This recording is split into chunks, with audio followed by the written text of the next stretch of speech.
Something like this. Hit it. The Roger Report live morning show, weekdays at 9 a.m.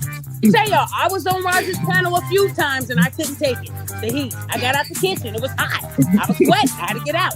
He's Roger, and he's right. Check this out.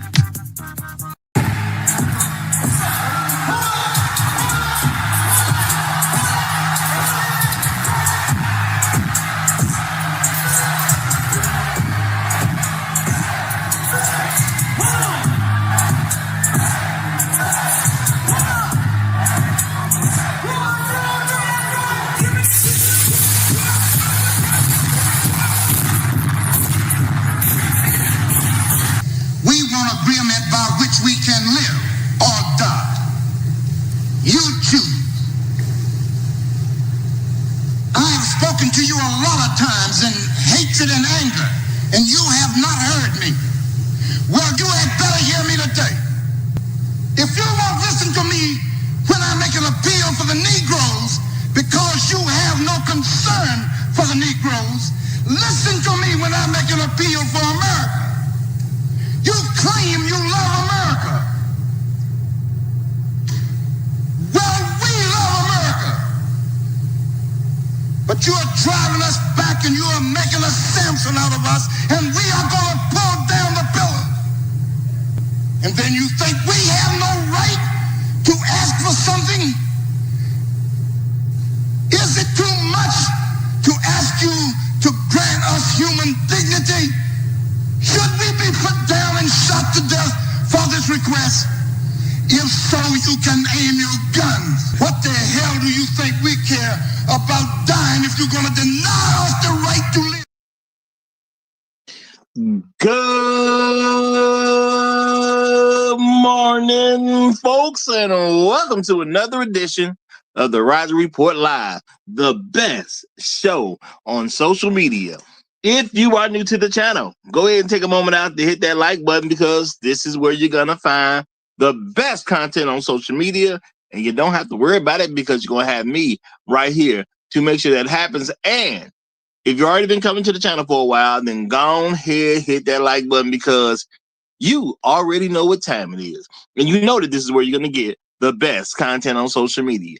All right. Excuse me, folks. Sorry about that. But you've seen other people do it. You've seen other people do it well, but you've seen no one do it quite the way I do it. So make sure you hit that like button. And everyone, y'all share the content out. There are so many people who need to get great content like this. And it's just a small thing you can do to help the world be a better place. And isn't that what we want at the end of the day? Don't we want the world to be a better place? Of course we do. So share the content out. Share it through your social media. Share it through word of mouth, or even text someone's phone. But do what you got to do to help spread the word.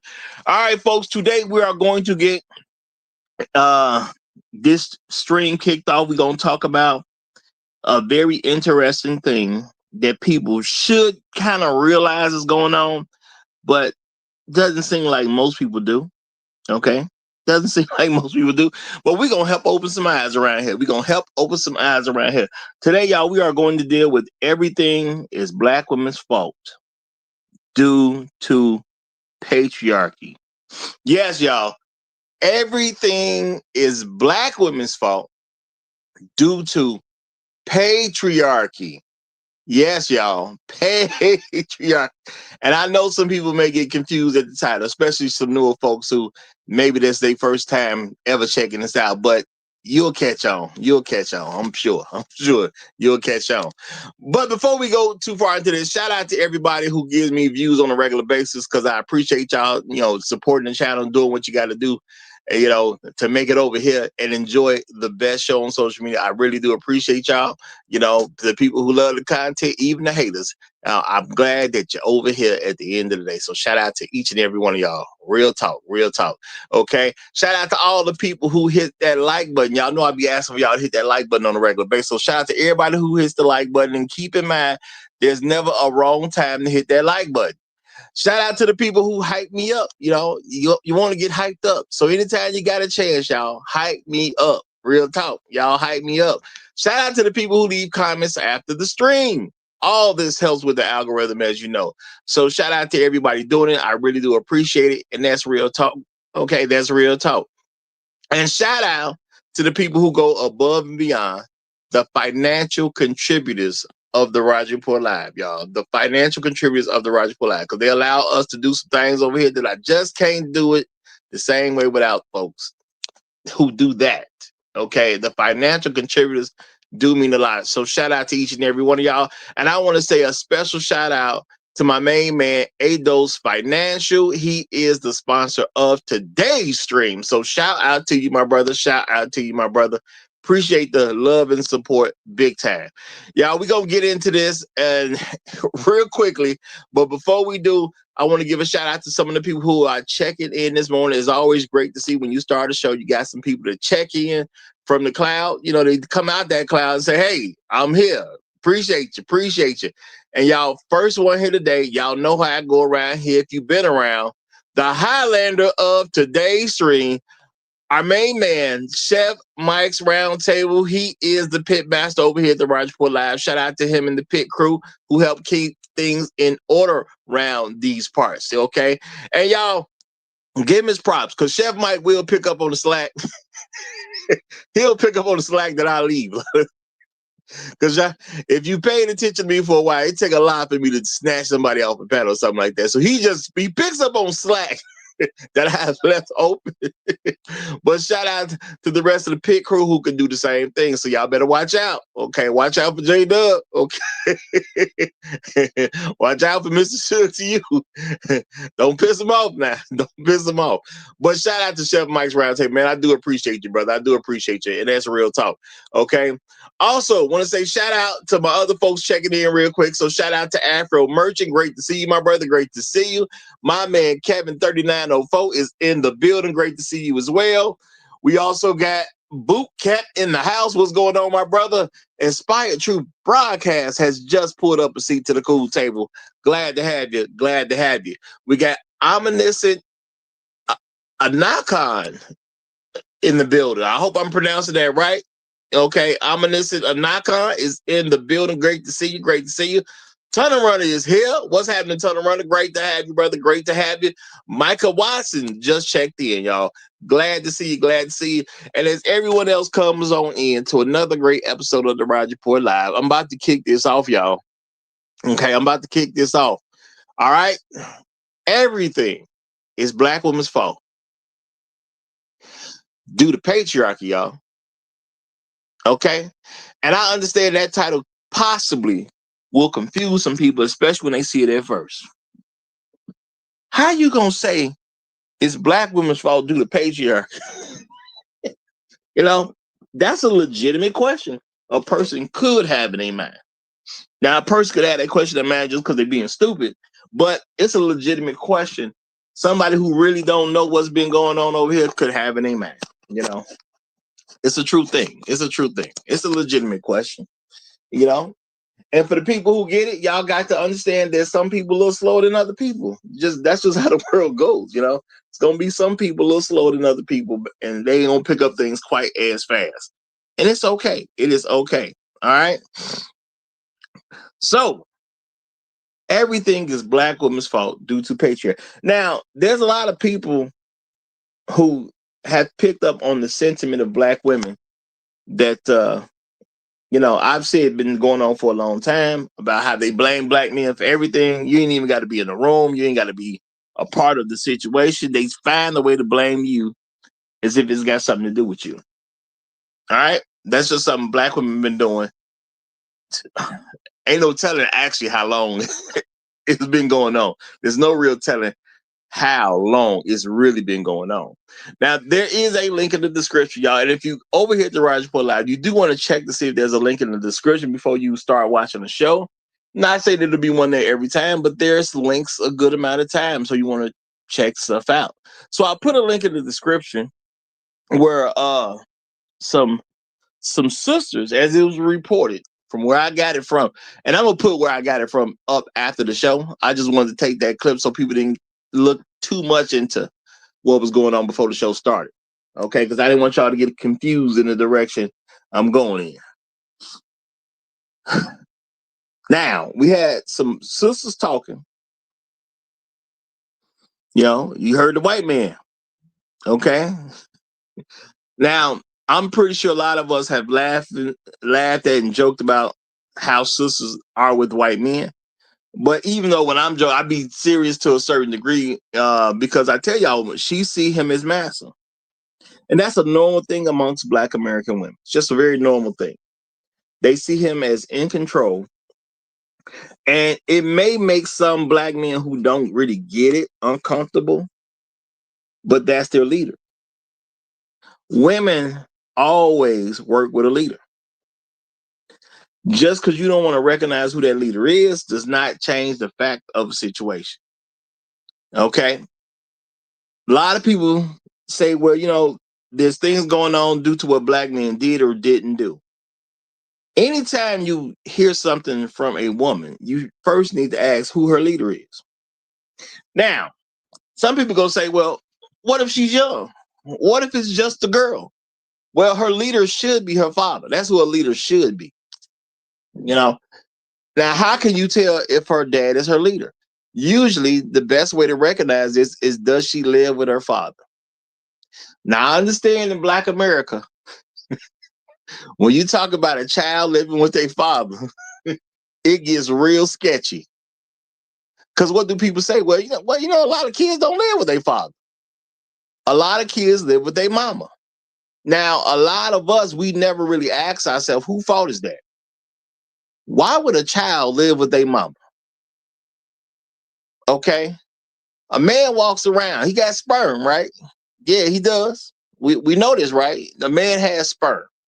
What happens one day when a child is when you start getting into children being born?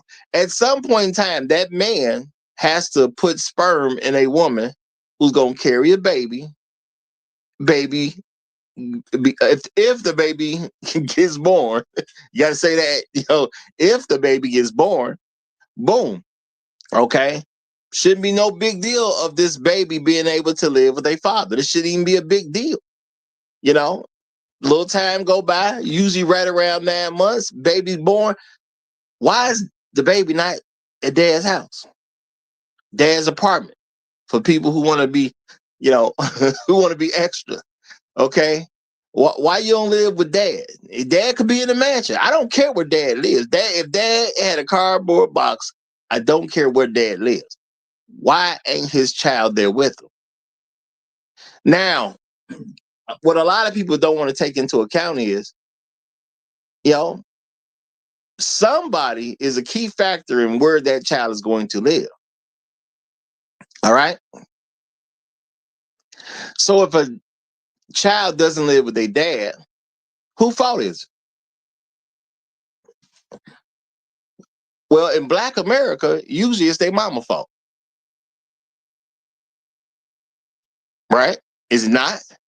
Now, a lot of people, no, it's not their mama's fault. It ain't their mama's fault.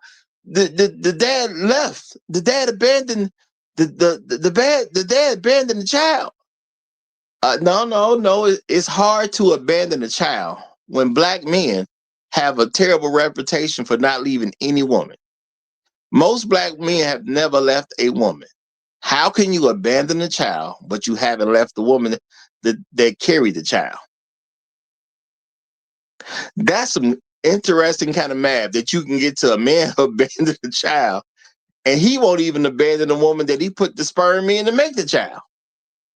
That don't even make sense. But you see, we will run with very dumb narratives because folks don't think about what they saying sometimes. And we just run with a super dumb narrative. All right. Now, I'm not saying every Black person got to be a genius. I'm not saying Black people can't be fooled from time to time. I'm not saying mistakes can't be made. Okay. Things can happen. Okay. Things can happen. But we ain't complete idiots. How do you leave a child when you won't even leave the mother of the child. And when we keep it real, when it comes down to it, okay, when it comes down to it, black men ain't known for leaving anybody. Has some black men left some woman? Yeah, it actually has happened, y'all. It actually has happened. And you may not know anyone personally who's left a woman. You as a man yourself may never have left a woman. It's not uncommon to be in that position. It's not uncommon amongst black Americans. So when you think about it, how can a man who won't leave a woman abandon a child when he got the woman, in a sexual situation? They had some form of relationship. He has a child with her. How could he abandon them? Because that math don't add up.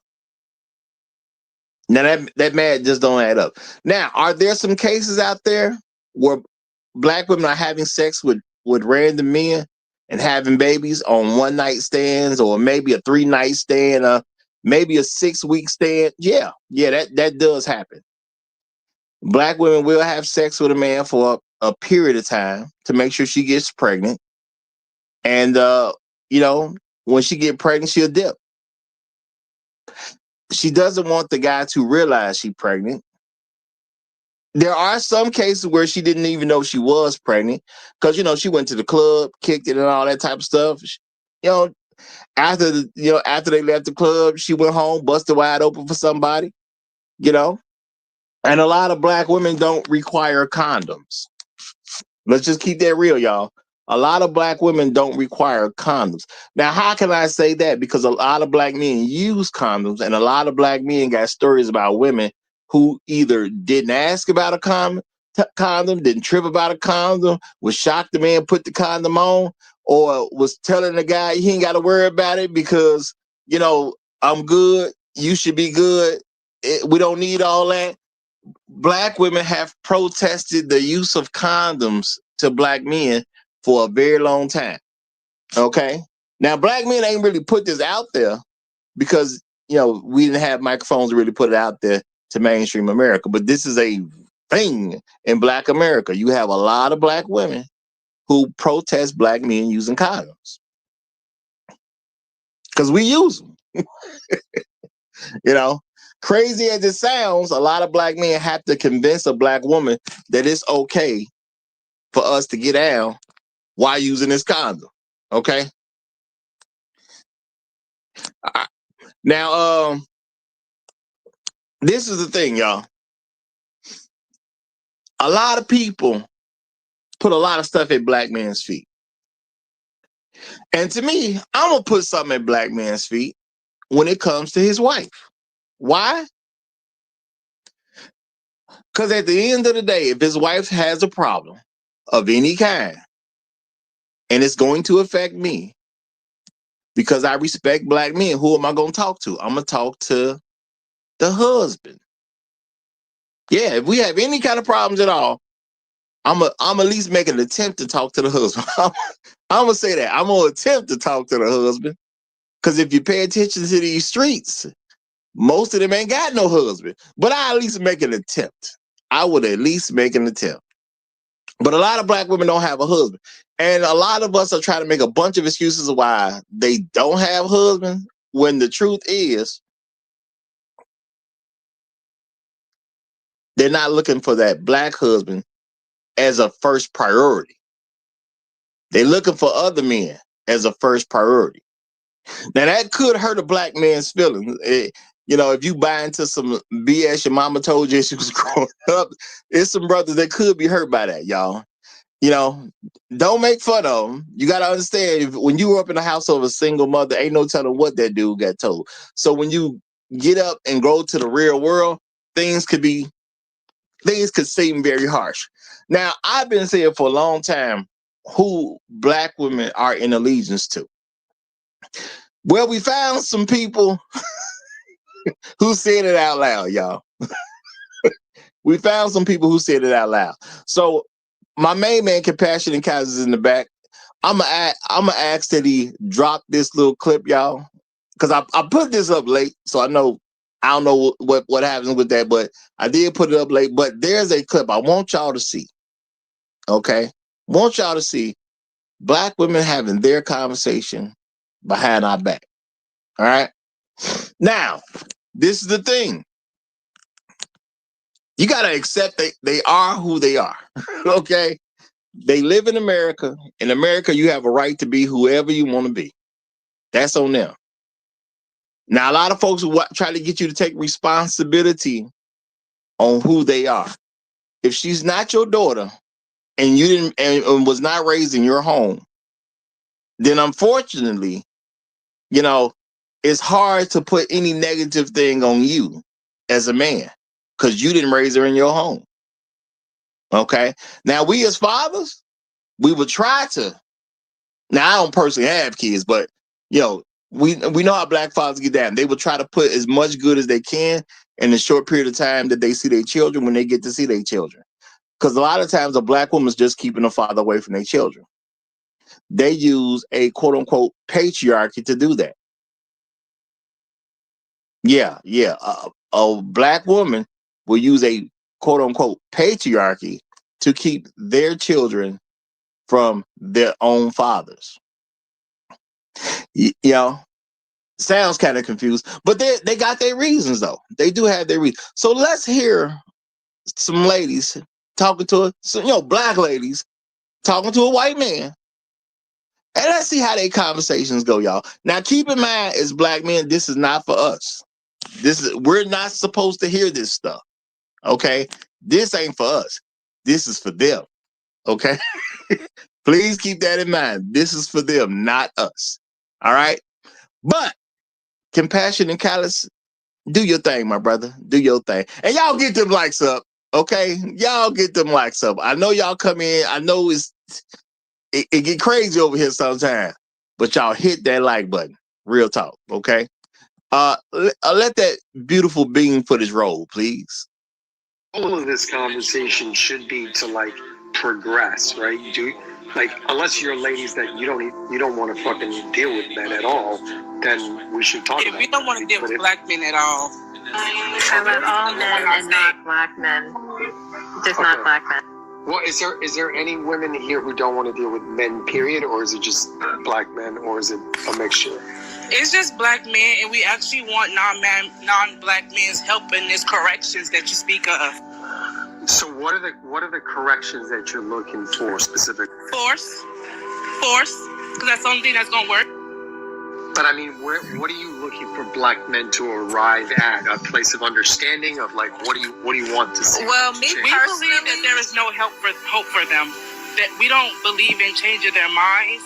We don't. But I'm trying not to say what I really want to say because you're on stage. But if they could not exist, hey, we wouldn't be mad at them. I think for me, I want the coddling culture to kind of stop. I think they get validated a little bit too much and they're not held accountable as much as white men, Hispanic men, Asian men. Like, the legal system works in their benefit a little bit more than they think it does. They're seen as the ultimate, like, most oppressed. And I think that coddling culture needs to stop and they need to be held accountable for their actions. Because we live in white male patriarchy, white men set what's socially acceptable.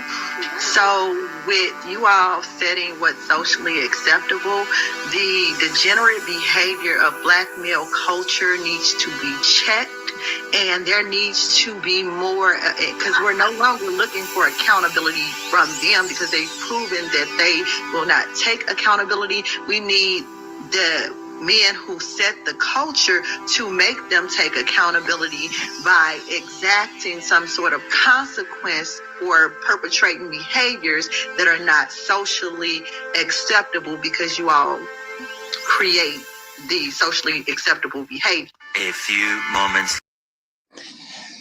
All right, folks. I have said time and time again, and unfortunately I've lost some channels, but I've said time and time again. Okay, there are two major subsections to the black community. I know people on the outside, they look at all this as one people. I get it because they're on the outside. The same way I look at white people as one people. Okay. I don't separate. You know, I walk around America, see all these different white people. I don't say, oh, this person's Russian, this person's Polish, this person's is Ukrainian, this person is whatever they happen to be. I ain't doing all that. They just white people to me. So I get it. But I've told y'all, when it comes to black folks, you have black men who are respectable, productive, functional, and they believe in black men's leadership. And then there's everybody else. Now, who was with the group I just described? Well, they have some wives. Those women are with us. There's some children that live in our home. Those people are with us. Anybody who don't fit that description, they not with us at the end of the day. They just not. They are with a different group. Now, that group, we just let a clip be heard from the other group of black folks. Because there is a group of dysfunctional, anti-family, single mother community of black people. Okay? What group y'all think the people we heard belong in? You hear what they said. You hear them trying to negotiate with a white man, and the best idea they can come up is for black men not to exist. Now, I know your mama told you the issue with black America is the men ain't doing this and the men ain't doing that. I know that's what your mama told you. I know your mama said, no, your daddy left and he was being a bad guy. I know that's what your mama said. Your mama's a liar. It's that simple. Now, I'm saying it very direct, and I get somebody could be upset about me saying your mama's a liar. But what your mama being a liar got to do with me? I don't even know your mama. Oh, okay. So now you got an ingenious idea. Well, how can you say my mama's a liar if you don't know my mama? But if your daddy didn't raise you, how your mama not a liar? Think about that. If your daddy ain't raised you, how could your mama not be a liar? Because what you don't see is any evidence that black men like to leave children around. Now, even according to the U.S. government, because they did some stuff, they did some things, they measured some stuff out. They said there's a group of men, even amongst black men, who are literally the best fathers in America, no matter what the situation is. Amongst married men, they're the best fathers. Amongst single fathers raising children, they're the best fathers. Whatever metric you want to use, black men came out to be the best fathers that America literally has to offer. Okay? That's what happened. Not my fault. This is just what it happened to be. Okay? It is what it is, y'all. Yeah, y'all see that on screen? Y'all see that study? Black dads more involved in children's lives than any other groups. Not some other groups, not a couple of groups. No, than any other groups. So how did you get raised without your daddy unless your mama a liar? Now, let's not get it twisted. There's a few folks out there.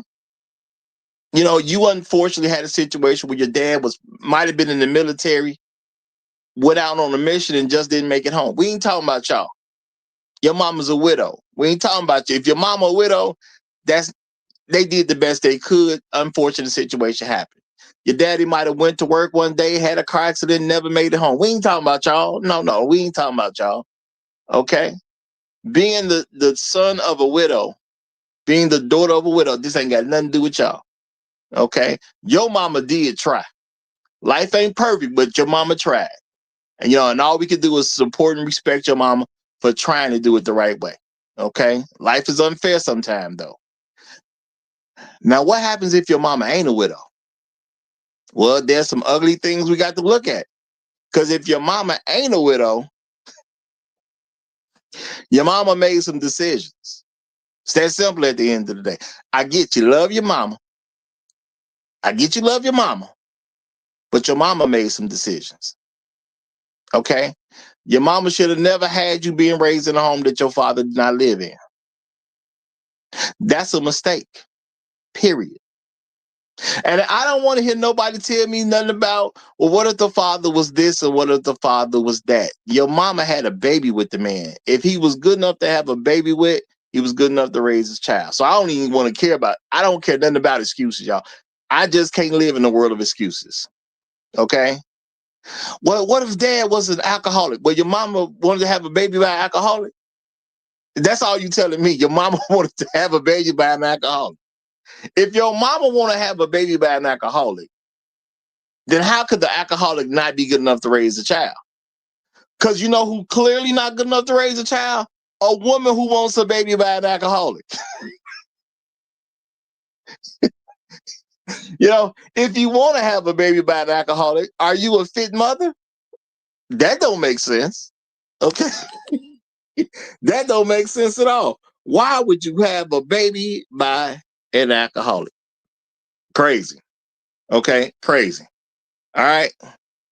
So, look, y'all, it is what it is. It's not about how you feel. It's about what actually is going on. Now, we gonna take this little clip, y'all. We gonna replay this clip. Okay. If anybody want to come up to get in a kind of blow-by-blow situation with this clip, this is the time. Okay, if you want to get in blow by blow, this is the time, my brethren. Or even a sister, if she out there, hey, this is the time. Okay, this is the time. All right, all right. Now, shout out to Shaka Lulu. He said, "How didn't you know he was an alcoholic? It took you 5 years." Well, of course they're gonna say they don't know nothing. They don't know nothing, and it ain't just an alcoholic, y'all. It's anything that they saying is a bad thing. If you gonna tell me the man was on drugs, so you want to have a baby by a man on drugs? Okay, cool. You know, well, you know, he wasn't a great father because he was a drug dealer. Oh, you didn't know he sold drugs? Okay. Well, see, I couldn't have him raise my children because he was out here causing menaces in the street. He was out here robbing people and whatnot. So you didn't know he did that before you had a baby? Whatever you want to say, it don't make me no difference, y'all. Okay? Whatever you want to say, it don't make me no difference. You wanted to have a baby by that type of man, and that's on you as a woman. Okay, it's that simple. So let's listen to this one more again, y'all, and we gonna do a play-by-play. So again, y'all, if you want to come up and join the play-by-play, this is your time. If not, or maybe you want to come in later. That's cool. It is what it is. But we gonna get the party started, y'all. We gonna get the party started, y'all. And keep in mind, please keep in mind, this was not content made for us to hear. That was not the intentions of this content. It was not made for us to hear. Shout out to Kevin 39.5. You want to say anything real quick before we do the little play-by-play here? Oh, my commentary. I already did my homework. My commentary is on this clip. What I'm gonna say is, before we even get started, so that for those of y'all who haven't heard it, you're going to hear some disease-minded women, and I explain that after the fact. I'll explain that after the fact as you're playing this. So let's roll. Okay, I'm just gonna throw in. They sound like regular black women to me, but I'm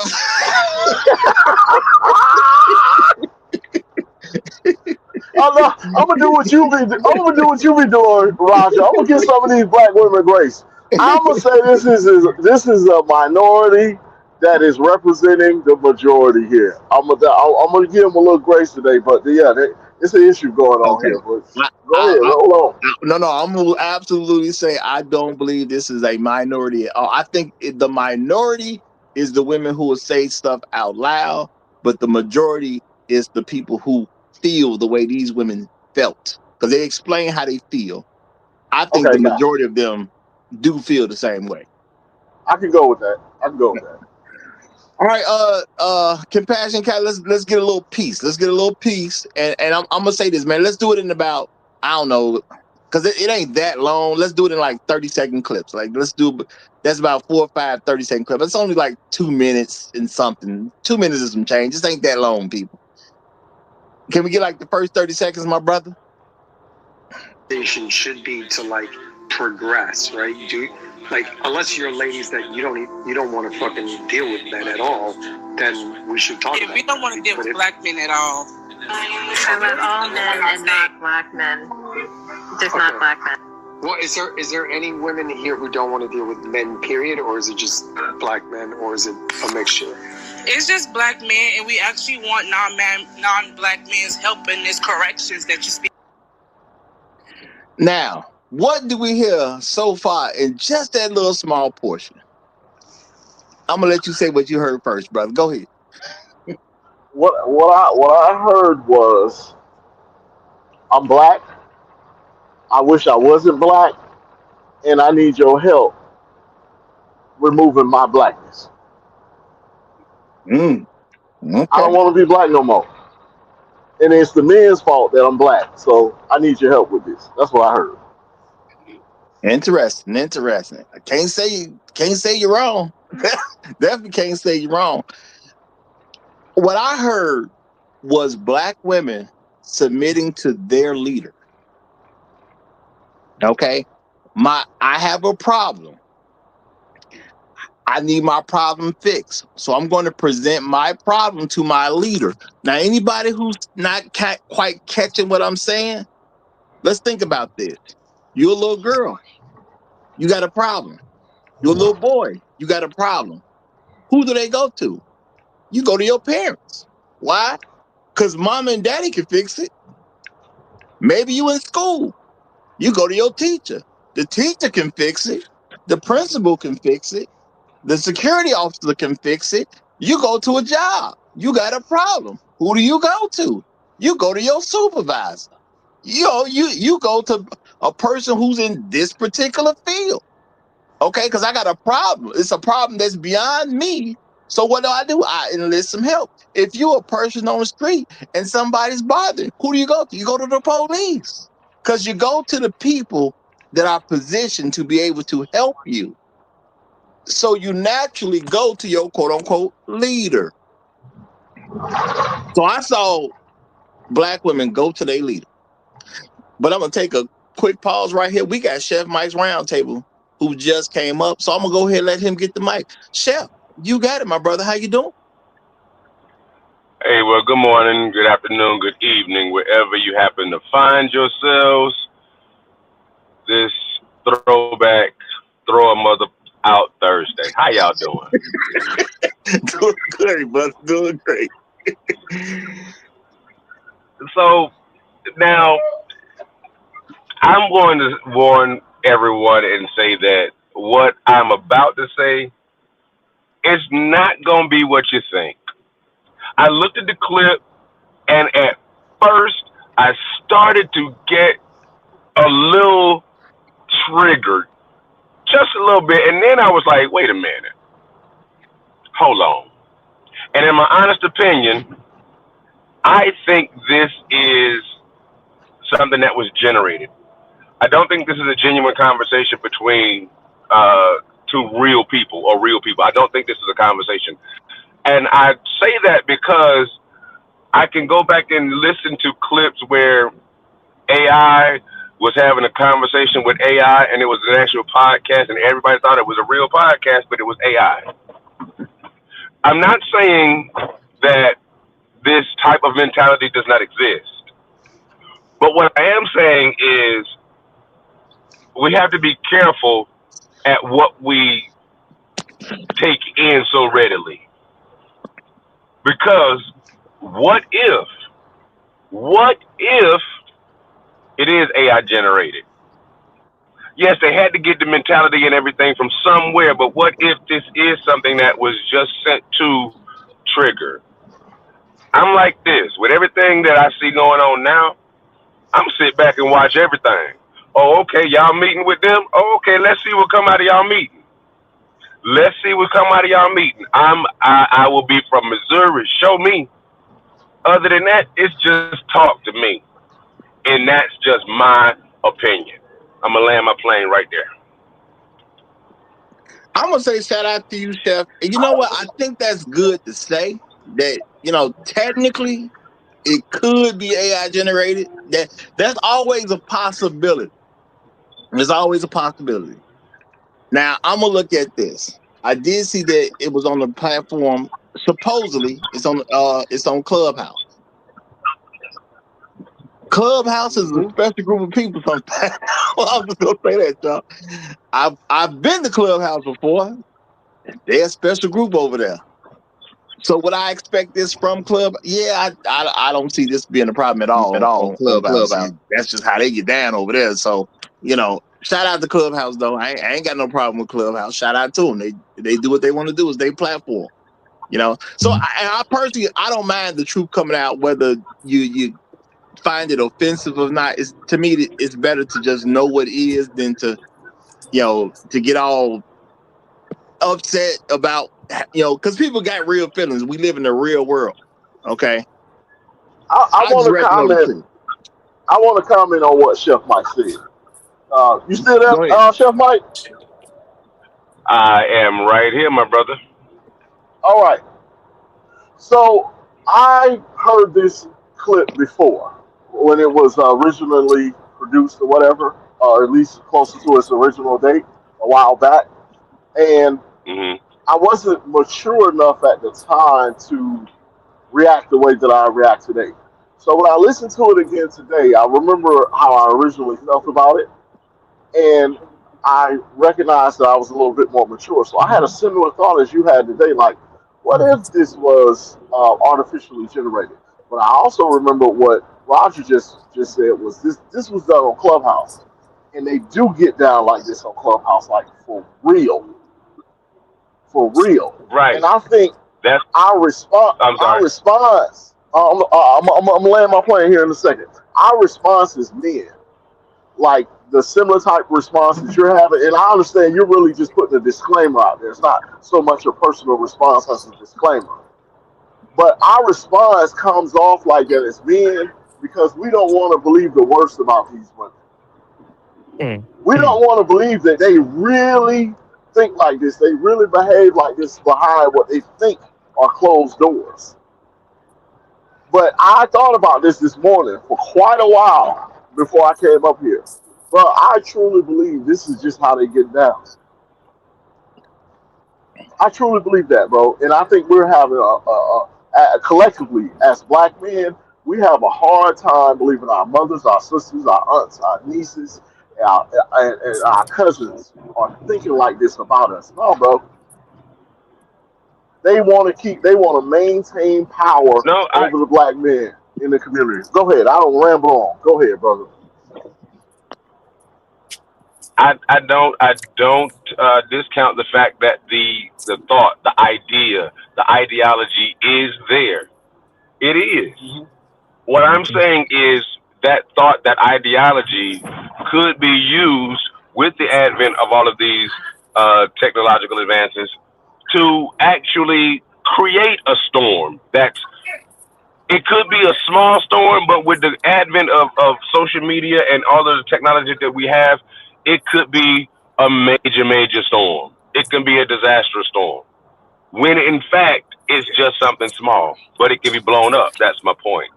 We have to be very careful how we react, and we can't be so reactive because we might end up doing the destructive work for someone else, thinking that we're doing it by what appears to be genuine, and we didn't take the time to actually vet it, to evaluate it. I'm not saying that there are black women that don't think like this. I'm not saying that you couldn't find the conversation. Just like Roger say, you find them with no legs. I'm not saying that you could not find people having this conversation. I just have a hard time believing that it is genuine right now. So we just need to be responsible. I have a hard in the way time that believing that this is genuine. And that lets me stay right, and that lets me stay in this spot where I can actually just see what's getting ready to go on. If it's gonna go down, okay, we respond a different way. If it's not gonna go down, okay, it was AI generated. And this could just be the beginning of softening the minds of people to accept whatever might be coming down the pipe. All I'm saying is be vigilant. That's it. Gotcha. Okay, and I'm gonna say I have to say, just as being responsible, yes, y'all, stuff like this will be AI generated. I don't know if this one is or not. Okay, it could be that this always could be there. You know, it always could be. You know, you got to be careful. But I'm gonna take what I've said plenty of times, y'all. I got to hold you accountable for what you believe. So you got to make your own decision, but don't trip when people hold you accountable about whatever you chose to believe at the end of the day. Now, me, I can accept this as real because I've heard so many black women say stuff already. To me, there's nothing new going on in this particular clip. But yeah, it could technically be AI generated. But to me, if they did do an AI generation to make this, I just think they did a fantastic job because it sounds very real based on black women I've been around. Because y'all, I've worked with the public for years in different capacities. Well, That's Roger, why I said look at this earlier. now. Go ahead. I'm sorry. I did not mean to cut you off, sir. Go ahead, Roger. My bad. It's absolutely fine, my brother. It's absolutely fine. No, but think about this. They don't have to do anything, you know, AI necessarily generated because all of us have a smartphone. Your phone record your voice. You use your face to open your phone. You go on TikTok to post your pictures. You post your baby pictures, and you post the now and the then pictures. They don't have to artificially generate it. They just got to put it together because you gave it all to them. Absolutely. And I'm saying we do have to acknowledge that side of it. So I'm with you. Now. Now we got 160 watching, y'all. We only got 60 likes. This ain't for Oh, can I fun. please get in here, Roger? Oh, please, let me do this. Please, let me do this one. I don't do this for fun. This ain't for play. I don't do this for fun. Y'all better understand. The Roger Report Live brings you information that you can take, sit back, and chew on, reason with, and sometimes direct your life in a better direction from the information on the panels that we have. We have elders. We have Ivy League scholars. We have congressional scholars. We got them ninjas in the street. We got everybody, and all it costs you is a like. You mean to tell me you can't hit the like button? Seriously? You mean to tell me you can't hit the like button? Stop right now what you're doing. Go hit the like button. Go hit the like button and quit tripping. We need to get information out like this. It helps the algorithm. Hit the like button. Go ahead, Hey, Roger. look, it's absolutely the best show. We even got a wild Gallocrat that we captured, so y'all can hear him too. You know what, Kevin? You know what? Sit down over in the corner. Sit over there. Okay, y'all. Well, let me do this. You've been hanging around you and Gold P too much, Roger. Let me do this. So we can get back to a sensible show. Let's Compassion Cat, let's get another 30 seconds and then I'm gonna let the new brothers come up. We got Kryptonian is up here, we got Shark up here. So let's do another 30 seconds of the clip. Say what we want to say about that, and I'm gonna let these newer guys get in on it. Okay, so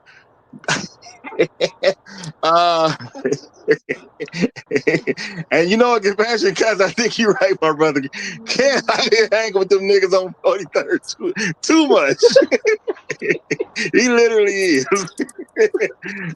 So and I got Truth Teller coming up too. So we're gonna do another 30 seconds, then I'll let you new guys get in on this particular part of the clip. Go ahead, my brother. Speak of. So what are the corrections that you're looking for specifically? Force, because that's the only thing that's gonna work.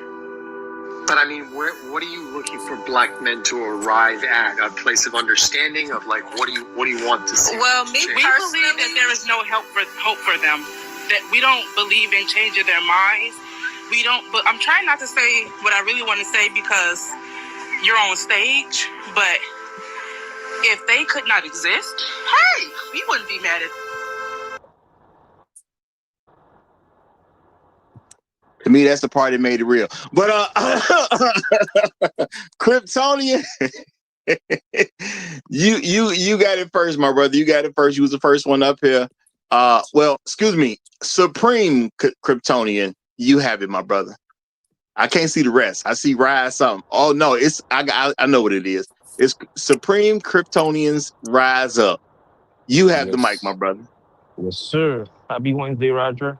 And happy Wednesday to all the members of the panel and the chat.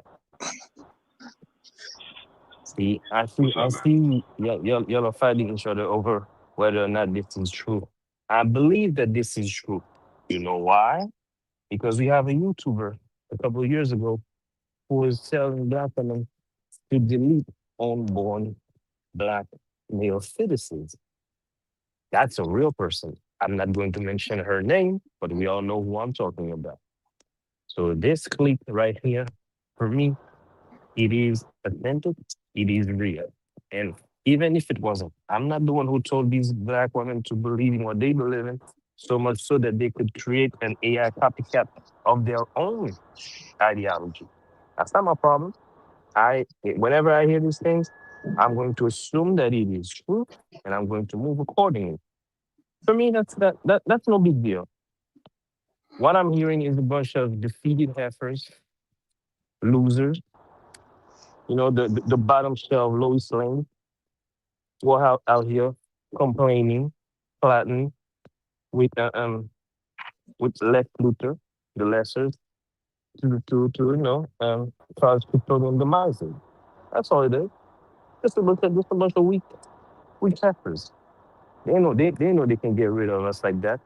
Besides, let's run a simulation.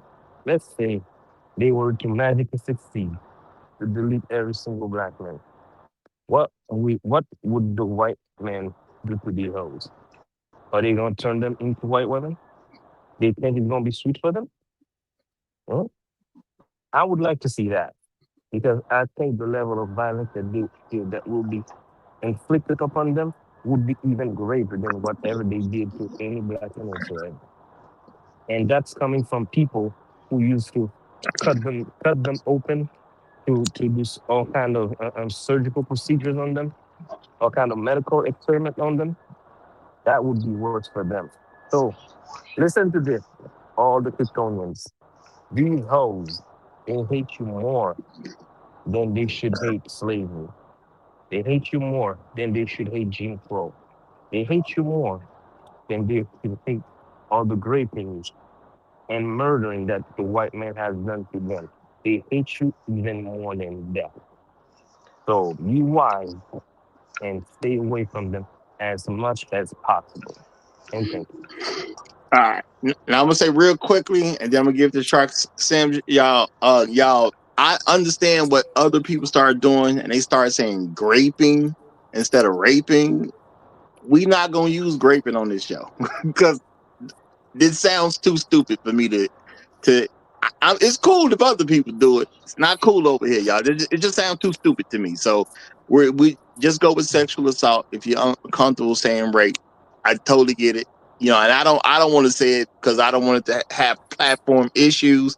But we are gonna deal with some new stuff over here. So it just to me it makes more sense to just go with sexual assault because it's only so stupid it's so much stupidity I personally want to accept. So I'm not saying nothing bad about any other content creators and how they do their thing. Y'all do what y'all want to do on y'all platforms. Sound too stupid for me though. And that's just real talk. Just sounds too stupid for me. So I just don't want to use it over here. Shark, go ahead, my brother, and I'm gonna get these other guys in as they came in because we got two behind you. Hey, what's up, fellas? How y'all doing today? Doing well, Amazing. brother. What's up? For the record, today is Thursday. Today is Thursday. Happy Um, Labor Day. so It's Wednesday on this Krypton. it's Wednesday on Krypton. You're right. So this video in particular, this is at least 18 to 20 months old. This is not come out when this whole around the time where they had the gorillas with the pink wigs and all that. This is an old video. This is an old conversation. This is an authentic conversation. And even if it is an authentic conversation, we are all from a place where if you heard somebody said they was going to do something to you, you on guard, point blank, period. Do not let your guard down thinking this is artificial intelligence, because that is not artificial intelligence. This was an authentic conversation, and I beg anyone to just find out when was this video generated, what month, what year, etc., etc. Whose page was it generated on? This is real, and if we don't take we're not going to take major threats. We're not going to take minimum threats real. As black men, we not the thinking black men that we thought we was. And I don't mean any disrespect to anybody on the panel or anything that had a different thought pattern than what I'm saying. I'm just saying sometimes you have the generals, sometimes you have the captains, sometimes you have the president, sometimes the sergeant is gonna have to let y'all know, like, nah, them bombs is really coming. So what you wanna do, Captain? And I'm gonna be the sergeant to let y'all know, like, nah, nigga, these bombs is coming. So what y'all wanna do, captains? We gonna let them hit us, or we just say it ain't real until it's too late? I'm gonna say well said, and for, like I just implied, y'all, just said when she said, well, you're on stage right now, so I don't want to say what I really want to say. That made it real for me. That made it real for me, because yeah, stuff like that happens. Real talk. People know when they're about to go off the deep end. So I totally got that. It made it very real for me. So let's get Truth Teller in here then. Oh, you were done, right, Shark? You were done, right? Yeah, you cut me off, but it's No, cool. I want to make sure I'm not cutting you off. Well, you were done, all right. My Yeah, bad, because I I'm thought cool. you were I got done. it out. Okay, just want to be clear. Okay, Truth Teller, you got it, brother. Wait, Truth Teller comes? No, I'm not done. Truth Teller comes. No, I'm messing with you, Truth Teller. Go ahead, player. Go ahead. God, if I know that I ain't bitch come was on. behind me. Listen, I ain't come here to say nothing, man. I heard somebody say we have a delicious, delectable portion on the menu. I heard we have a wild, freshly caught, democratic gynecologist. We got a wild thing on the menu. And I know Chef is here, so I know he gonna cook it and season it right so we don't taste the gaminess. Cause y'all already know how gamey these delectable portions are. We already know. Y'all heard the video. So I just came here to get a bite and taste, the rarity. Cause it's hard to catch the motherfuckers, man. It is hard. So I just thought I could get something special today. I ain't really come on here to hear these bats talk about nonsense. I do want to say something. They have corrected me. I will admit this. I've been corrected. I always say you ain't never heard a group of women sit together and talk about improving the community. Well, that's probably still true, but at least these hoes is talking about the community. Obviously, they're trying to destroy it, but they are talking about the community, so I'm gonna have to change my saying from here on out. There you go. Well, I don't know now, because you always said better the community. Are you better? Are you claiming that you want to better the community when you go to a white man and tell him you're trying to get black men eliminated? Do we take that as better? I guess they think it's better. I don't know. No. All I know is I listened to it twice, Roger. I listened to the video twice, and I didn't hear them actually say anything black men do wrong. They didn't even say nothing. So I'm gonna just go with what they believe and say, yeah, getting rid of us is gonna improve the community somehow. Good luck, ladies. Yeah, I'm just saying your statements beforehand still stand if you ask me. That's all I'm saying. What you said Now, Roger, beforehand still stands if you ask me. Okay, Roger, you gotta remember that one of their sergeants and one of their generals already told us they not part of our community. Oh no, and I agree, they're not. So this is This is better in their community. Oh, there we go. Oh, okay. Good point, Sean. Good point. So See, I got the best and the brightest showing up to mine, y'all. I understand a lot of people want to believe they got a better show than Roger Report Live, but I got the best and the brightest that show up over here. I'm just saying what it is. We got Thank you, Roger Report, for saying it. Hey Roger, hey fellas. What's going on, my Brother, brother? brother, brother. What kind of sandwich is that? What is going on, man? And we just trying to get through. We Yeah, just I trying to seen make that it through. video, man. And me and my family reacted to that, and I wanted to, get the women in on that because, them was women. Them was a bunch of women. Women kind of been going ham this week uh, in our community or towards our community, let's say.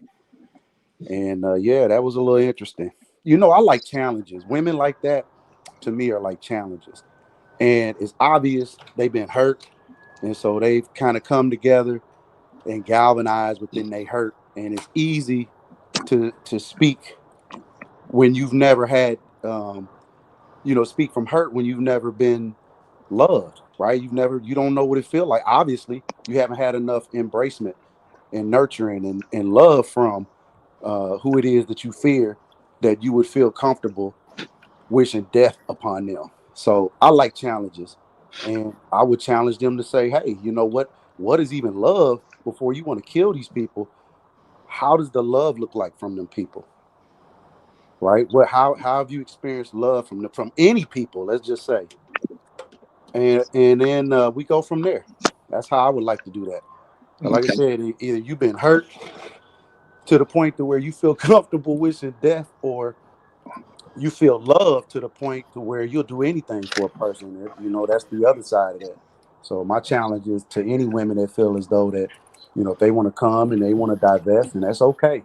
Whatever excuse you have, whatever excuse you have to go over there and say, hey, We lost that last piece. The last 10 seconds of you talk, we didn't hear it, brother. So what is he saying? He's saying that these hoes are singing. I Well, wanna we know what hold on. love We ain't gonna is. hold on. We gonna move this along. That's what I'm gonna do because I got three other people behind. man, my Compassion bad, man. I Callus. think my phone broke. So when we get phone calls on these, it'll push us out whether I answer that call or Yeah, not. Yeah, we same probably here. missed your last 10 seconds. It's 7 to 10 seconds or whatever you Yeah, go said. ahead though. I know Mhm. we got a long day, but Yeah, go ahead. but what I'm do Compassion Callus. Let's do another 30 seconds of the clip. Then let me get these other guys in. Well, matter of fact, hold on. Matter of fact, before you do that, Inspired Truth. Yep. Inspired Truth. When you have time issues, just put time in the private chat so I know to move you to the front of the line. Okay. Do you, All you right, have we'll do. time issues today? Nah, it should be good day. Okay. Let's do another Real, 30. real quick, before we get to the next 30 seconds, can you hear me? Hey, what Yeah, happened? yeah, we hear you. Yeah, I had to go out and come back in too. Um, this was the part where I say the disease set in. And yes, these are the queen worker bees of the divestment community that's talking here. They want to annihilate the black community and thinking it's going to preserve them. This is how crazy this is. It's like programming an AI to get rid of black people and thinking the AI is not going to see you as a black person because you're a woman. That's the disease that's in their minds. This is what they're requesting. This is craziness, man. But go on, sir. All Hey, right. you hit the nail on the head. You hit the like What? I'm that's hold, crazy. y'all But gotta hold them thoughts. Y'all gotta hold them thoughts because I got too many people coming up and people ain't had a chance to speak, and I want to get through the next 30 seconds of this clip. And I want to say real quickly, y'all got to learn to stop calling them something they're not. You might be giving them delusion. The divestment community, because I looked into it, y'all. Divestors are people who actually marry outside of black folks. That means they got some white man. That's their preference mm, to marry them, or they got some Indian man, some Chinese man, whatever the case is, they got somebody to marry them. We're not talking about divestors. Divestors are women who are married to somebody else. When you're single, you're not a divester. So y'all basically saying they married women and they're not. So No, and I say they these. I they say these are the worker bees of that community. well yeah, I mean that could be very very true. I'm gonna say these are people maybe attempting to divest, but nobody married them. So it just is what it is on that note. So I just want to make that Correct. clear. Okay, divestors are married women who just marry outside of black men in the U.S. That's what that is. It's about them marrying a non-FBA man. Okay, but let's get the next 30 seconds, and then Black Ruler gonna get the mic because I see Black Ruler came up. So go ahead, Compassion Callus. Yes, sir. I think for me, I think I want the coddling culture to kind of stop. I think they get validated a little bit too much and they're not held accountable as much as white men, Hispanic men, Asian men. Like, the legal system works in their benefit a little bit more than they think it does. They're seen as the ultimate, like, most oppressed. And I think that coddling culture needs to stop and they need to be held accountable for their actions. Okay. Black Uru, you heard what she said. Any particular reaction to this part of the video? Coddling culture. The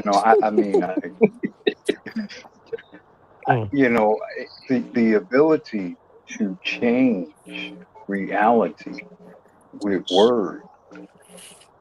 There's no rational measure that you could utilize to assert that Black American ADOS men, FBA men in particular, historically, have been coddled. There is no statistical measure. There's no governmental reporting. There's nothing that supports that Black American FBA men have been coddled. So part of this is that you have an education system that is so feminist that it allows women to create realities of their own, multiverses of their own in their mind, and assert them as if they are credible, empirical things that exist. And so, on that point, obviously, that's not a very rational or cogent comment for that woman to say, just focusing on that particular point. But she's allowed to do that because there's no institution, there's no intellectual institutional oversight that would challenge their ability to think and say that. I appreciate you, my brother. Appreciate it. Anything else you wanted to say while you got the mic? I've said this before, and I'll say it more broadly than I make this statement more broadly than just these women. We never, Black American people have never had any real committed, and I say organized way of dealing with treachery and treason and sedition amongst them. There's a reason why, in America, technically, the penalty for treason is death, because treason is really probably for the collective the very worst crime you can commit. It's one thing to murder somebody, you're just murdering that one person. It's one thing to sexually assault somebody. That's a terrible thing, but that's one person. That person's still alive. That person may recover. When you commit treason, you commit an act against the collective of people in the society itself. And what I hear there is treason. That's what I hear. I hear women being very comfortable with engaging in treason, in insurrective behavior, in seditious behavior. You have women now who were encouraging a white man or all non-Black men. If you listen to them, they were essentially trying to rally up the 80 something, about 90% of the males in the country are not Black. That's I don't know the math. We're talking about 150 million men. that they are essentially trying, or 150 million males, that they're essentially trying to rally against black men. That's a profoundly treasonous act. I mean, honestly, the thing that should happen to those women in the video, we can't say in this space, but for censor purpose. And I'll end my opening statement there. And that's how you know it's not artificial intelligence, because even AI know black men don't get coddled and the law system don't work in our favor. AI know that. I would definitely believe that. All right, and I appreciate that, Black. I mean, that was just so on point. That was just so on point. Congressional privilege is being applied to Black Panther, the real T'Challa.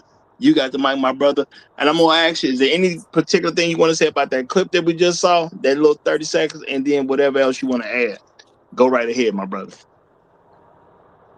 Oh yeah, I'm going to echo. I want to say it was Uru who was just talking, because I was listening about that as it relates to, because it is very treasonous. First of all, thanks for letting me up, Roger. Good, shout out to you.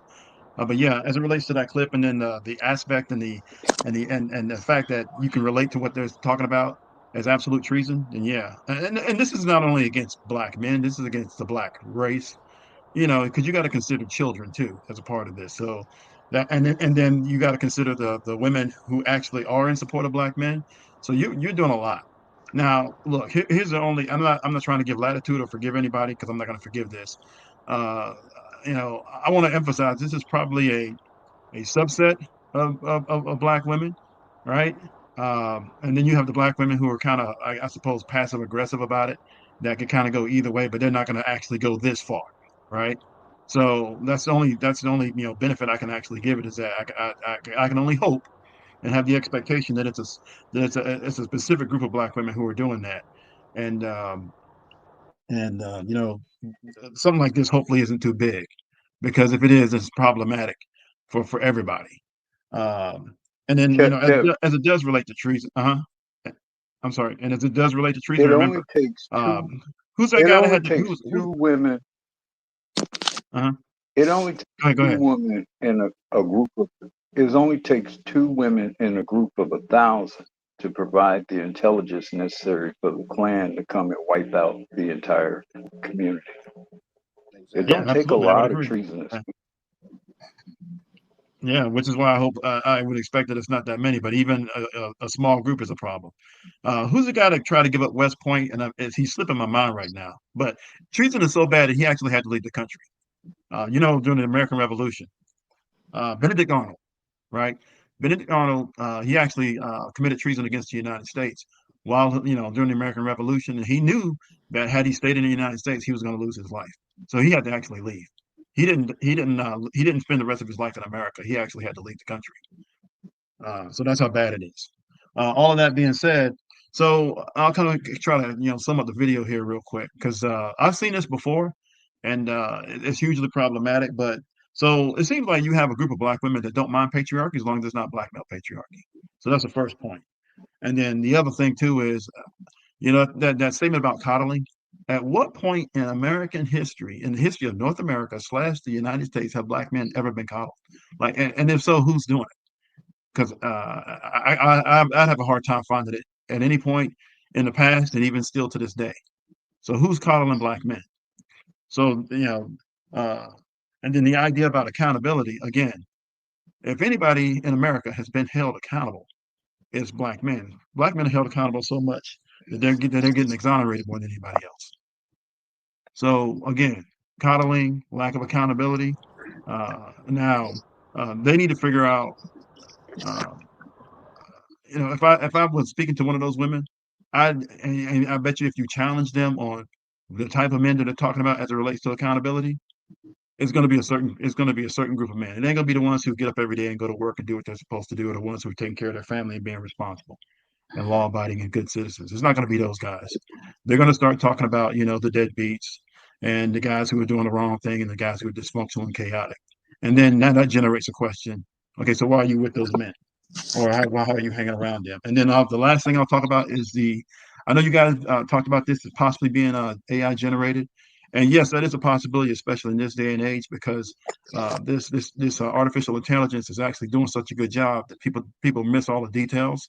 So you got to really inspect the videos. But at the same time, even before this came out, I will tell you there was a video about maybe I know it was at least three, possibly 4 or 5 years back, of a group of black women, same thing, swirl divestors, talking about speaking exactly like this or something similar to it. So much so that one of them actually said she actually derives sexual pleasure from seeing black men getting beaten up by police.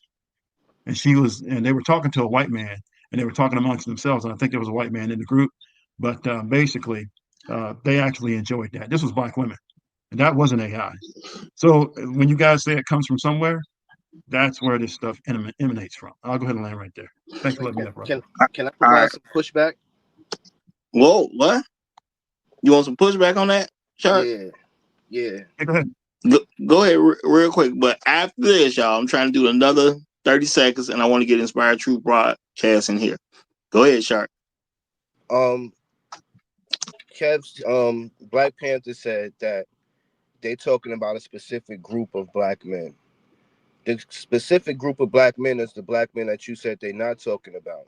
They talking about the positive thinking, upwardly mobile, moving black men. They don't have a problem with them niggas that's gonna do whatever they say. They don't have a problem with that 16%, or what Roger would say was 8% of black men that's just out here making babies and just wild and just doing nothing with themselves. They got a problem with you.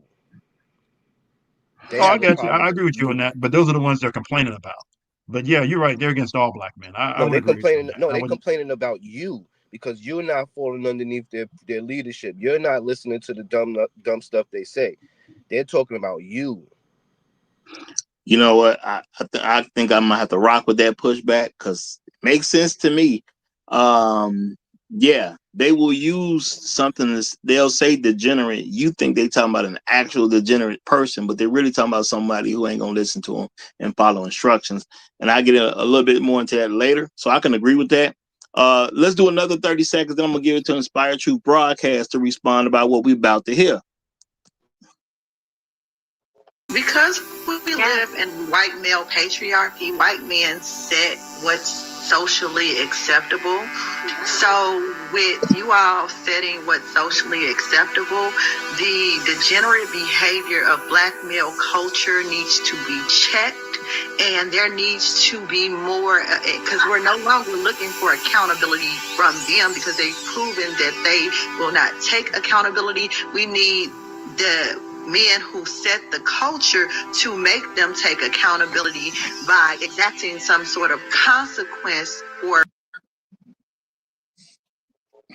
What say you, Inspired Truth broadcast? That's what you got to work with. What you got for us on that? All right, first of all, am I coming in loud and clear? Yes, sir. All right, peace to you, Raj. Peace to the chat. Peace to the folk on the panel. All right, so let me get back. Sometimes, in order to see things clearly, you have to you have to zoom out and see the big picture. The big picture is that you have various types of hierarchy. One of these hierarchy is called the arbitrary hierarchy. Among those arbitrary hierarchy, you have the racial hierarchy.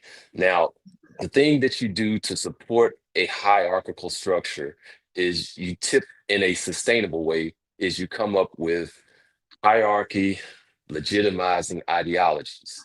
Sometimes these ideologies are myths. Like one of these hierarchy legitimizing myths is the basically black man bad, the whole ninjas ain't ish rhetoric. And who's the major person that propagates and that propagandizes that myth? We know who that is.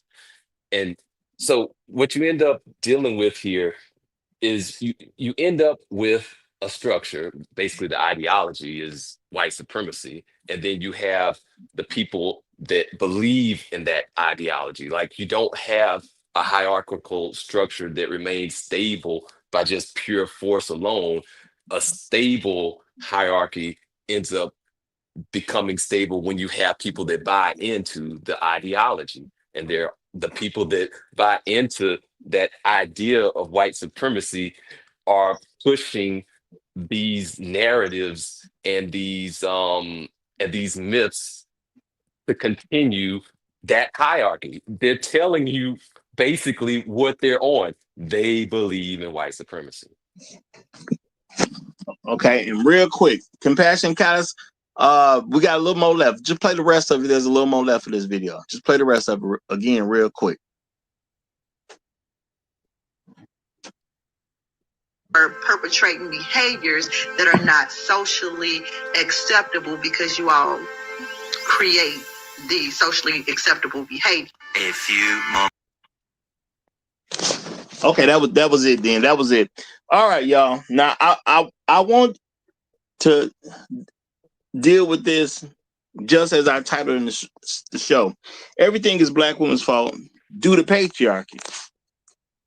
Now, I'm gonna say a shout out to Touched by the Sun. I'm gonna say what you read, but then I'm gonna hope what I'm saying is gonna start to make sense to you. Because he said it's not the patriarchy's fault.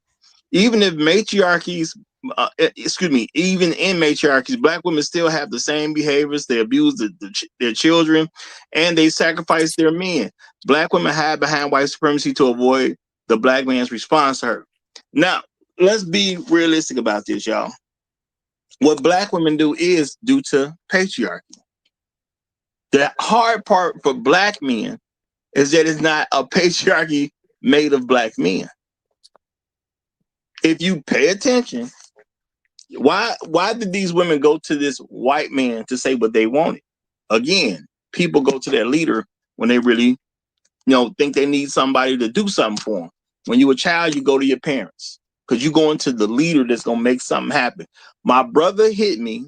My sister hit me. I'm going to tell mom or dad because that's going to be the person that can exact punishment on my behalf. That is the person who could solve my problem. You go to your leader. I've said time and time again, what are men supposed to do? They're supposed to be leaders, protectors, and providers. Do I believe that? Absolutely. Who do you protect and provide for? Those you lead. If a woman sees a white man as her leader, she's going to him for protection. She's going to him for provision. The vast majority of black women go to who for protection and go to who for provision. I ain't saying y'all got the answer. Me, y'all can answer that in your own heads. Everybody who listens, you can answer that in your own head. Who they go to for leadership and who they go to for protection. Now, we just seen a clip of them doing it right now.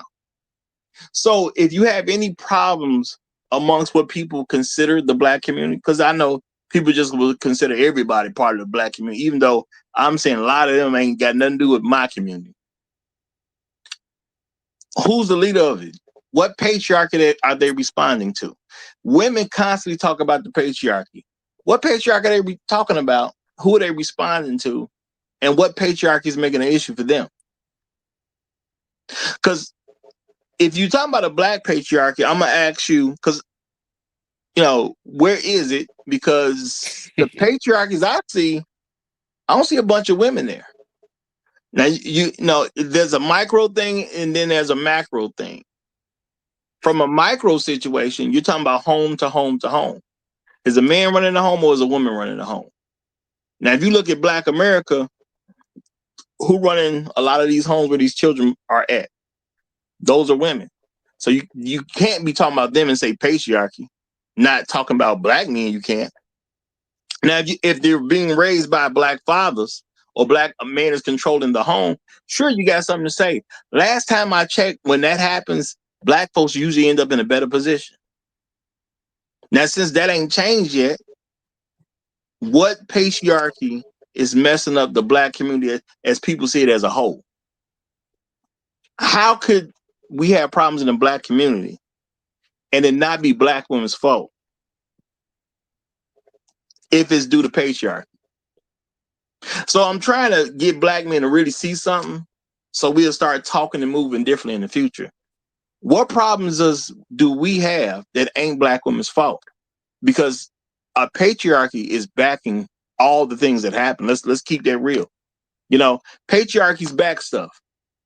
If something is not good with the patriarchy, there are punishments that go with it. If you murder somebody and the patriarchy doesn't agree with it, what do? They try you for murder. If they can convict you, they will. That happens. When you murder a lot of black men, what happens? Not really investigated. Let's just say it was a gang killing. They literally put a rule in place, said if it got something to do with a gang, we don't really need to investigate it. So the patriarch is okay with a black man being killed, except if a black man killed them and it's not a gang situation. They'll investigate that sometimes because they want to take two. They want to get rid of two niggas because that's how they look at us. We got a dead nigga. We got rid of him. Okay, the other guy's he's not a criminal. You know, he did a criminal act. Let's find out who that nigga is so we can get rid of him too. We can go on either, we can put him to death or put him in jail for the rest of his life. Well, put him in prison, not jail. Jail's a little different. We can put him in prison for the rest of his life. So the patriarchy backs the killing of black men. That's why it's not too big of a whoop about when black men get killed. Yep, and the way they do that is with their covert institutional discrimination. Like they'll say something that they or do something or implement something that's ostensibly seeming like it's a across the board rule, but it's actually something that actually targets us. Yeah. And black women see white men as their leaders. So when you look at all these unmarried black women out here, and I'm really talking about these women who are 29 and down. Now, once they 30, they just a certified loser. You don't have to really check in on why a black woman who made her 30th birthday didn't get married. She's a loser, man. Now, I ain't saying she's a loser on her 30th birthday. She's just a certified loser at that point. Now I just know for sure you're a loser. I don't have to check. I don't have to ask you no story or nothing. They're losers well before the age of 30, but after 30, it's no question. So now the thing is, why are they losers in the first place? Because they're following certain ideologies. And that ideology does not get them married to a black man. So any woman who's unmarried to a black man, my first question is how you know she don't participate in the ideal of white supremacy. And let's be real, what's the ideal of white supremacy? To be anti-FBA man. That's what white supremacy is in a nutshell. It's not like white people being superior. They clearly can't show they have any superiority, but they do promote the ideal of being anti-FBA man. Black women like that idea. They love that idea. And they want to participate in that idea. So when you see women who are unmarried, she's probably a white supremacist. And once you accept that, the world really starts to make sense. I beg to differ. If she married, she might be a white supremacist too.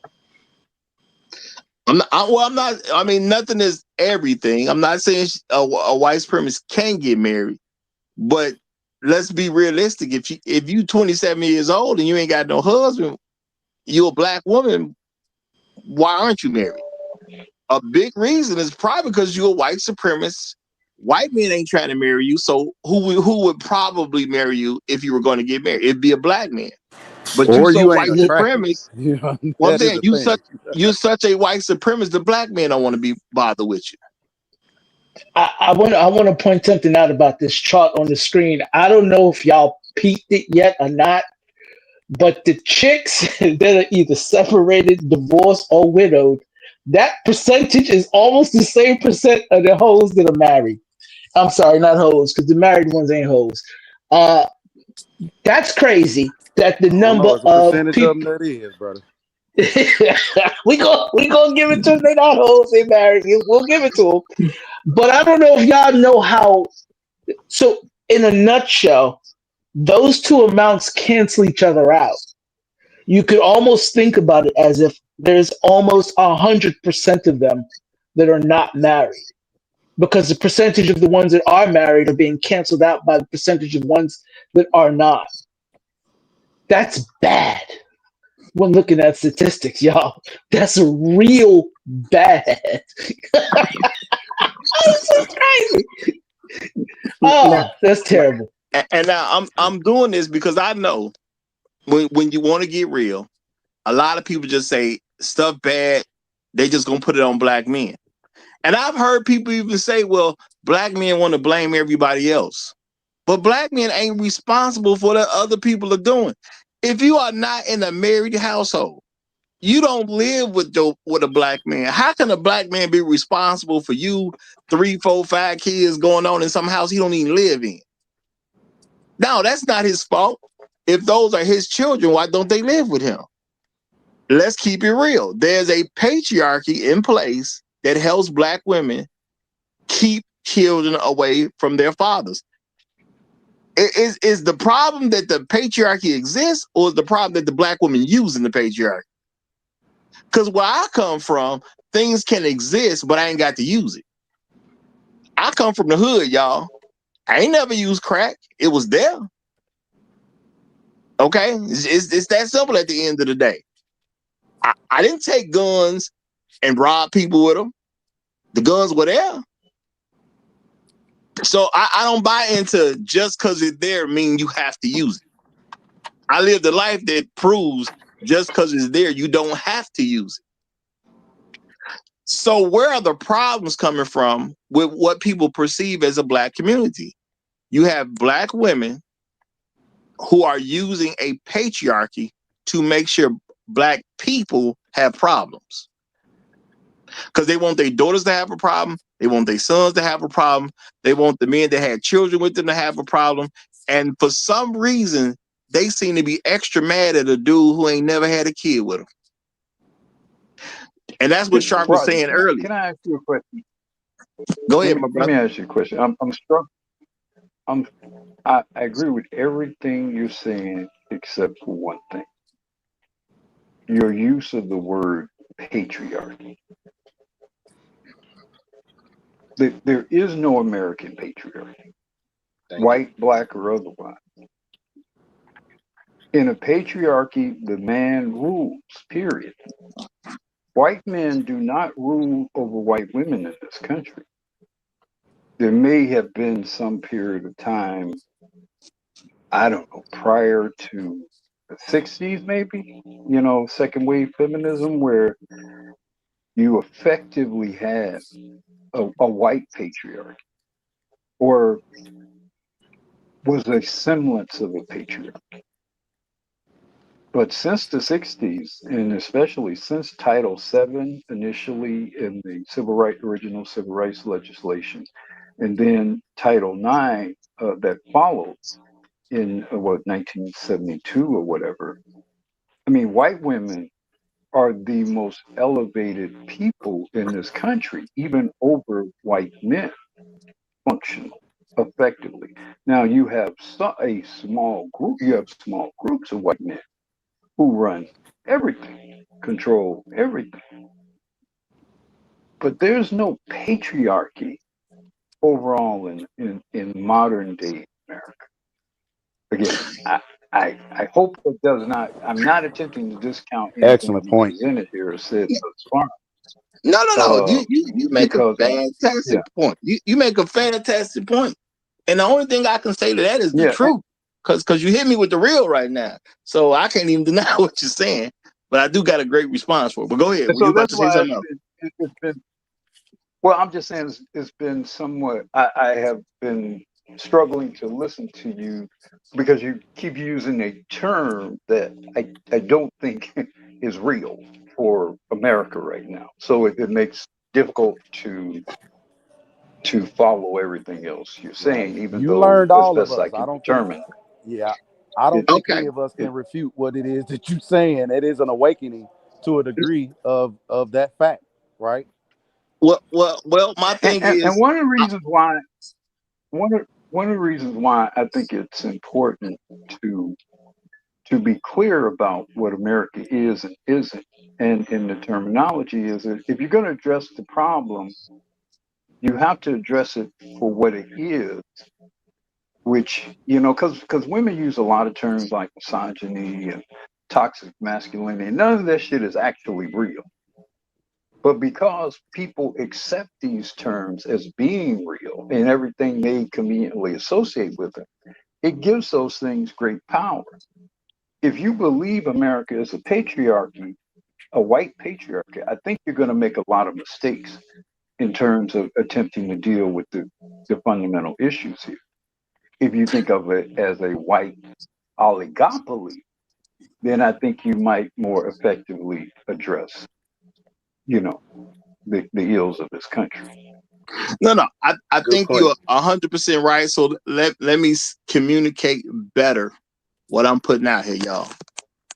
I am putting out how black women see things. They see a white patriarchy. Now, as men, we see the reality of the world, but I am talking about what black women see. Everything is black women's fault due to patriarchy. The patriarchy that they see, that they can go to and get help to get all you niggas in check, including me, because that's how they look at it. We gonna get all you niggas in check. We gonna get all you niggas to act right. We gonna break all you niggas, or we gonna kill all you niggas. And they talking about us as black men. The patriarchy that they see, this is what they operate by. This is what they truly believe, and we can see the belief based on their actions. You can see that they believe there is a white patriarchy in control, and as long as I can gain access to that white patriarchy, I can humble these niggas. That's what's going on. So just to make sure we have a clear understanding of what's being presented. Quick Okay. question, just for clarification purposes. Are we talking about then a white failed patriarchy that is propping up white women? Like maybe it's still a thing where the men are actually allowing them to be in this position. Like if they just kind of like just said, okay, no, we're not doing this, maybe it just ends tomorrow. Well, I'm gonna say in this particular mind frame, white women don't even count. Right. They ain't got nothing to do with anything. The white women are just needed so they can have a white male baby, so black women have some white man to fawn upon one day. Other than that, she has no importance to the ideology that's going on. And I'm trying to get black men to see something so it'll be okay with you to do, not you as an individual, but you as in all of us here and beyond can start operating things in a different way. Because black women do make complaints about stuff that needs to happen. Black men do have guilt about black women's complaint. And at the end of the day, we need to stop being guilty about the things they complain about, because there is nothing to complain about once you remove their belief in white male patriarchy. The only reason she ain't doing what she should be doing is because of white male patriarchy. Because in her mind, it exists. And she proves it all the time. I agree. But you know what? I'll take it a step further. Even her belief in white male patriarchy, what she's saying is is absolutely all of what they said on there, the reasoning, the vague descriptions that they gave for reasons aren't even true. I don't know about y'all, but in my personal life, I've gone to my sisters, my cousins, female friends, my homeboys' wives, and I've asked them, do you think most black men been to jail? And they all say yes. I don't get none of them that say no. Yes, They all say, yeah, most of y'all been to jail. Like, what do you mean most? Yeah, there's a high percentage of y'all have been to jail. And I try to give me a number. Don't give me some high, crazy falutin number like 70, 80%. I'm like, really? Hey, we You can think say 70, most black 80%? women are single moms. I can live with Hold on. Hold on.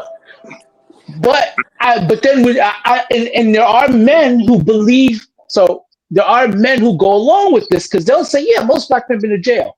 So I ran the numbers and I looked. When that whole when they were doing the incarceration thing back in the 80s, when the whole drug epidemic was going on, our percentages of incarceration did get bumped up.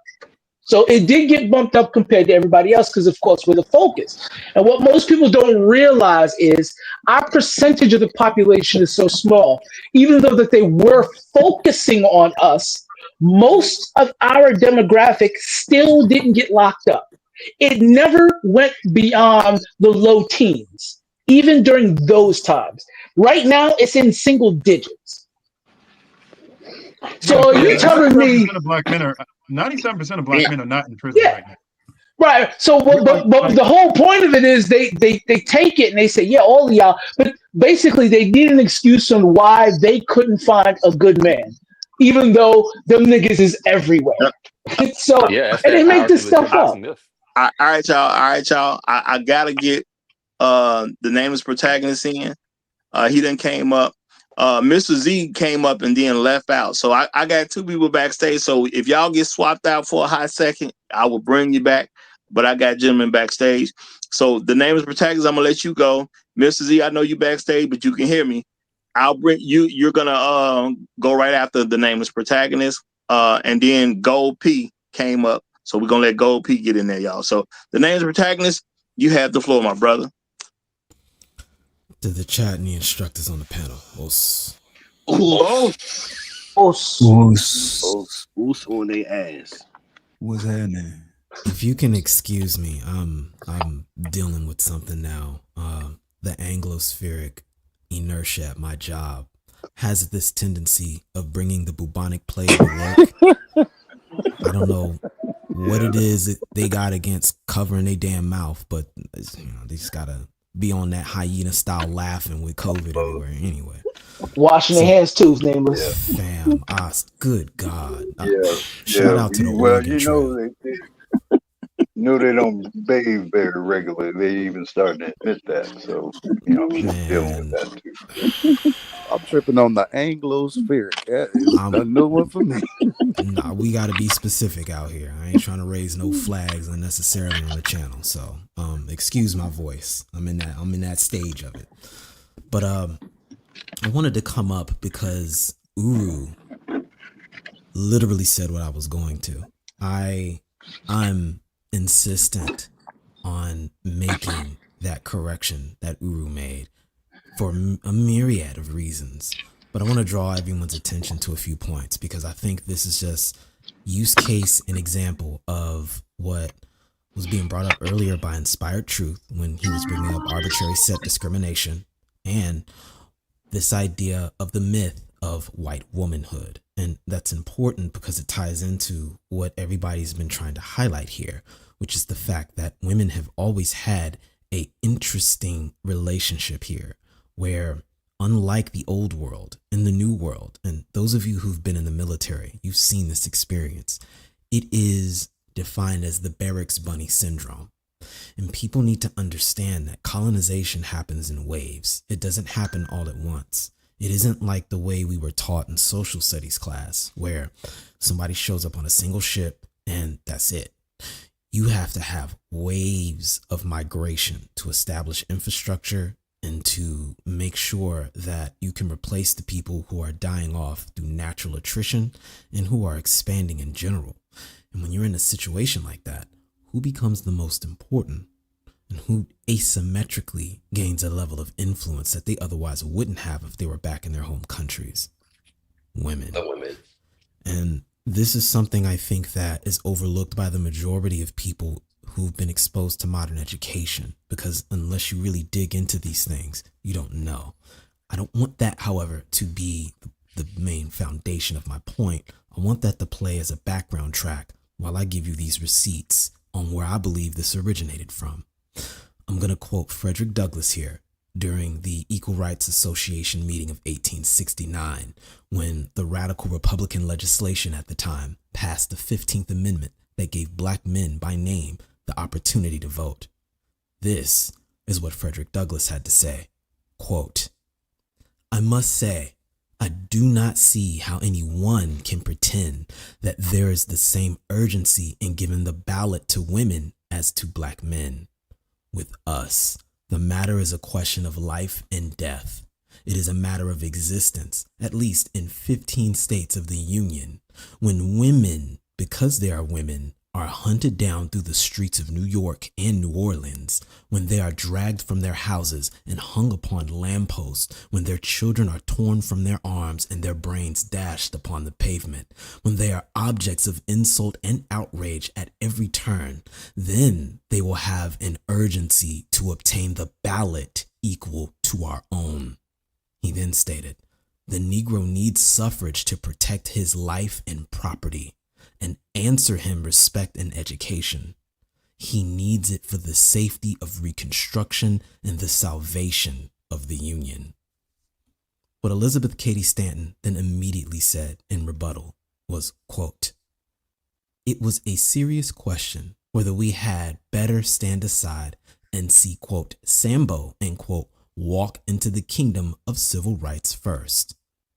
She goes on, think of Patrick, someone Irish, by the way, Sambo, Hans, and Young Tongue, these are the terms they used at the time to refer to Asians, who do not know the difference between a monarchy and a republic, who cannot read the Declaration of Independence or Webster's spelling book, making law for Lucrezia, Mauritania, or Susan B. Anthony.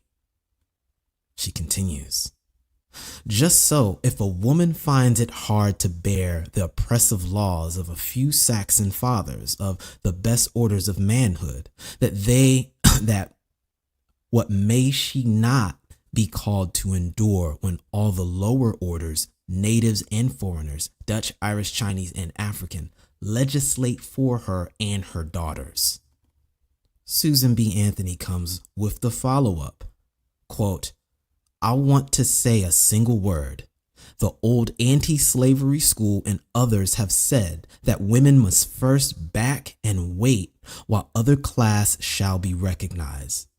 But we say that if you would give the whole loaf of justice and suffrage to an entire people, give it to the most intelligent first. Speaking to intelligent, quote, educated women, it continues onwards, quote, it is not the little good it possesses, but the greater evil it perpetuates that we depreciate. It is not in the abstract that we do not rejoice that black men are to become equals of white men, but that we deplore the fact that 2 million sick black women, hitherto the political and social equals of the men by their side, are to become subjects and slaves to these men. It should start sounding familiar. And I want to end on something Sojourner Truth said just a little bit before this event went down. Quote, there is a great stir about colored men getting their rights, but not a word about colored women. And if colored men get their rights and not colored women theirs, you see the colored men will be masters over the women, and it will be just as bad as it was before.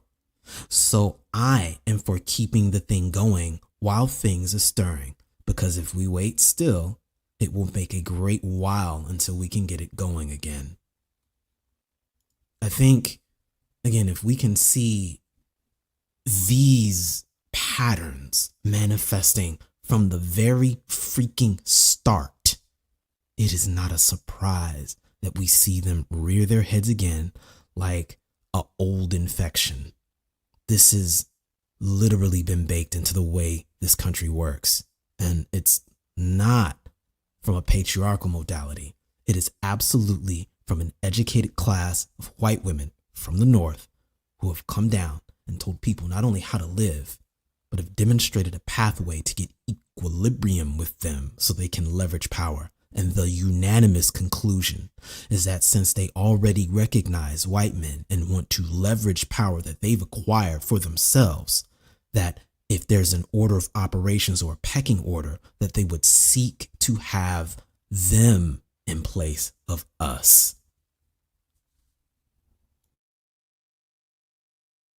All right, now, Compassion and Kaz has a video he wants to share with us.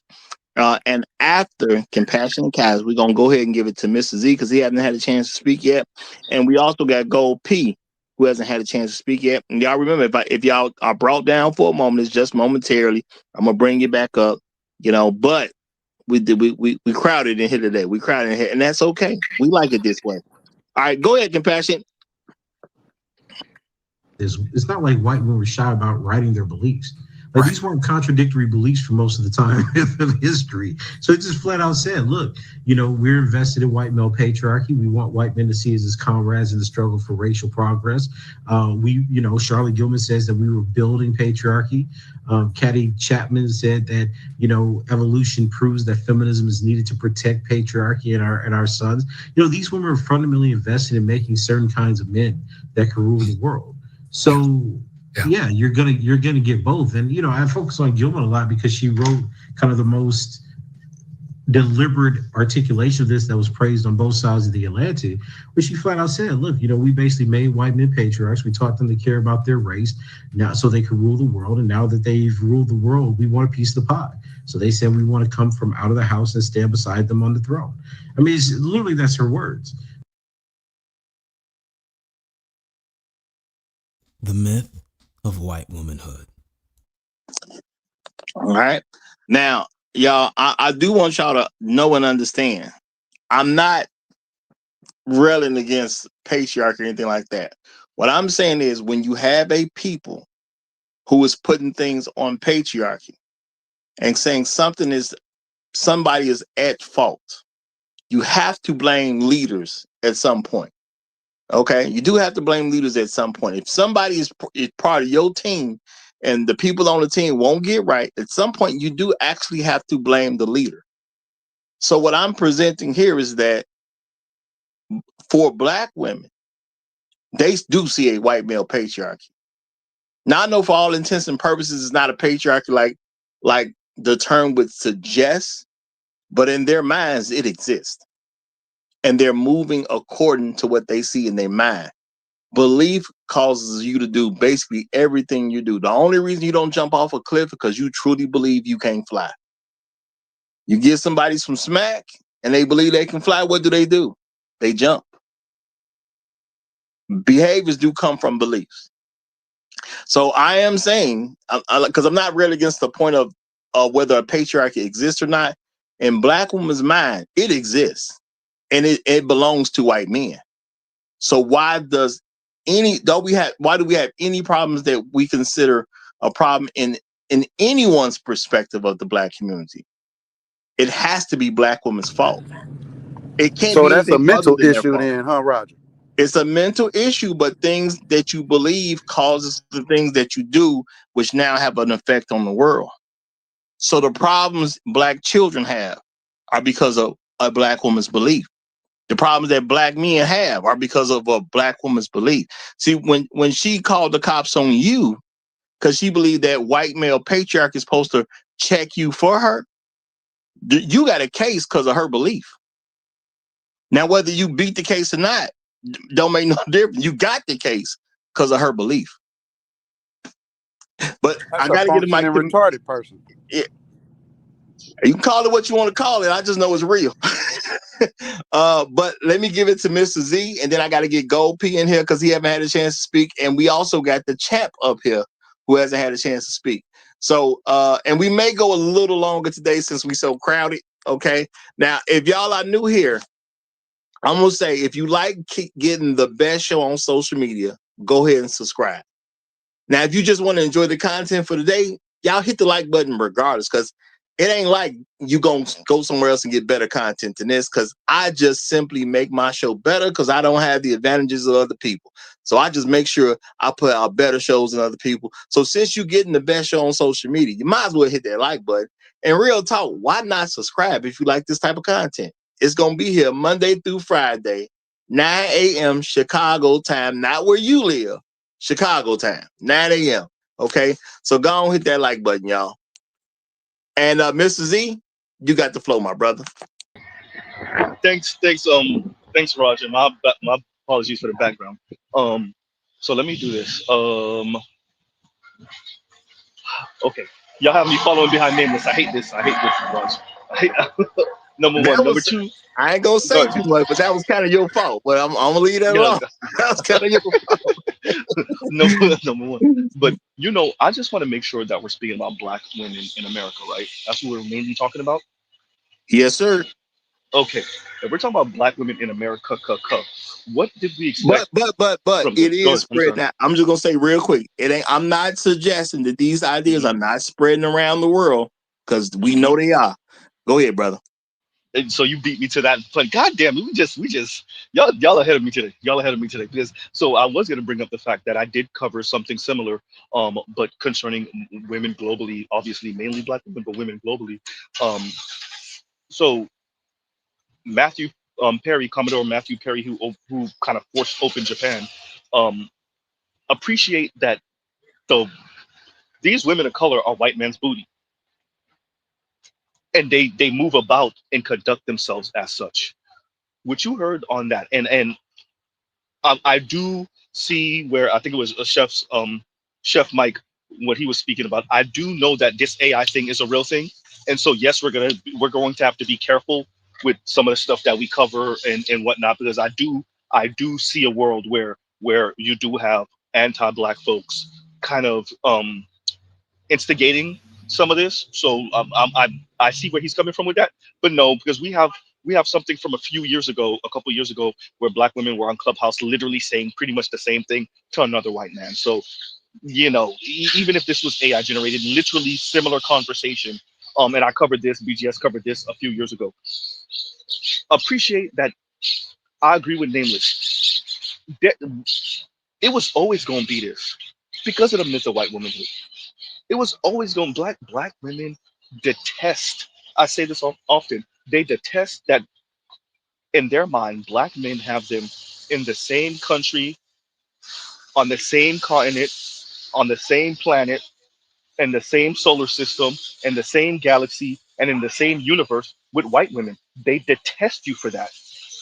They detest you for that. And yes, they're willing to watch you get mass deleted for the off chance that they could be chosen by a few white dudes. Now we appreciate what that end result will be. We appreciate that. We know this math don't math, but they detest you because you have them on the same planet with white women, right? What you heard on that Clubhouse clip, the you know what? I'm okay with you deleting black men. That's what the young lady said. And yeah, for the part that somebody caught it too, was like, oh, I can't say what I really want to say because you're here. They are perfectly okay with watching black men get mass deleted for the off chance that they could get to gallivant around this planet like upper middle class and rich white women. And I want us to appreciate that. Is it all black women? No. Is it most? Anyway, so so we have to appreciate, like, this is, and yes, Raj, and I'll end out on that. Yeah, Raj, it is spreading, and you do hear other women of color around the planet kind of speaking similar ish, right? Because especially as more countries in more societies, quote unquote, advance. I'm putting advance in air quotes, everyone. Maslow hierarchy of needs. Now it's about being self-actualized. Now it's about being validated. Now it's about being seen, having the nicer things in life. And because of what's gone on planet Earth over the past 500 years, for many women of color, the person that they think that's going to get them closest to that is the white man. Don't get it twisted. Black women are just the loudest about it because they're the furthest away from it, right? They're the loudest about it. But you'll hear Asian guys speak similarly about how Asian women are moving, and that's South Asian and East Asian in America, right? You'll hear Latino guys, especially the ones that are more indigenous looking, say similar about Latina women. And in these people's mind, this is the very tippy top of the pyramid. I don't want us to feel any kind of way about it. Black men don't need to feel any lesser of men about it. It is about the women. You got to be held accountable for what you choose to believe in. I agree with the Roger report on that, and I'll pause on that. Look, what you heard from Clubhouse, you're going to keep on hearing that type of crazy talk, especially as things get more difficult, because you'll have black women split into two. Some of them are going to get on black men's program, or try to at least, right? No reach back because of the difficulty in the environment. And the other half will say, you know what, I'll go down with the ship and I'm gonna start talking even crazier than I was before. And I'll pause right there. Thanks, Rose. I appreciate it, brother. Appreciate it. Gold P, we got to get you in. Then we're gonna get Champion after you. Y'all try to respect that 2 minutes. 2 minute opening statements, y'all. 2 minute opening statements. Gold P, you got it, brother. Man, what's happening? What's happening, brother? What's good, fam? Well, peace to the panel. First of all, I want to say to Chef, man, look, it's Roger's fault. Whatever happens, it's Roger's fault. Don't include me in Roger's stuff. I had to address that off top.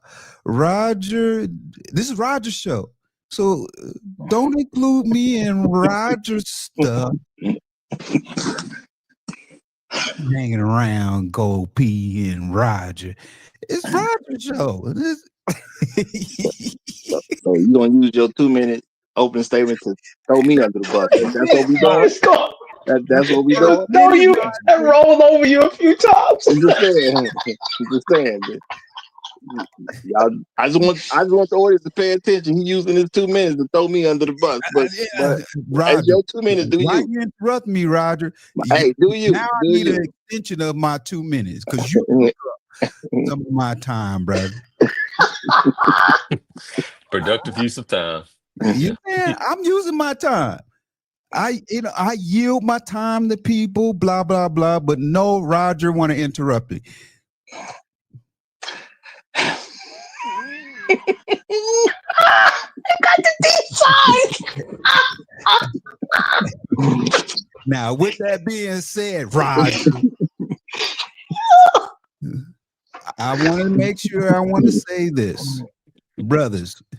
Look, it ain't only the black women in after you.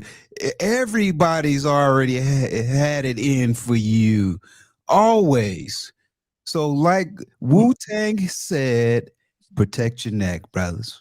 And I'll leave it at that. I yield my time back to Roger. God damn, on the way out. You got you. All of us say we're gonna have an interesting Bible class after the show. We're gonna have very interesting. But I'm not gonna deal with that because I got too much respect for the champ to get into this mess with Gold P right now. So he's been waiting a good little while. Champ, you got the flow, my brother. You got the flow. Okay, brothers. Happy Thursday. I'm gonna do my best to make it 2 minutes and everything else. And I just want to echo a little bit what Mr. Z just said and what the other brother said earlier. This is nothing new. This was something that was out there a couple of years ago, and it took a white woman to post this on YouTube and everything else. And I think some of the women got their page wiped out, through got their page wiped out and everything else. But I want to read you something, and I'm going to give you a reason why some of these Latin countries don't exist right here. The term improving the race was used by proponents of eugenics and racial whitening policies in both Europe and the Americas with the purpose of creating a superior population through a selective breeding, or in Latin America through a process called blanqueamiento, whitening. While European eugenics focused on discouraging reproduction among those deemed unfit to preserve what they saw desirable genetic, the Latin concept of maggiore la razza often was involved in social biological process of encouraging intermarriage with lighter skinned individuals to produce lighter skinned offsprings. So in other words, what you were hearing on that on that chat on Clubhouse was some of these black women wanted to participate in trying to breed generations of blackness out. This is why you don't have black communities in Latin America like in Argentina, which once upon a time had 3 million black folks, is now down to just only 200,000. Same thing in places in Chile, Peru, and other countries in Central America. So this is nothing new. It's really just disturbing to hear something like that. But the truth of the matter is a lot of black women don't like being black. They want to have this type of lightning skinned offsprings and have this exotical type of race rather than just be this phenotype black person. They want a different type of looking mixed race person. So that's the purpose of this. That's why they're on there going on through talking with white supremacists right here. So I'm gonna land my plane. And I hope anybody, if you guys just heard me what I just said, just you can comment and everything else, or just maybe challenge me on that what I just said. Okay. All right. Now I'm gonna say bring it back to my main focal point of the show. What problem can be blamed on black men if a black woman's patriarchy ain't got nothing to do with you? And see, I think this is going to be very useful amongst black men if you actually accept what's being said here. Black women will tell you all day long they're having problems, and then they'll put their problems on black men. Do you hear a black wife complain about her husband? Because that's something I've seen too much. I'm not gonna say you can find anything you look long enough, hard enough, just like I can find you a guy with no legs. I don't know where he at the moment, but if you give me a little time, I can come up with a guy with no legs. So my thing is, don't be an idiot. Okay, you can always find something, basically, if you look hard enough for it. But what problem exists in what anyone considers a black community that doesn't derive back to black women following a patriarchy that is not ours? Does that problem exist? Is there a child in school failing and the black women don't belong to a white patriarchy? Think about that, y'all. Is there a black kid going without a meal right now? Any black kid going without a meal right now? What's today's date, y'all? What is it? It's November 6th, right? Yeah, November 6th, yes. This is an important day because November 1st is when a lot of people will start to get their quote unquote food stamps, SNAP program benefits, all that type of stuff would have came in on November 1st. And those things didn't come into play. So I'm saying right now, even though it's just a few days away from that, ain't no black kid going hungry and they under their black father. That's not happening. Now, it may be a kid or two going hungry right now because folks didn't get these SNAP benefits or the EBT didn't turn on or whatever the case. But what patriarchy are they following? They're following some white patriarchy. Because in their mama's head, there's a white patriarchy, and that's who my allegiance is to. I don't know a black father and his kids ain't got no food. I don't know those guys. Even when I was much younger, much broker, I didn't know those guys then. Y'all know what we would do if nobody really had no money? You just come to the fellas and say, hey, I ain't got no money. Y'all, I got to feed these people. What we going to do? All right, well, I can give you this. Somebody else going to say, well, I can give you that. And I don't come from money. So can't nobody tell me nothing about being broke. I know how to be broke. Okay, I don't come from no money. But I ain't never seen a black man just let his kids go without. It just didn't happen. And I'm not saying I've seen a whole bunch of black men having to go to other black men to get some money up. But there was times when we was younger, and I'm talking about you already had your 18th birthday. You already completed high school. So now you in the world doing whatever it is that you're doing in the world. Yeah, we went through some struggles here and there, and we had each other's back. But nowhere in the world did anybody who have a kid let his kid go hungry. Just didn't happen. Not if there's a man involved. No, not if there's a No, father. I'm talking amongst the men. We ain't letting no child go hungry. Never seen that. Real talk. We did whatever we needed to do to go hungry. If you had to get 2-3 jobs, that's what you did. If you had to work 12 hours a day, that's what you did.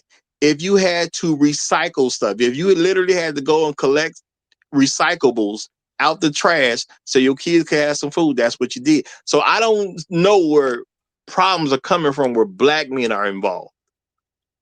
Just So reminder what? sharks. Well, let me Raj, just say if you this. don't mind. So Oh, what okay. problems do we have that don't come from black women following their white patriarchal leaders? Go ahead, what you was going to say, whoever that was. But Raj, the champ. I'm glad he mentioned he essentially mentioned the painting, the redemption of Ham, which and we've all seen before. It's the Latino family, and you can see the clearly visibly black grandmother, the lighter skinned mulatto granddaughter. Daughter. Excuse me, black grandmother, light skinned daughter, and damn their white grandchild. with the white boyfriend or husband or lover of that daughter. Um, I don't think it's a coincidence it was a black woman. I don't think that it's a coincidence that the grandmother was a black woman. And we already know about Argentina and how they got rid of their black population by sending the black men to war to be slaughtered.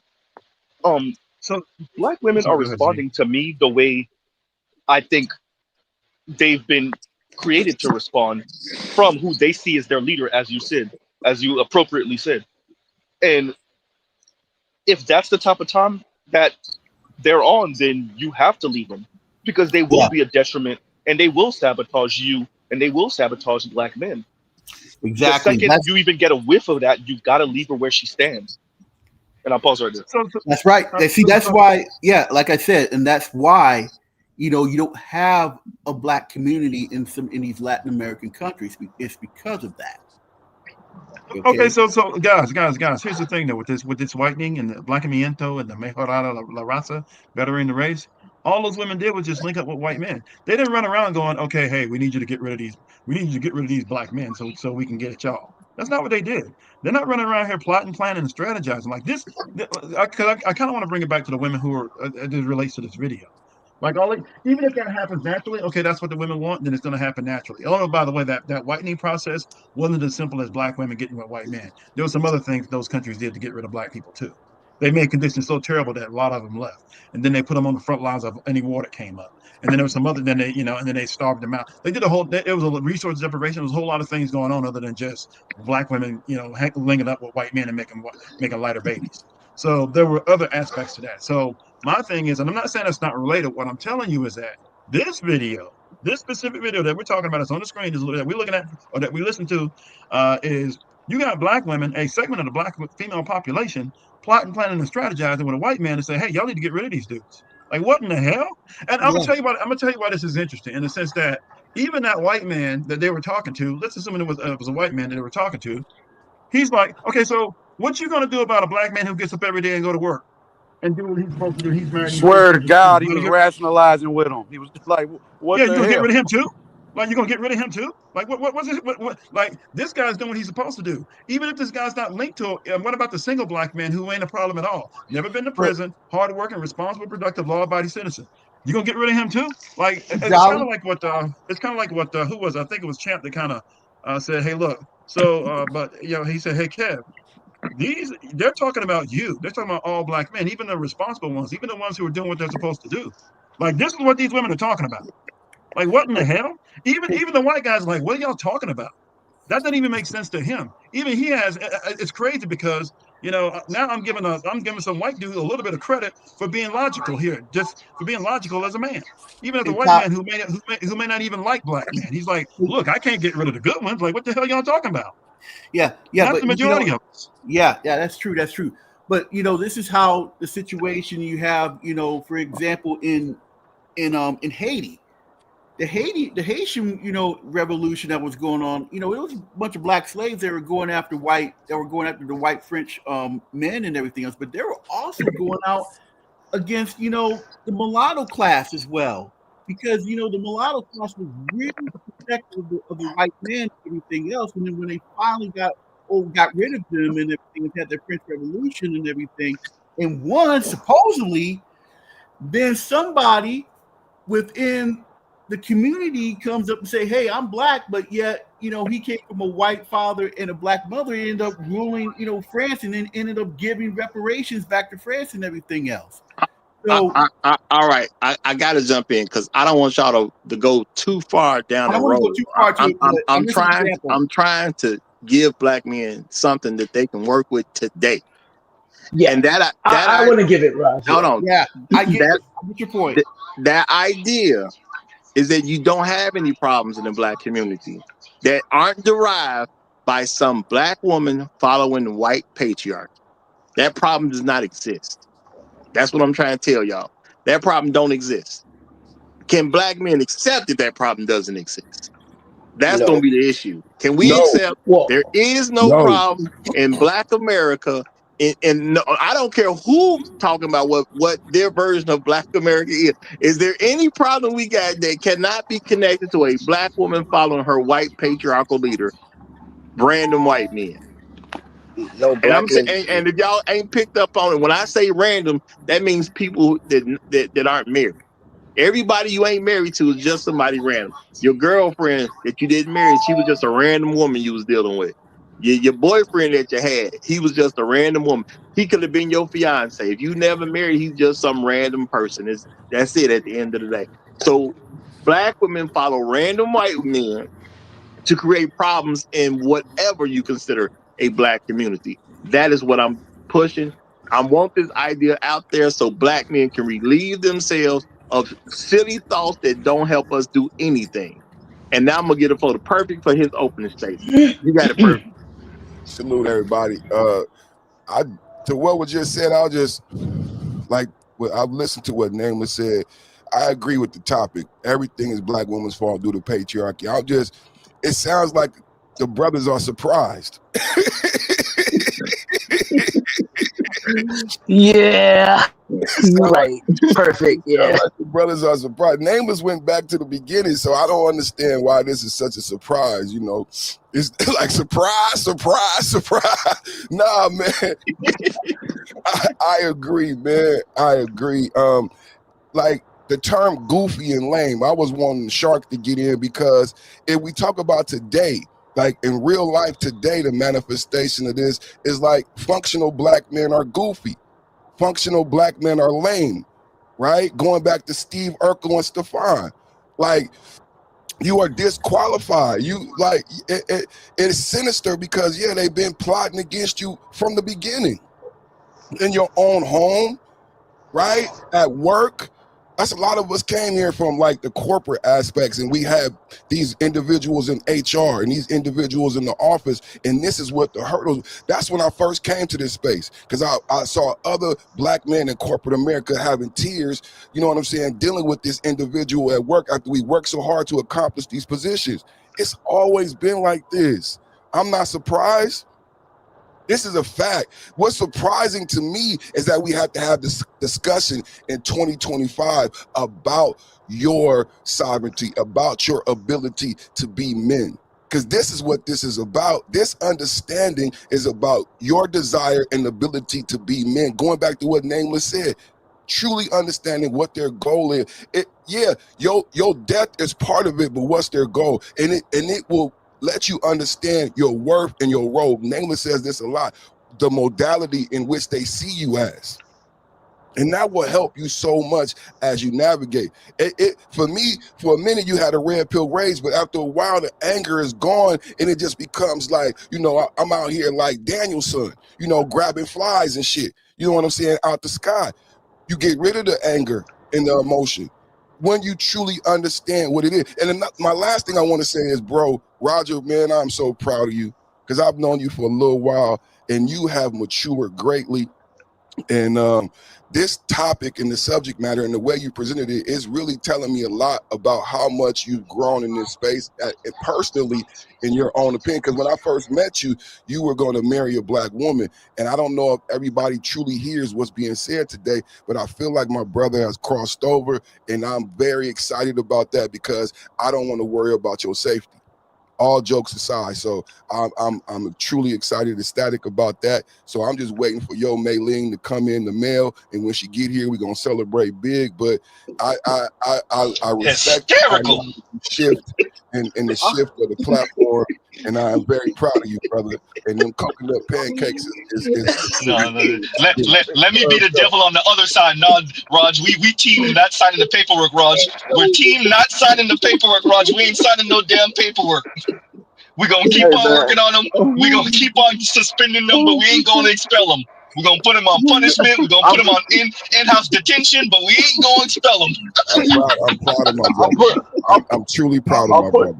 I'm putting together a sponsorship program to get him over to Brazil, but he won't get on the flight. He won't get on the plane. I don't know what's wrong with him. What you say? You can't get him on the plane? Get to the counter, Roger. Get to the counter. Check in, please. Get on the chopper. Get to the chopper. Y'all is wild. That's all I'm saying. Y'all is wild. Listen to brother. But we do got a clip. Compassion Cast wants us to see, y'all. We got a clip he wants us to see. So let's Let's take a quick pause and let's see Don't be what's no going suck on out here. here, Roger. What'd you say, Go? What'd you say, Go? Don't be no sucker out here. All right. All right, let's roll that footage, Compassionate. This pattern revealed something crucial about female psychology that society worked hard to conceal. Women's political opinions weren't based on genuine conviction, but on social positioning. They had supported revolutionary causes not because they believed in justice, but because it was fashionable among the intellectual class. The moment supporting those causes became costly, their true priorities emerged. Dostoevsky began to see that women were essentially practical creatures, driven by survival instincts that overrode any capacity for genuine loyalty. They formed attachments based on what men could provide: status, resources, protection, excitement. When a man could no longer deliver these benefits, the attachment dissolved, like sugar in rain. The intellectual prisoners had made a fatal error. They had projected their own capacity for abstract loyalty onto women who were incapable of such feelings. They had assumed that women could love ideas, principles, or men independent of immediate benefits. This assumption had led them to misinterpret female behavior entirely. This pattern... Yo, that's deep. That's deeper than the abyss right there. I mean, there's a little something to it. There's definitely a little something to it. But you know what? Usual business is coming up, so I'm gonna have to give him the mic first, y'all. I'm gonna give him the mic first. So, usual business. Give me 1 second. I'm making some room for. Hold on. Matter of fact, do I have to make room? Oh yeah, I do. Okay. So 1 second. Gold P, you out of here, brother. You out of here.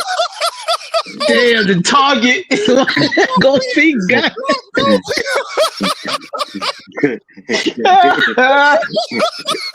Click, boom. No, I mean, don't trip. I'll get you back up, y'all. I'm swapping people in and out. Just to make room, to make sure everybody get a chance to say the things they want to say. I'm going to extend this a little bit today, maybe an hour, depending on how this conversation is going. But to me, this is a very important idea for Black men to have, because we do get hit with all these different issues, and people are blaming us. And my thing is, how do you blame me for something I'm not responsible for? I reject that blame. Now, I've always been that way. I will accept responsibility for stuff that has nothing to do when I want to, but you ain't going to force it on me. I ain't doing that. Roger, let me make one quick statement. What Compassionate played is in a way a response to what Black Guru was saying earlier about, about treason. The lady see that white man's position, as the tippy top, and screw your ideas of treason and loyalty and whatnot. That's where he's trying to go, and they're willing to sacrifice anyone, including other women and other Black women, to get up there. And I'll pause right there. Okay. Yeah, my bad. I did something, y'all. I actually had Gold P still on stage. Let me correct that mistake. Credit, you go and get back up here, man. Go and get back up here. Let me correct that mistake, man. My bad, Gold P. To tell you I'm about to remove you and don't remove you. I apologize for not removing you quick enough. I apologize about that, brother. I apologize. Just And like I know a Black woman, man. I tell you what, just like a Black woman, man. Go be my man, but he definitely been shooting today. He definitely been shooting, and I let it ride. But I gotta get him where I can get him. But usual business, you got the flow, my brother. Go ahead. Hi, how y'all doing to the peace to the panel, peace to the chat and everybody that's here, man. Salute. Can y'all hear me? Yes, sir. We hear you fine, brother. Sounds good, man. Clear. Zulu, let them know about them sisters in Africa with the white dudes. Go ahead. I got a story for that, but I'm gonna go to the first story, right? Have y'all ever heard the phrase, what is it? All is fair in love and war. Yeah. Yep, absolutely. Yeah. Right? And it never really, I heard that phrase all the time as a kid, but it never truly dawned on me what that really meant. That means in warfare, necessarily everything is on the ground. Is everything. You can do everything. Anything you can quote unquote get away with, you can get away with, do it. By the laws of war, by the art of war. right? Deception is key. So if you understand one thing about the art of war, it tells you the first rule is say deception is key, right? So when you understand that quote unquote you are in an armed combat with an individual, then necessarily the rules and how you deal with an individual must then change, right? I think the problem has been with black men as a collective group. They've been dealing with black women with kid gloves, not understanding that you dealing with a combatant who said that I will quote unquote end you when I get the opportunity to end you when I get the opportunity to end you, right? So then when you have the mindset that okay, I am at war, then you then look at her a little bit differently. You see the spies for the spies. You see the quote unquote the dead spies for the dead spies. You see the living spies for the living spies, and do it at a highly efficient rate. And the problem is when I started doing that necessarily for me in my life, it became really quite easy to figure out what women was I need to be dealing with and what women I shouldn't have been dealing with. And I think the problem is a lot of dudes are starting to figure it out, especially on TikTok. It's slowly happening. Oh, it's a slow crawl, but it's a crawl indeed. They're starting to see it, right? And I'm thinking most people are, well, most men in general have never had to deal with that concept. They had to deal with it in smaller doses. But I think necessarily how we look at it, like we understand like the quote unquote unbridled nature necessarily of an individual like that. And I think that kind of shapes an individual in a different way. And I've been kind of working on this theory, but I don't know how I kind of been looking at it. But once you kind of understand the the phrase "all is fair in love and war," and then the art of war, deception is key. I think you kind of have to look at it differently. But yeah, that's it. Sis. That's it. Raj, We got one more Zulu, person to go. Matt Or? Zulu. No, Well, Champ asked me to. I'm sorry. No. I was going to clear the floor for you because I seen what happened in the private chat. I just say that. So yeah, go ahead, Mrs. Z. Go ahead, do your thing. Okay, so Champ wanted me to speak about this Mejorlo Raza and Blackamento. I think that's how you pronounce it. I can't remember. So it's simple math. Marrying and having children with lighter and lighter and lighter until you get to white, right? It improves your social status. And then depending on what Latin American country you're speaking about, it's not just social, obviously. Economic, political. There is something to be said about a certain mass deleter. I don't know if Raj want me to say his name. Who deleted a few black folks at a church in one of the Carolinas, right? And his manifesto when he was speaking about Latin America, and that's a high school dropout. Sorry, Hold on. go ahead.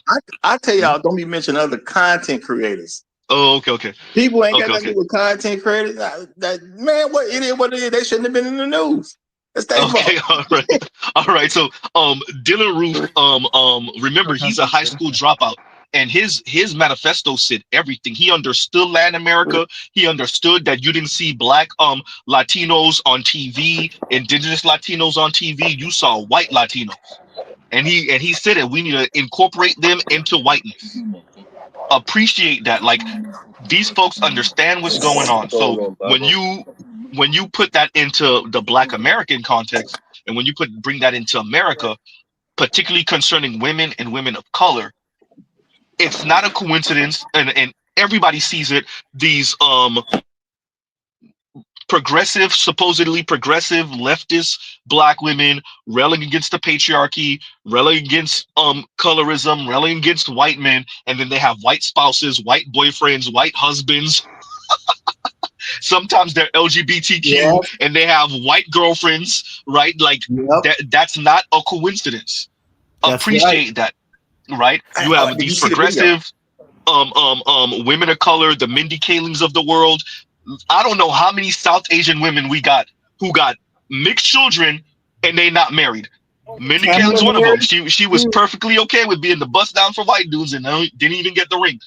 this is how these people, these women, particularly in America, I know we're speaking about specifically black women, this is how they see themselves. They see themselves as that. There's a clip Compassionate got on his channel. I haven't I've played it a couple of times, of the Asian woman street man on the street interview, telling you she felt a certain way in high school by not being chose by the white dudes, and she's a grown ass woman now, and she's leaning towards ending up with a white dude because she wasn't chose in high school by the white dudes.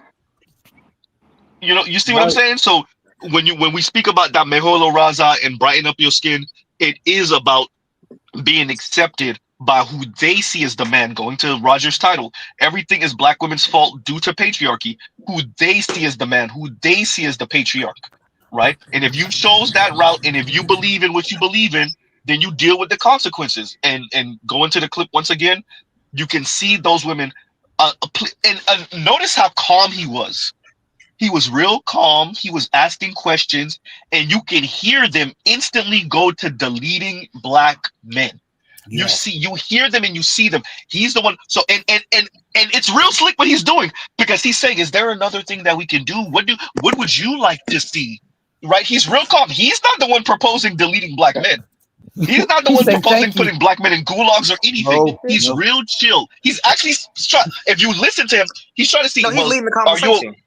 are you open to reform? Like, you can see that's what he's essentially trying to say. Now, does he really believe in that, or is that just him speaking? That's a different conversation. But he's saying, do you believe in reform? Is there a way we can reform them? And what do they say? Ain't no fixing them. Delete them. Oh, Yeah. you gotta love it. So, Can and I'll I? pause right there. But I hope I Yeah. answered your question. Go ahead. Well, Thank hold on. you. We Well gonna said. Wait, can I make a comment after the clip play? yeah, cause we gonna play the clip since Compassion went and dug it up real fast. Shout out to you, Compassion, for that. Go ahead, my brother. Never the girl that guys are like lining up to date. I didn't look like this blonde white girl, and that's what all the guys liked in my high school. What's it like dating white men as an Asian woman? It's tricky because you're always like, am I an experiment? I have to be really mindful about like, am I really just chasing some sort of validation to kind of heal this childhood wound of like not getting picked by them? I think the biggest question that always lurks in my head is like, are you open-minded enough that I can bring you home to my family in China, and you'll be able to survive my crazy family and be open to experiencing like a new culture? A lot of guys don't pass that test, and I think that's also why it's like, I've been single. All right, Shark, you said you wanted to say So something. you the bust down for white That's dudes. That's well, Robert. Go before ahead, you go, yo. can I Her just whole Yeah. life can I off of a ask whole y'all? other Is she ethnic group. attractive? She would rather be No, she's single than to cute. even date her own She's cute. ethnic group. But I Yeah, I Roger, I didn't want to see get it. in. I'm gonna just Okay, pause cool. right Do your now because thing. you know I'm gonna push back. Everybody, But I'm let women. him go, brother. Okay, you're cool. All right, let's get Shark in, then we get you in, Creator. That was Creator, right? Yeah, that was creative. Yeah. Yo, Okay. it's a ill thing, because like even on that first initial clip we messing with, right? I can bet you at least 50% of them females had a black man in their life, and this is a challenge to all black men. Just messing with chicks, married to a female, in a relationship, girlfriend getting engaged. When you come home tonight, you say, "Yo, we not having no more TVs in the house." I made a joke about electricity a while ago, and y'all laughed, but this is dead serious. Ain't no more TVs in the house. And when you bring in your phone, you put your phone in a box, and you don't turn that shit on till you leave out this house tomorrow morning. You just get a house phone. That will show you how fast white supremacy will rear its head in your face. All of these images they get of these white people is from the media. These niggas that these crackers that they at work with ain't more superior than you. They not better than you. They not flyer than you. They don't have more pizzazz than you. They not funnier than you. But you let white supremacy in your house day by day. You tell your wife ain't no more TV no more. I bet you $5 you will see how fast you run the show that you think you run. All over a TV. I think you make an excellent point, my brother. Real talk. Creator wanted to get in, so go ahead and get in, Creator. Then I'm gonna take the mic from there. Go ahead, Creator. Hey, Roger. Great topic, man. As always. I mean, you do what you do, and bring them out. All the speakers, man, were very intelligent, and I mean, I'm really enjoying the conversation, but I'm gonna do a little pushback. You know me, I'm full fledged on, taking responsibility as men, and that to me would be similar. How would you feel if your wives and your daughters said or pulled that move, right? Even behind closed doors, one of those wives and daughters, that would be indicative. That would say a lot about the actual men, right, in that community, or I'm gonna say at least in those ladies' community, right? That would say a lot. Where's there a safe space created for these women? And I'm gonna go back to what I said at the top. Most people, when they getting what they need, they don't like you said, these women are expecting white patriarchy. They're going by white patriarchy. Well, what does black patriarchy look like?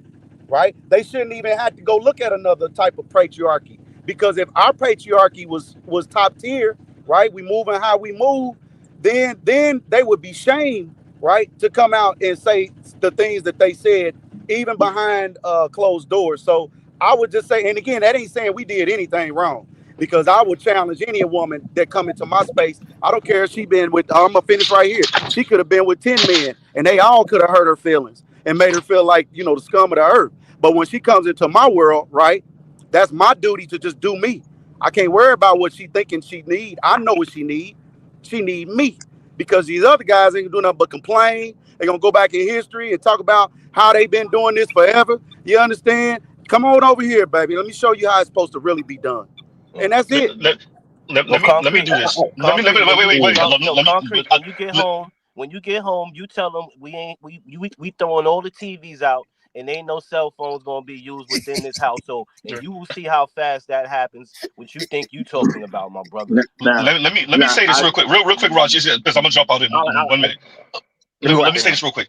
Okay, look, there's a You got to reason rule why I with the plan, continue. brother, and that Yeah, plan will progress. Ain't nobody no, great leave nothing that's great for them, and if they do, real let them quick, go. Try it and come real back quick, tomorrow and re- tell us how it go down. Please, real don't even quick, yo. be serious with it. Just say it when you go home and see what happens. Real quick, because there's a reason why I continue to bring up Asian women or the Asian community, because that's supposed to be the model minority, right? That's supposed to be the men that did everything the right way, right? Both East Asians and South Asians. There's a reason why I mentioned that woman on the street interview, that Asian woman. There's a reason why I did that. To say it ain't, and I'm glad you kind of cleared it up towards the end, but it's not about what black men aren't doing. This is about what you choose to believe in, as the Roger Report would often say. Mm-hmm. This is what the women are choosing to believe in, the women of color. This is an Asian woman who she's spilling her guts about white men. Let me be very clear. On a man on the street interview. She don't know this man. From a hole in the wall. You see what I'm saying? And she's spilling her guts about It's mental supposed health, brother. That's childhood mental trauma health. by not being chosen by them in high school. That's mental health, No, right? it's So not. when I That's mentioned that mental health, brother. there's somewhere I'm going with this. I expect black women to act like this. I expect Asian women, Latina women, especially the more indigenous looking women, to act like this. I'm not saying it's right, and I'm not excusing it. What I'm saying is, for them, Let me the ask. man is white men. Well, Go ahead. let I'm me sorry. ask this creator. Let me ask creator a question. How have Asian men in the United States of America failed Asian women? Exactly. About letting You them said, how have they failed They're Asian the women? high, hold on. They are the highest employed, least likely to be arrested, incarcerated, have the highest educational levels, highest net worth, highest income. So now, how have the Asian community failed that woman on the video there? Okay, so can I answer your question? Please. The Asian women not coming out well in Korea. Apparently, the Asian He men are said in failing. America, bro. Don't veer from the Oh, point. in America, I Asian. said So I so said then in then you America. need to be clear then, because you're talking to Asian, He and then we said say he's I Asian clear, bro. said American. in America. Wait. I He said said in If America. in Because you America. he said said Asian. America, Yeah, you said how they failed they men. So now we talking Asian American men, right? Yes. Okay, I just want to be clear, right? You guys are petty. I'm just joining right Brother, on I in. said yes. All right, There's so no now, point for extra Stop conversation on that. filibustering I and said answer the yes. question. right. All right, so they have, as far as that question is concerned, I don't concern myself with nobody else's rate. That's my answer to the Bro, And bro, yeah, that's not the okay. question. They're That's gonna but I am filibuster. going to That's why he was concern. filibustering. There we Hey, go. hey, There we go. Let's If go to Oh, black Raphael. men, Let that's Raphael why. speak, Hey, please, listen Roger. to see, me. this Listen is to me this hey, is for a how second. black men. Listen to me for a second. everybody Niggas, let chill. me say what Listen I to gotta me say, for a brother. Let second. you This is guys, how hold men. on, Look, everybody chill, Time y'all. you gotta Everybody throw a chill. timeout for that one, man. Yeah, sir. everybody chill. Relax. It's Y'all fine. No, ain't no, going no, to no no, no, timeout. no, I no. answer the Hey, question however I creator, see creator, fit. creator, No. creator. This ain't again. It's not Creator, an echo creator. chamber, We not right? gonna And if go all into a you back and forth. agree, that's okay. Creator, chill. We're not gonna go into a back and forth, and we're not gonna get adversarial. The man asked the question. Creator gave his No. We answer. not. With the creator gave his Yeah. answer, y'all. Okay. Well, he definitely gave her a response. I'm gonna say that he gave Yeah, his I gave him a response. response. But Yeah. Roger, And can I Now, please finish let my me, point? Roger, let me say no, this. I think he Let me finished say speaking. this to the people. The Bro, you right, can't say nothing until the I finish right my point, sir. question, Please. Yeah, the I'm pretty right sure I can. Wait, question, Respectfully. the right question, the right question can provide more information than hours and hours of talking and debate. facts. Exactly. I'm well said, brother. That's all. That's all I can say. I That just, but what my question to you, Raj, real quick, Raj. My question, but it's important, Raj. My question to you is, when did black people exist in a vacuum? Last time I checked, it's like 40 some odd million black people in America. I didn't know that it's just America is black America. I didn't know that. So, no. not caring about what's going on around with everybody else. I mean, half the reason we're in the position we're in is because it's not just black America. But I anyway, disagree. continue. I disagree Okay. All totally. right, y'all. I I was don't supposed to get raise the my mic a family long based time off ago. how everybody else Somebody's raised their waiting, family. y'all. One at a Somebody's time, Yeah, waiting. fellas. One at a yeah, time. For y'all. Chef Let's start relax a taking little soup. bit, y'all. Let's relax a little bit, okay? Because y'all got me He about said to he bring. disagreed, like I asked him his opinion. Hold But on, anyway, go y'all. ahead. Somebody's waiting. Yeah. All right, look, y'all. Because I was supposed to get the mic a long time ago for all this stuff happened. My bad, Roger. What I'm gonna say, no, it ain't just you. It ain't just you. So, they led you down that path. I'm gonna just say that. Everybody break it in. Let me get something in real quick, and it ain't real quick. Matter of fact, see now I gotta do something I didn't want to do. Right here, I'm gonna take you down for a hot second because here comes Chef Mike. No, So I'm leave him gonna up. go Leave on. him up. I'm No, gonna no, drop, no, Raj. I'm gonna no. drop. Rael, I'm gonna drop, Raj. no, brother, there's plenty of Okay. people backstage. You ain't got to worry about that. Everybody's gonna be come down for a hot second, so we can make room for other people. The issue is I gotta now. Chef Mike did say he was coming back, so hopefully he ain't even heard nothing, and he just coming back, and it just happens. I don't think that's what it is. I'm gonna pray for you niggas right now, though. I'm gonna pray for you niggas. I'm about to Chef drop Mike, anyway. Chef Mike ain't gonna hit me with no pan. I'm No, out. stay, please stay. yeah, Chef Mike, you got the flow, bro. Do what you want to do with it, brother. All I'm gonna say is y'all know my rule when you interrupt the elder. Y'all know the rules when it comes to one at a time. To brother creator, you may be new here, you may not understand, but nobody cuts the elder off. Whenever Black Uru speaks, everybody is quiet, and that's for everybody on the panel. And I'm not just singling you out. I just don't see you up here often. Just letting you know. Everybody else up here, y'all That's know. respect, man. Hey, I can't Y'all see. Hold My sight on. is sucky, Wait, so I'm stop. trying to learn everybody's voices. Wait. See that right there?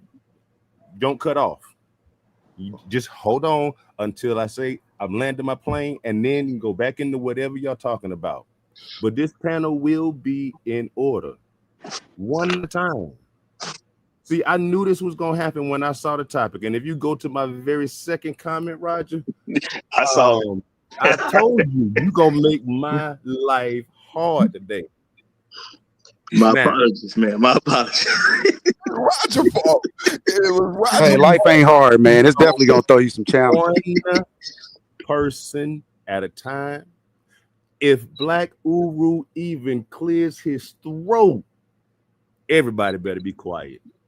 The next person that I have to address will have their soup snatched. And I kid you not. I'm going to drop back down because I got some other stuff to do, but I'll be back up for Bible study. Okay. Appreciate you, brother. Appreciate you. All right. So let me make this statement. Then I'm gonna bring Rael back to the stage so he can say what he want to say. And y'all will be swapped out here and there. So just expect it. It's not me kicking y'all off. There's only the pit crew is kicking people off the panel. I'm not kicking y'all off. I'm just making room for other people. You'll get plenty of time to talk. You'll be backstage. I'm trying to keep it to just 5 to 7 minutes. You know what I'm saying? And then you brought right back up. Let me say you this, hanging y'all. with Gold P too long. You just threw Chef under the bus for kicking people off the show, Roger. You and Gold P hanging out too much. Well, no, I'm saying that's their job. The reason he has that job, because I know me and I won't throw people off as quickly as I need to. So he's him, you know what I'm saying, J-Dub, Mr. Suge to you, they doing the throwing folks off thing. You know what I'm saying? Because I ain't gonna do it the way I need to. And I know that everybody has flaws. That's one of my flaws. Okay. So I'm trying to do something to correct that flaw. Now, what I'm gonna say is, I'm gonna say fundamentally, I think there's an issue when you buy into the belief that a woman is doing something because you're doing something. Women have their own agendas. As long as your agenda fit her agenda, she's on board. The day your agenda don't fit hers, she's off board. Now, I'm going to say this in a way I hope everybody can understand. There's plenty of good men out there. There have been men who've been married to women for 5, 10, 15, 20, 25 years. And then all of a sudden, she wants a divorce. Your agenda was good for decades, but now your agenda ain't what her agenda is. They don't line up anymore. And now that it no longer lines up, she got to go. I understand you was in for 40 years, but now she got to go. It can happen to anybody. I don't believe in blaming men on what women did, just like I don't believe in blaming my brother for what I did. I don't believe in blaming my mama for what my daddy did. I don't believe in blaming my cousin for what my nephew did. Start blaming people for what they do. And I think we get a better path to how the world works when you are willing to blame people for what they actually do. And that's all I'm going to say about that. And I'm going to give the floor to Rael and to bring him back up so he can get in. And that's just going to be that. Okay? So Rael, do your thing. Don't be salty. Y'all get pulled off stage. It's only going to be for a few minutes. Perfect. This ain't personal. It's just we making room.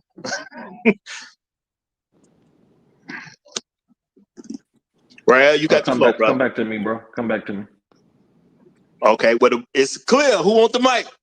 But All right, so I'll just now, stand out on this because I'm not to drop for let me real this just time. can I please defend myself because a lot said. Go ahead.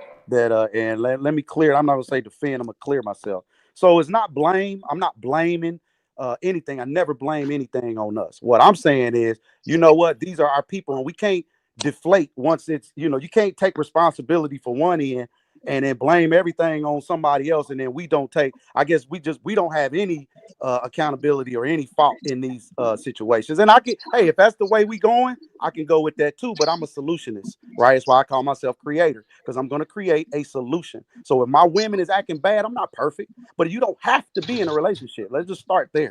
You're not obligated in the world. Hold on. You're not obligated in the world. It's not law that you have to go get a woman. And if a woman, you can't control your woman, or your woman's not following your legacy that you plan, then that would go back to, well, shit, bro, what do you do? What could you have done better? Or if it's that bad for you, you do not need to be playing in this relationship game. Fundamental problem. They're not in a relationship.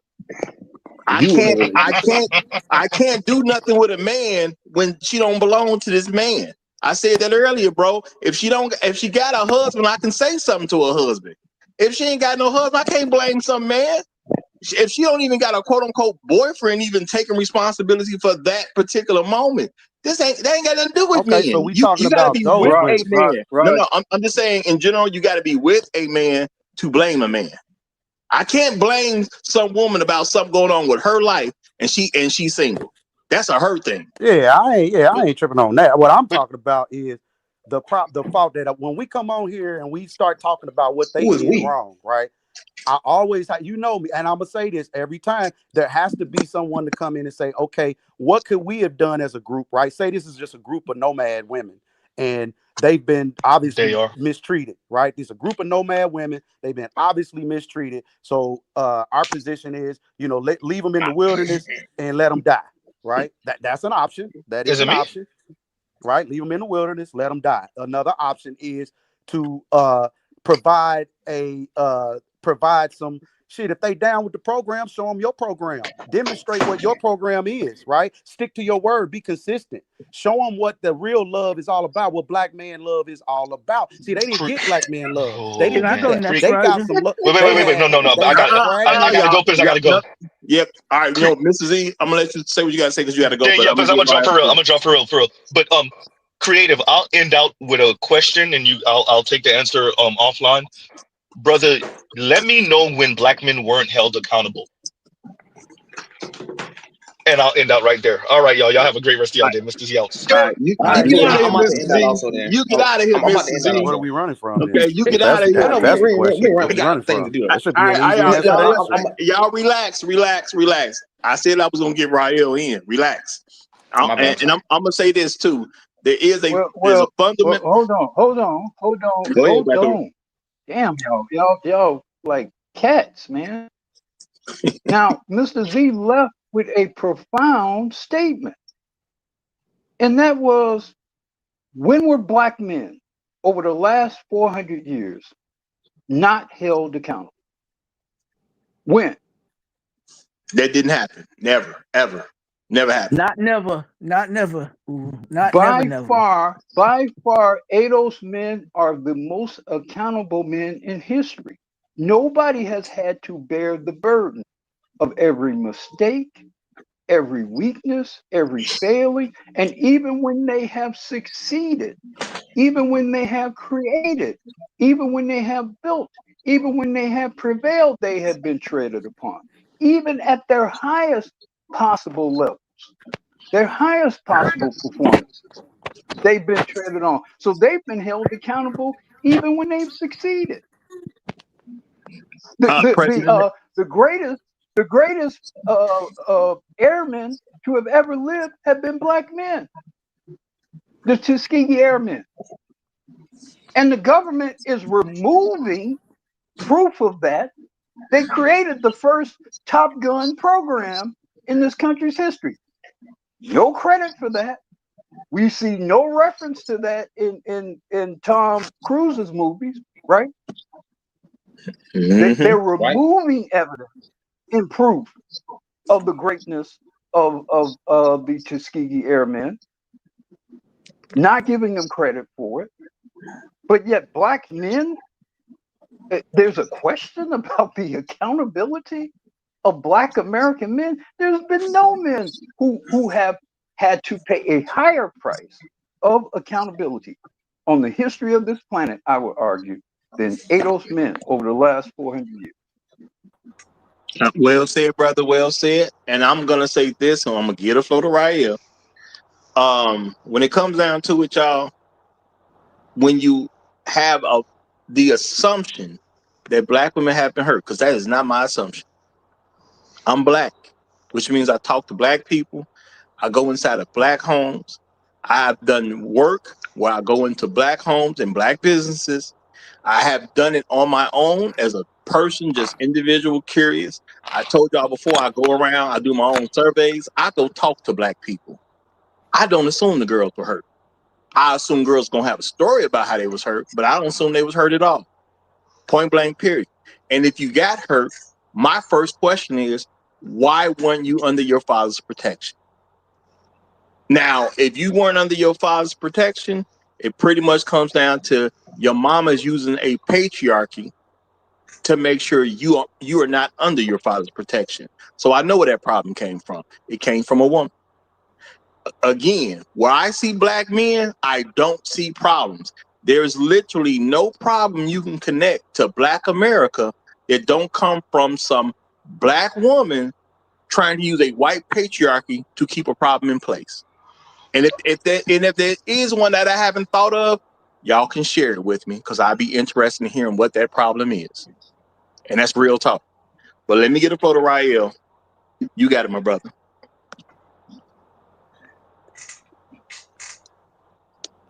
Oh no, my bad. Rael said he busy right now, so he'll jump in when he ready.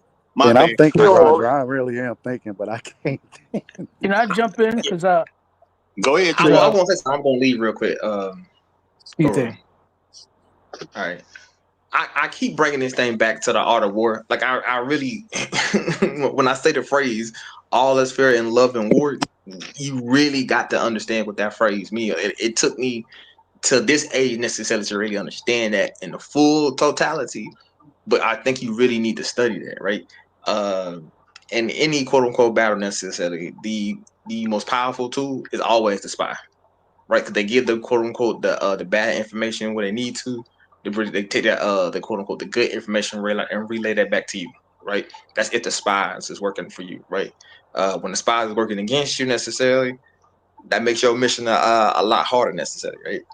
The problem with what I'm also seeing is dudes are in love with the spies. Let me repeat this, right? You have people out here who are in love with the spies. This is what I'm saying. They have basically, by their own definition, told you, I'm not really on your team. I'm on team white supremacy because I'm on team her, and she's on team white supremacy. So by definition, I'm on team white supremacy. And you got to be able to really identify dudes who have this kind of quote unquote mindset and expose them very fast and very quickly. Because people like that are quite dangerous. I'm gonna let that be in and let that be said, and then I'm gonna go ahead and drop down and just I'm gonna have conversation in the church later on when this conversation is done. I think Appreciate it. I think that's why Uru had tried to shut everybody up so Creator could answer that question, because with Mr. Z, that question Mr. Z gave him was about to help expose what you was just talking about as far as love and war and et cetera, but we kind of missed that opportunity. You know what I mean? Because Well, I've been Yeah, sorry. Is that sometimes you guys gotta let shit breathe a little bit, man. yeah? Because a lot of this ain't. I think of the brother who last spoke. He's dropping gems about the art of war because this is warfare. All this shit about feelings and emotions and all this. Look, when a woman is essentially trying to rally your greatest nemesis to come and kill you, that is warfare. Everything else is secondary to Yeah. They don't so want to if you're believe it, not Uru. talking about because from my perspective, I'm like, how do we find these bitches and how do we mark them? I mean, seriously, like no, Yeah, serious, my very serious. Yeah. favorite one of my favorite scenes in any recent movie is towards the end of Inglorious Bastards, and you guys are gonna know what I'm talking about, where the Nazi cuts the deal with the Allies to sell out Hitler and them, but he has done terrible things, and so he's with the guys who's led by Brad Pitt to take him to the Allies, and he's thinking he's gonna live some great, comfortable life, because he's ratted out the Axis and they've been destroyed, and he's gonna just go to America and live like an American white man. And Brad Pitt character don't like that shit. So the first thing he does, he's the leader of this troop of guys who's taking out Nazis, is he kills the guy who's with him, shoots him dead right there. They don't really need him anyway. They just need you. He knows he has to take him back alive, but he don't like the fact that you have a Nazi that's going to be able to prance around in America. So what does he do? They hold him down and cut out a swastika right in his forehead with a Bowie knife. And whenever I hear women talk like that, the first thing that comes to my mind is, how do we mark these bitches? How do we see them? How do we mark them? well, And what I would recommend you do, and then I'm gonna wrap this up. What I would recommend you guys do is start presenting this to black women and say to him, it's your job to mark these women. You all are hearing these conversations that we're not hearing. You know who these traitors are. And I'm going to make you accountable for labeling. Well, Roger, Now in my Roger, statement. I would hey, say Black this, Guru. man. Look, the women are only an aspect. Brothers, when you know who you are, off top, man, you can see that they're already marked. Whoever is coming after you, whoever, we understand that historically speaking, you have always been the number one in somebody's sight. So, Hey, can I say something? they've been marked. You just got to be able to recognize the mark. And how you recognize is through when you watch their behavior. You got to look at, that's why I say, hey, when you connect with when you get into a relationship with somebody, you examine their behavior. Don't go with the looks, go with their behaviors. That's it. Hey, I just want to point out that I'm glad this is out in the open and everybody's talking about it on YouTube and everything else, because it's exposing them and everything else. It's really exposing what is going on in the Black community and everything else. And now, unfortunately, it took another person from a different race that exposed it, and it was posted, through social media and everything else. And some of the ladies who had that, who were posting them, everything, they had their content, wiped out because of it and everything else. But So and that's the thing. That's the thing. We need to find out these ladies who are saying this type of stuff, and we also need to start holding some of our own. We need to start holding Black women accountable for it and start speaking out against this.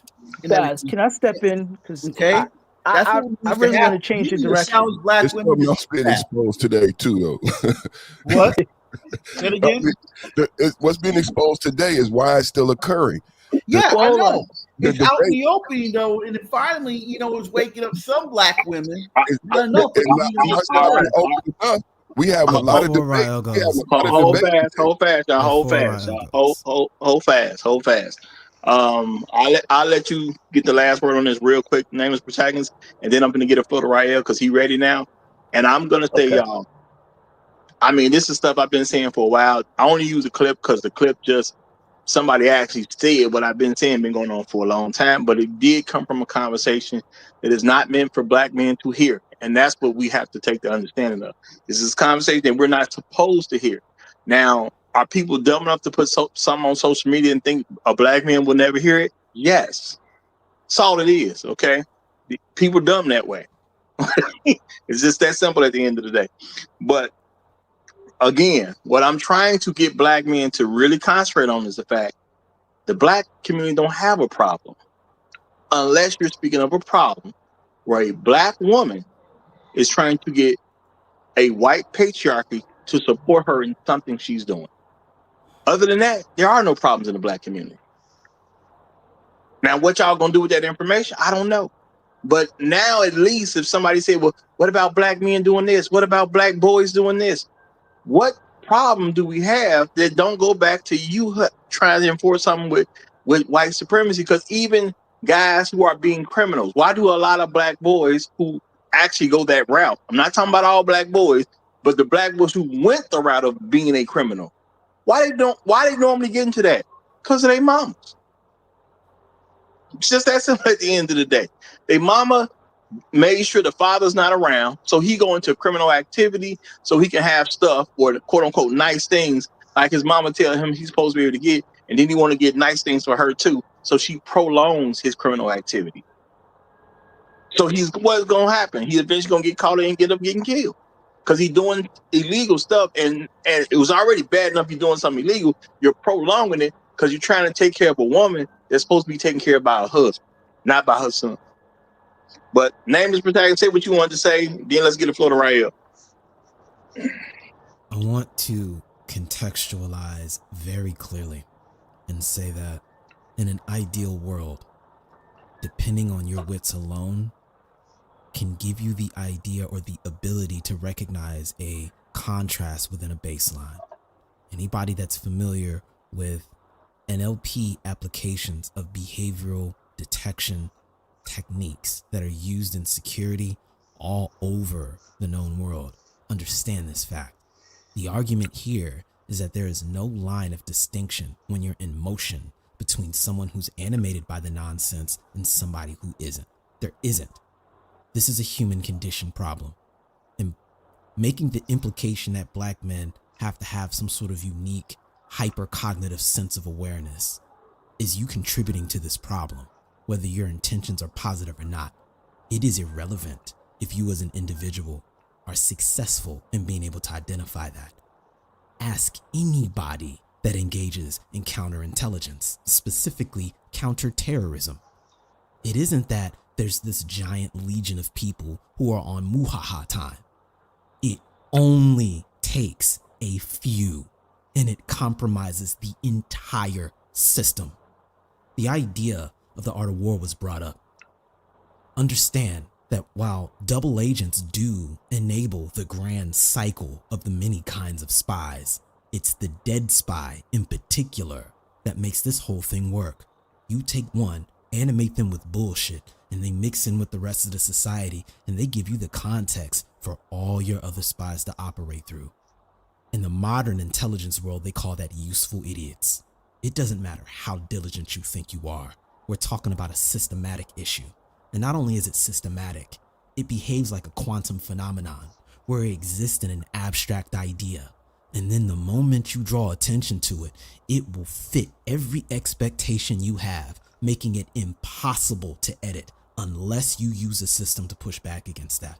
So while all of us can have a pristine record, we can have the cognitive precognition of Miyamoto Musashi. It is irrelevant if the system is not there, animated by us to address it. And no, we don't have a patriarchy. We are a matrifocal culture that puts male liability first. That is not the same.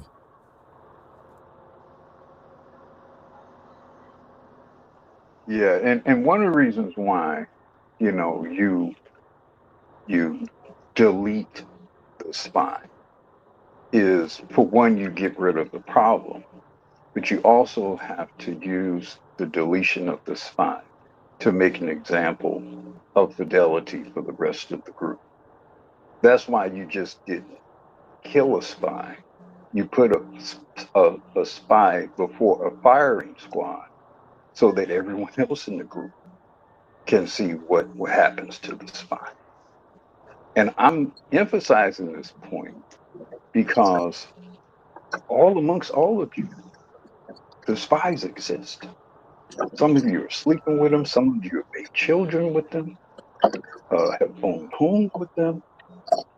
And I do think you have to raise the punishment for certain kinds of behavior amongst black women. Where, it's one thing to be sassy and all this kind of stuff, or even be a hoe, right? It's a whole other thing to collude with your 400-year-old adversary, your 400-year-old nemesis, and gleefully encourage them to destroy you. And to do so in a very kind of casual way. And I just think that kind of energy, I just think you need to know who those people are. And you need to do something about it. Well, and I just want to say, hey, look, Hold fast. I gotta get Rael in, and Jado coming in right behind him. Yes, okay, sir. So Rael, you got the flow. Jado will be the next speaker after Rael. I'll go after Jado. Okay, give me 1 second, y'all.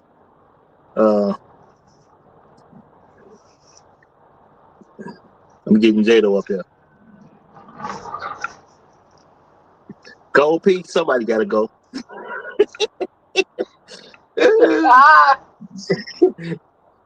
Everybody going, but Jada, you got the flow. But y'all Hey, remember well, Gold People shooting shots early. He was shooting shots early, so I had to do something. hey, what's good, Roger, fellas? Hope y'all doing well. Everybody in chat. My 2 cents, man. I was just doing some yard work a while ago, just listening along. And you guys, man, usual business, man. I was just speaking on that old adage, man. You know, as far as all is fair in love and war. I said that recently, man. So I definitely feel you on that. I want to go there too. So we obviously saw some traitorous, treasonous type of behavior with that video. But and when you guys were just talking about warfare, man, warfare. And that was the obvious thing. I guess it was maybe some smoke filled room where you're conspiring with your known enemy or whatever. That's very obvious, man. And you guys were talking about identifying these other traitorous or treasonous type of women, man. And the problem is, man, almost a great majority of them are those. They are them. And another way to identify them as far as the language that they use, this woman was talking about, unaliving people or whatever. But what about the good things that they say, or stuff that's very subtle when they just if they say the word patriarchy, that's probably your enemy. If they talk about misogyny, they say toxic masculinity, they say partner, they say something about the nuclear family, if they talk about baby daddies, if they call a black man a square or a lame or whatever, or if they say, hey, the black community, and of course, in certain contexts, it wouldn't make sense or whatever, but in the overwhelming majority, when they're using these terms, they're your enemy, man. They're showing you that. Or if they equate marriage to slavery, that's treason right there. So damn near, I don't know what percentage, man. We can all throw numbers out there, but we're amongst a whole lot of traders, man. And I guess I'll end right there. Appreciate you having me Hey, on, Ross. I just want to go back to what you just said, Jado. You made a very good point. You mentioned about the nuclear family and everything else. Remember when Black Lives Matter, the leader, supposed leader, I'm not going to mention her name. She mentioned on, I think it was on the Breakfast Club. She said that that we wanted to destroy the nuclear family, and this is how civil rights movements get destroyed because of paid agents like that. I was really, I couldn't believe that any of those people, on that show didn't catch that at all. It But was in I'm the glad mission you. statement. We What? read it here. It was in the mission statement. We Well, read it here. well, yeah. Yeah. It was in Hold the on, I'm gonna let you beginning. say what you're gonna say perfect because I'm sure you're gonna clear it up. But I'm gonna say, y'all, it was the Black Lives Matter organization. There's two Yo, Black Lives Matters. Be specific. The organization that was funded by white folks that had that black woman, three black women as the quote unquote leaders. That was a white supremacist organization doing the Yeah. same thing white supremacy been doing for 400 years now. Go ahead, say what you want to say, but I just want to make it clear: it was the organization. It was not the actual movement. Okay. The, The organization. the, Yeah. the movement was led by black men. The organization was led by some lesbian black women. All right, go ahead. You said what you're gonna say perfect, and then after perfect, Rael gets the floor. No, I was just going to reiterate what you said, that it was in the mission statement. Basically, everything we're saying today to eliminate the black men out the family, that the family no longer, and that goes back to something Name was taught about the Combi River Project, that the black man is not part of the nuclear family for black women. But that wasn't from BLM. That was built upon, even going back to our conversation about Alice Walker and womanism and what black feminism looks like. That's what that was predicated on. But yeah. Hey, can I just add one more Okay. word, Roger? I'm sorry, partner. Another word, just a No, go ahead, language that Jada. they use. They're showing you partner. I'm just throwing that word too. I have a whole list, but partner is another word.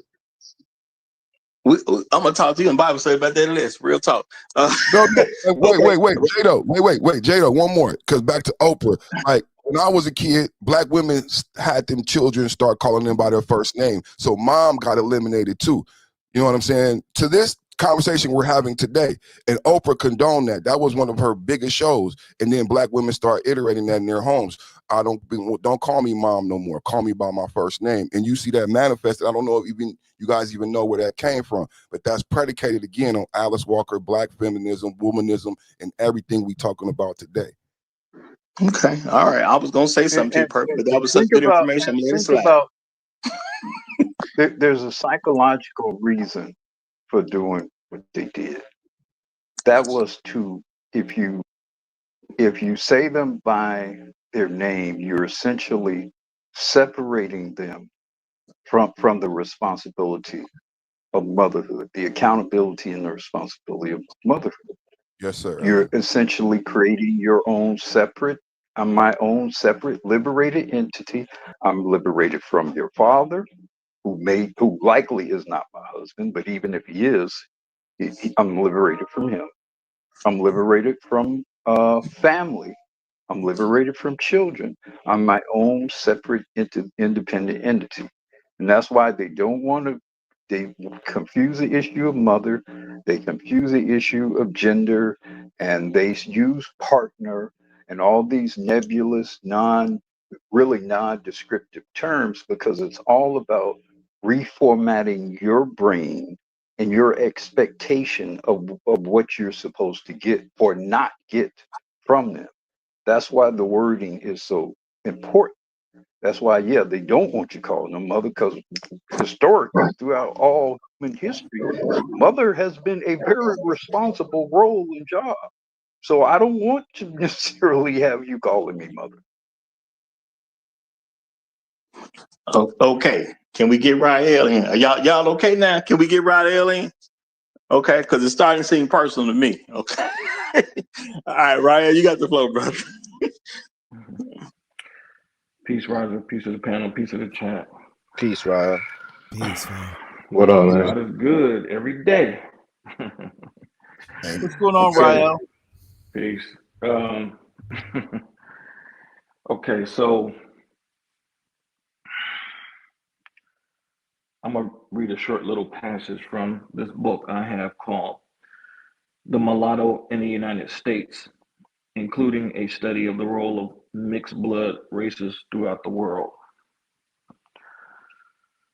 To make a larger point, this is from the chapter called The Leading Men of the Negro Race.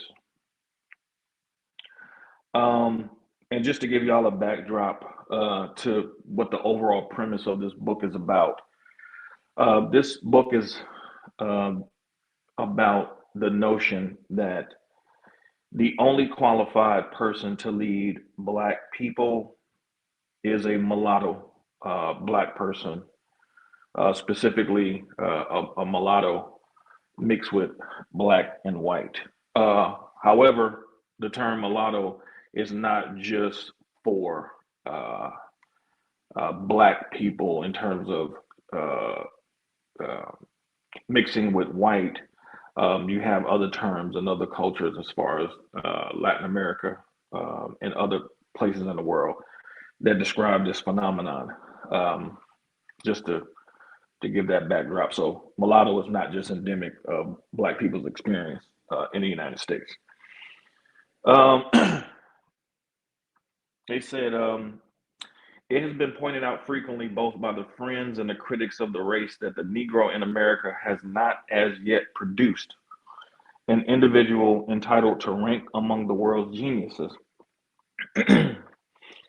Kelly Miller has said that, judged by European standards, and that's the key, the race has produced no man of even secondary rank. Mr. Du Bois, he's talking about W.E.B. Du Bois, would seem to agree that this is a fair statement of fact. Indeed, it seems to be claimed nowhere by serious students that the race has produced any man whose achievements have not been surpassed by scores of men of a different racial extraction. Now, when he brings up Du Bois, he's talking about the notion about the talented tenth mentality in terms of Du Bois' mindset that there were only like 10 qualified black people to lead black people, even though Du Bois himself had this particular background. So in terms of the mulatto black background. Now, it's interesting because what we have to realize is that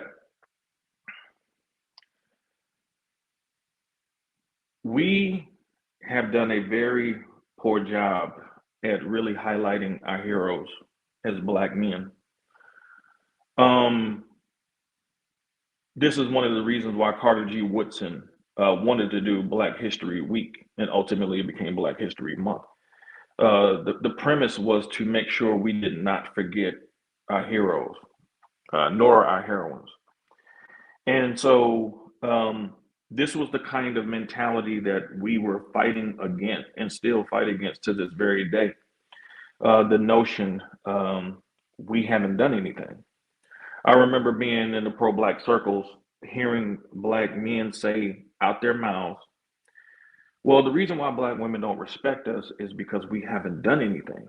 We haven't accomplished anything. And I remember I used to say every time I would hear black men say this, I would be like, speak for yourself. Like I've accomplished a lot in my life, personally. And this goes against the actual true history. And so this notion, which is a global phenomenon, has worked to the advantage of people who have employed this phenomenon. It hasn't just been whites who employ this phenomenon, they've just been the most successful at it globally, this quote unquote mulatto phenomenon. And so with that being said, we all have seen this history. We've seen Spike Lee do it in the movie School Days, with the lighter skin blacks being considered, the more upper crust of black people, where the darker skin being more considered of the lower crust of black people. And so when we talk about females of this particular nature buying into this phenomenon, we have to take a look at how we have allowed people like Du Bois, who actually have been amongst us from what Uru was talking about, from a saboteur perspective, and actually been some of the main people instrumental in fostering this kind of mentality in our group. I would argue that colorism is not the aspect of it in which it affects us to this very day has not been really promulgated by whites like that, even though they have this kind of mentality. I would say that our political class has been very much instrumental in enforcing this kind of ideology within the group, as to into the point where we have subtly adopted it as a frame of reference. And I'm speaking from a collective standpoint. I'm not saying all, but I'm saying in a general sense, that has become a very, very normal way of seeing the world. And so for me, I really want to say that we are going to have to really, as black men, we are going to have to really decide what really represents us in terms of blackness. We are going to have a conversation in which we are the ones who get to decide what blackness is and who gets to be a part of it. Because clearly, when you have females of this particular nature, in our group having these types of conversations, then clearly We got to look at all of our families, and because these females are coming from people's families, broken or not, it doesn't matter. They are coming. Well, I will argue if they have this mentality, their family is broken already. We are going to have to really take a critical look at our families first, and really have to have some tough conversations with the females, because this type of talk right here should not be allowed to happen or even foster into development to even be comfortable enough to even publicly talk like this. So I would argue that our political establishment has really led Black people into a very nefarious position in terms of how they view themselves, and we are going to have to really dictate as men what truly represents Blackness and who gets to be a part of that. That is really critical in terms of how we move forward. I have a solution. Y'all ain't gonna like it. Y'all ain't gonna like it. Can you guys hear me? Am I coming in Yeah, clear? yeah, we might love. Okay. Yeah. These women have committed social suicide. They've separated themselves from their men for a long time. It's from the twerking, the sexy reds, the Cardi B's, the doing drugs, the homosexuality. Like they've accepted every kind of degenerate thing and degenerate act, and they've allowed themselves to become the face of it via TV shows, music videos, everything. They've accepted degeneracy. They have committed social suicide to the point that you have women now that are doing well financially, traveling to other countries, moving to other countries, visiting other countries, and they're being ostracized by other men from other countries because they're so undesirable. The answer is, bro, the men like us that are productive and doing well, we have to completely disassociate ourselves from them entirely. Ain't no talking. Ain't no talking to your family members. Ain't no talking to your sisters. Ain't no talking to your daughters. And I got a daughter. Ain't no talking to them.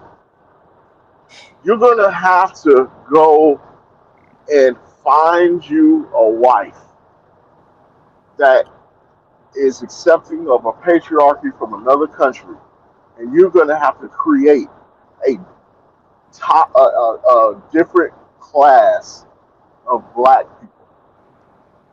You're going you're gonna have to cut them off. That's it. There has to be a gap that they cannot cross. You're going to have to separate yourself entirely from them, whether you're related to them or not. That's the only answer, man. It's cancer. You got to cut it out. But crazy, Yeah. crazy Yeah, Kev, I definitely agree with what you said. But back to what Uru was talking about with the indigenous inglorious bastards. They literally held that man down and they carved a swastika on his forehead. Why did they carve the swastika on his forehead? Because he can come around and he can act like he's not a Nazi. But now Mm-hmm. you see this mark on his forehead.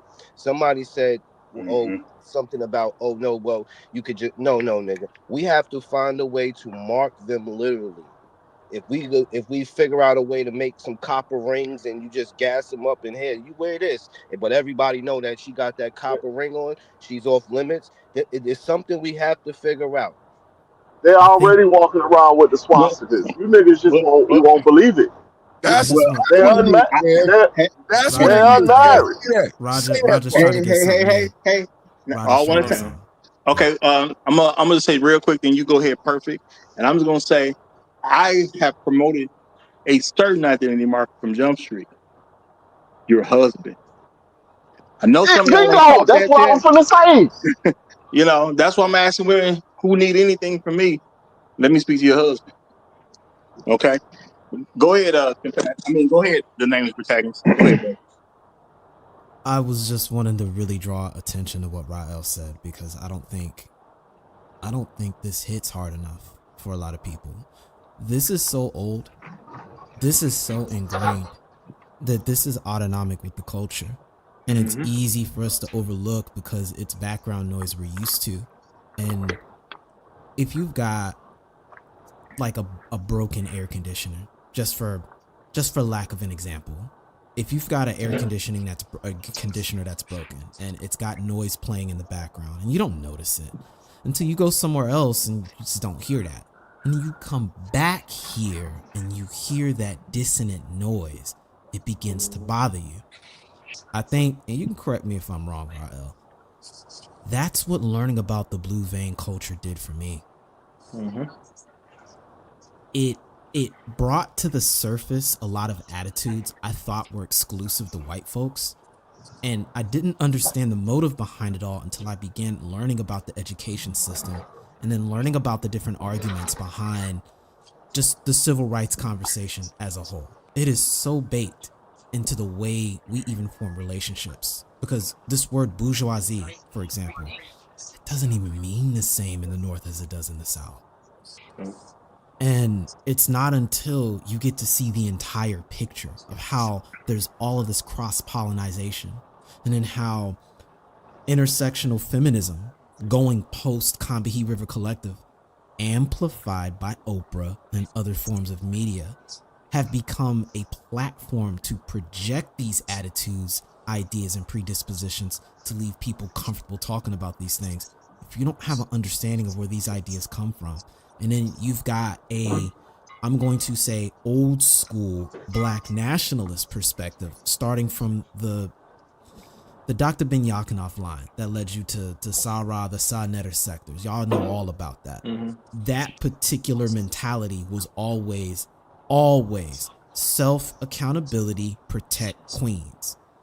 It wouldn't be until the intersectional line in the mid 2000s finally revealed itself post Obama, and then made itself official when you had the Ice Cube moment of the Platinum Plan, and he said, I did this for black people. And those women on that stage told her, no, we're black women. We have been operating, not understanding that they have already been using a state of, I'm going to say, proxy power and charity to get things done. Whereas we've been operating completely on this idea that if it looks like me, it's for us. And I think we have gone a very long time not knowing what it looks like to do for ourselves so that we can bring others into our orbit that are willing to cooperate, because the entire system literally is dependent on us doing everything except that. Well,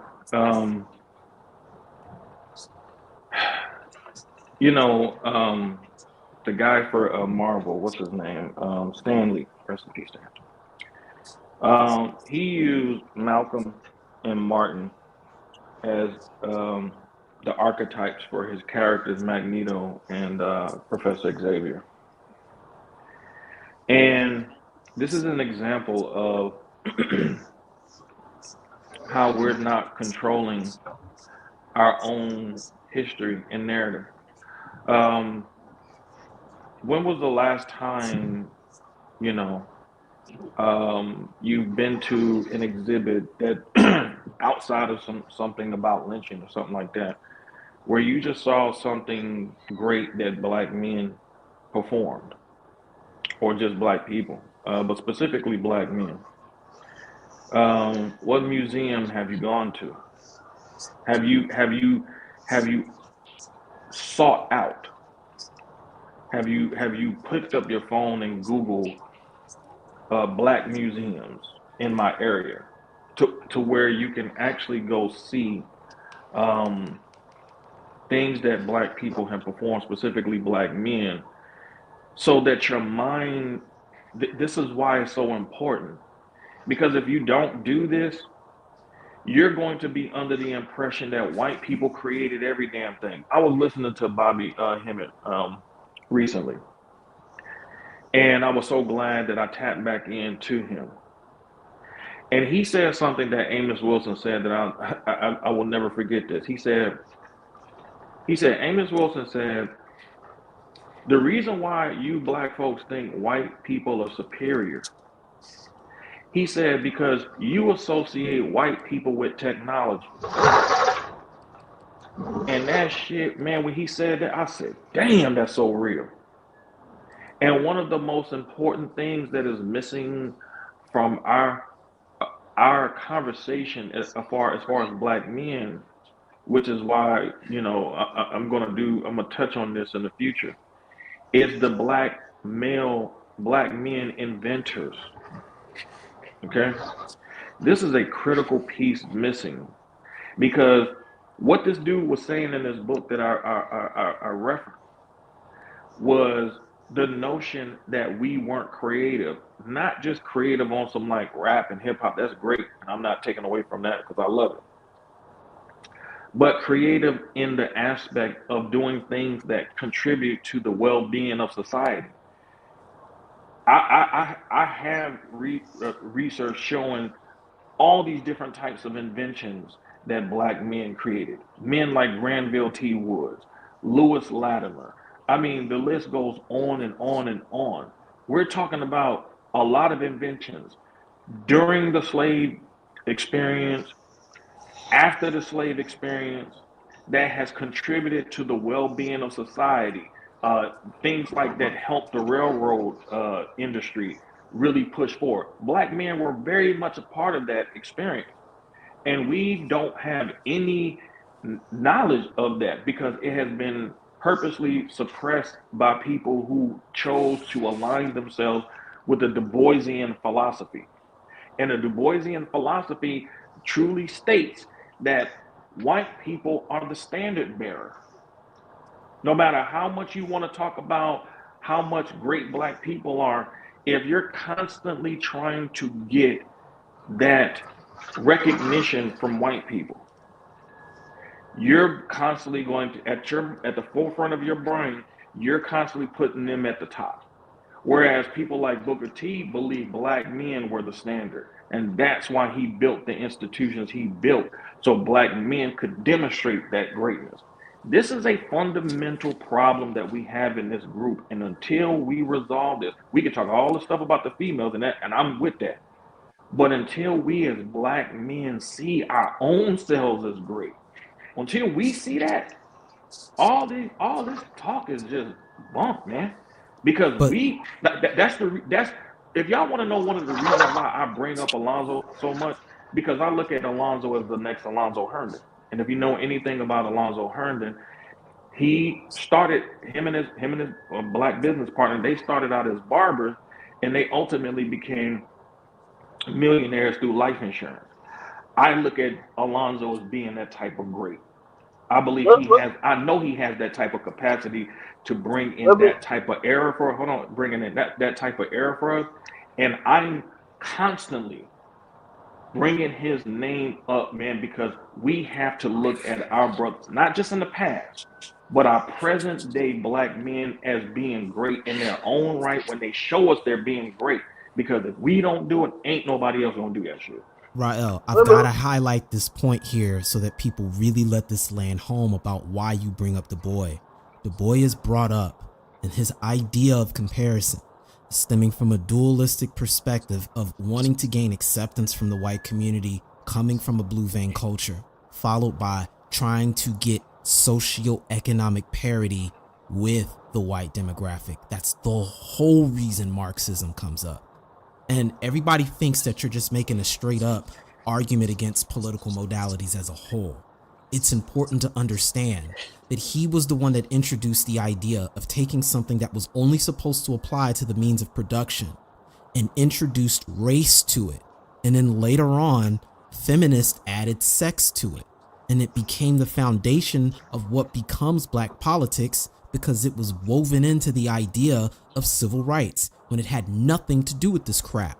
And so anybody trying to actually go in the direction you're talking about, Rael, they run into a problem because you now have to demonize the very people who would get you the ability to leverage power because you have bought into a culture that demonizes it, especially if it doesn't come from a position of redistribution from white people or parity with white people.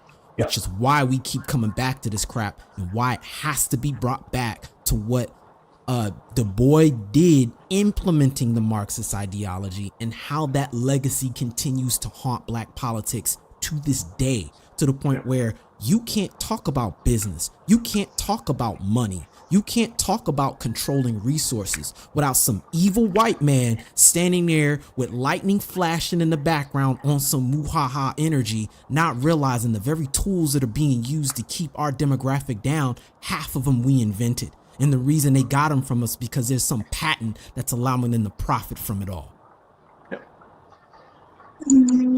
Yeah. So to the point of this.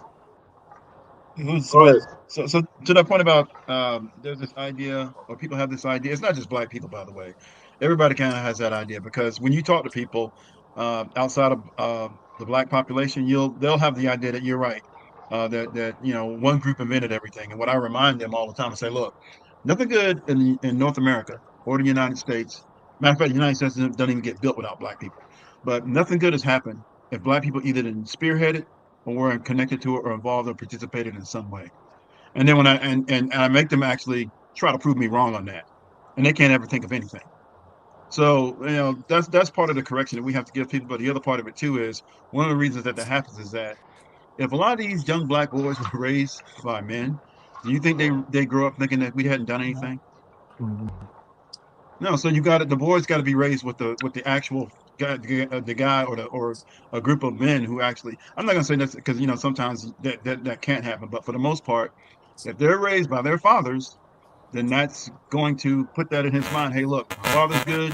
The men around me are great. My uncles are great. I got some cousins that are coming up doing great and amazing things. Hey, black men are great. If you don't see that, then yeah, by the time you get to about 24, 25, yeah, and all you see is a bunch of women making a bunch of mistakes all over the place, and it looks like Right. dysfunction everywhere you go. So Yeah, you don't think so we come full circle now, right? We went from we're running from somebody accountability. sounding kind of muffled. Can you clear that up a bit? Yeah, but somehow or another we come back to at least a percentage of You got a lot of static, bro. You got a lot of static. Do I? Okay. Damn. Yeah, you got a lot of feedback. I'm gonna go out and then I'm gonna come back in on my computer. Hey, just go out. Hey, I'm glad. Hey, I just want to say that was well said, what you just said, T'Challa, and I'll give you a perfect example of that. Remember the movie? Anybody seen the movie Pursuit of Happiness? Yep, absolutely. That I watched that movie, and I usually, when I was doing substitute teaching one time to a bunch of black students, I had them watch that movie and everything else, because I wanted them to focus on Will Smith's character. I think the real name is Chris. What's that guy's name? Chris. He's a philanthropist. He's a millionaire and everything else. But the struggles that the two were going through, they were homeless in San Francisco, and he needed to pass this test, which he did. And after he did that and everything else, everything just came out. It was because he. But here's the thing: he loved his son. He loved his son so much and everything else, and he did everything he could, to provide for him, to protect him, even though they were homeless and everything else in San Francisco, and he was trying his best to pass that exam so he can become this. What was that? What he was studying for? I remember the movie, but it's been a while. Well, so he started off, selling some It was like a broker's examination. Yeah, a broker's examination. Yes, broker's examination. Yeah. Yeah, I had substitutes. I had students when I was doing substitute teaching. I had students watch that movie and everything else, and them asking what they were thinking about that. And some of them were just really inspired and everything else. And one student, was just saying, "I kind of wish I had a father like that." And I asked him why. He said, "Because my father died, unfortunately, from a car accident when I was just only 8 years old, and everything." But those are the type of movies that need to be shown to young black children. Well, I'm going to say this: your identity. what you do flows from your identity and how you view yourself. And this is the problem why so many black boys and girls grow up being subservient to white people, because we have a lot of people who believe um, that they are superior. This is why hip hop got so much of a pushback, because Gen X said, fuck that. That's the reason. What? We said, nah, we're not with that. You know what I'm saying? And we're not gonna bootlick any of these white folks. Period. We're gonna figure out how to create a sound out of nothing. You know what I'm saying? And so that's our mentality. You know what I'm saying? And that's why we've gotten so much pushback. But Gen X has been really one of the most creative generations in American history, because we are going to go against the common norms that we see are out of pocket with who we are and who we want to be. And so, with that being said, one of the reasons why I defend Booker T so much is because typically in American society, when you're a black man and you get demonized, is because you're probably right. It's because you're probably right. And so I'm not going to allow anybody to tear down one of our greats. I don't care if they're so-called black people that come from other countries or inside. And especially when your standard is white people, because that's typically what it is. What I love about Booker T was his standard was black men. That was his standard from which he operated. And I see why Dr. Clark considered him our greatest leader.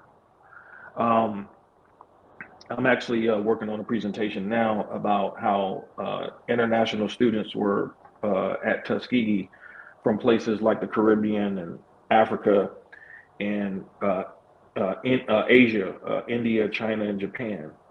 And part of the reason why I wanted to do it was because I wanted people to recognize that at the end of the day, the world still operates on our shit first. What we put in the world first, the world still operates from it.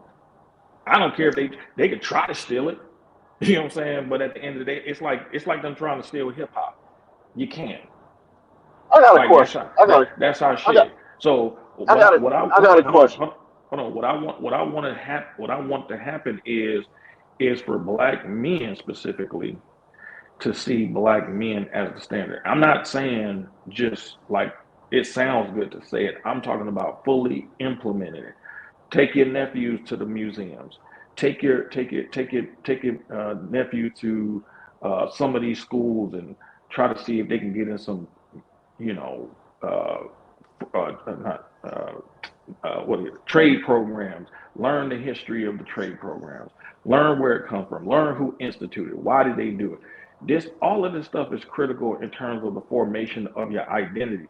Because what it's going to do if you don't have that, it's going to allow people to constantly use you as a mule for their own advantage, and you're going to be moving to the beat of their drum, doing your labor for their own personal gain. If you don't do this, you have to have this from a foundational perspective. This is why I'm constantly talking about my great grandfather, because even though he had a sixth grade education, he became a master carpenter, taught himself carpentry, built houses for our family. And this is who I'm constantly looking at. This is who I'm constantly thinking about when I make certain moves. I'm constantly thinking about him. He had a grocery store. He was a businessman. I'm thinking about people like him who fit that particular modality. And his modality was the complete opposite of W.E.B. Du Bois. And I'm never going to go against my own grandfather to align with somebody who was trying to ultimately improve his privilege amongst white people. My grandfather wasn't trying to improve his position in terms of privilege amongst white people. He built amongst his own. Hey, Rael, can I say something? No. Kevin, ask a question. Kevin, ask a question. Oh, I want to know why y'all keep running away from the subject. Y'all want to talk about everything else but the subject, but about what Roger is talking, what Roger set this out to be about. Y'all scared of these women? Y'all scared to talk about what these real problems is out here?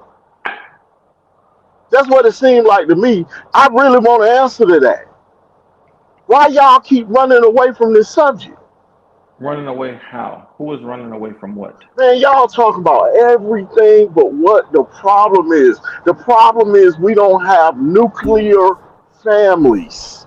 White people got nuclear families and they shit fucked up. Now what? I ain't talking about white people. I'm talking about us. No, well, I don't. Me personally, I'm on polygamy, so I don't believe in a nuclear family. It's proven If to I me to be could, out of pocket, so I if don't I even believe in could, that. so I'm gonna come in right real quick. So we go back to what I said before I went off of here, right? When I came on, I said, hey, you know what? We need to really focus on, and I always say this because it's just how I think. I don't have no rocket fuel for nobody else, and we can feel how we want to feel, but at the end of the day, they're a participant of my culture, right? If they say that they are, and I'm always come to be like, okay, what did Daddy do? You know what I'm saying? To make you feel the way that you feeling. Oh, one or two of those guys made you feel like that. Hey, Bubba, go over there and make her feel a little better. Hey, Daquan, go over there and make her feel a little better. Like it's mental health. It's really, really not that complicated. No one's going to seek to have them. There's a percentage of people that just want to be miserable, right? They just don't get it. Women gonna get hurt. They think they are what they ain't. I can't worry about that. You know what I'm saying? You'll be trying to fight every little battle that they put against you. But if you formulate, for the most part, a system that works, right? That sees benefit, it sees care, they can flourish, be whoever it is that they want to be.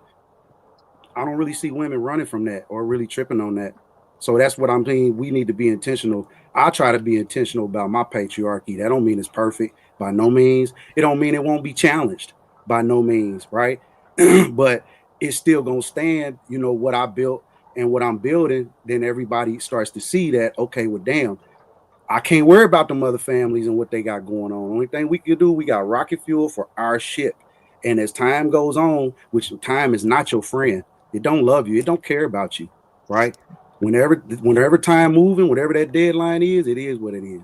So I think like that. I don't have no time for nothing else other than what we do. And as time moves, usually the progress or the fruits of your efforts, right, should show. Now, there are people that where you, as the patriarch, have to know that some people are taking advantage of what you're sharing with them, right? Because it's pretty much your legacy, it's your genius, and we all are cooperating to a degree. And some people feel like they're a little more valuable or a little more or less, but at the end of the day, you have to be you. You have to stand on you. I'm gonna land right here. What we were saying, man in the family and nuclear families and all that. What there was families in the house, but what were the men learning? Everything that they learning is coming from the very person that they despise the most, which is this quote unquote white supremacy. All our statistics come from white supremacy. All this shit we trying to get rid of and get away from, you go right back to, right? In order to Hold justify fast now. We're whatever it digressing is again because we got to get back to this Hold charge fast. that was made on the panel. Because we speaking on. Numbers. So, Hold on, y'all. man, Hold I on. didn't interrupt. I swear I didn't. I didn't interrupt. Nobody. Hold That's on, Robert. everybody. Hold on. Numbers are numbers. There's black people count, there's white people count.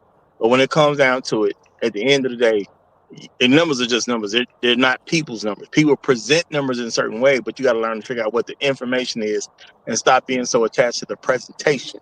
And that's what we do. We worry about the presentation Right. more than the information. At the end of the day, I think this is just a tough subject in general for black men, and we're gonna do a little more on it. But the thing is, I don't want nobody coming up here just saying people are scared and all that. Why? Because we don't want to become adversarial. We can have the conversation, but we don't want to get to a point of being adversarial because it's going to be less productive at that particular point. Now, I'm going to say this.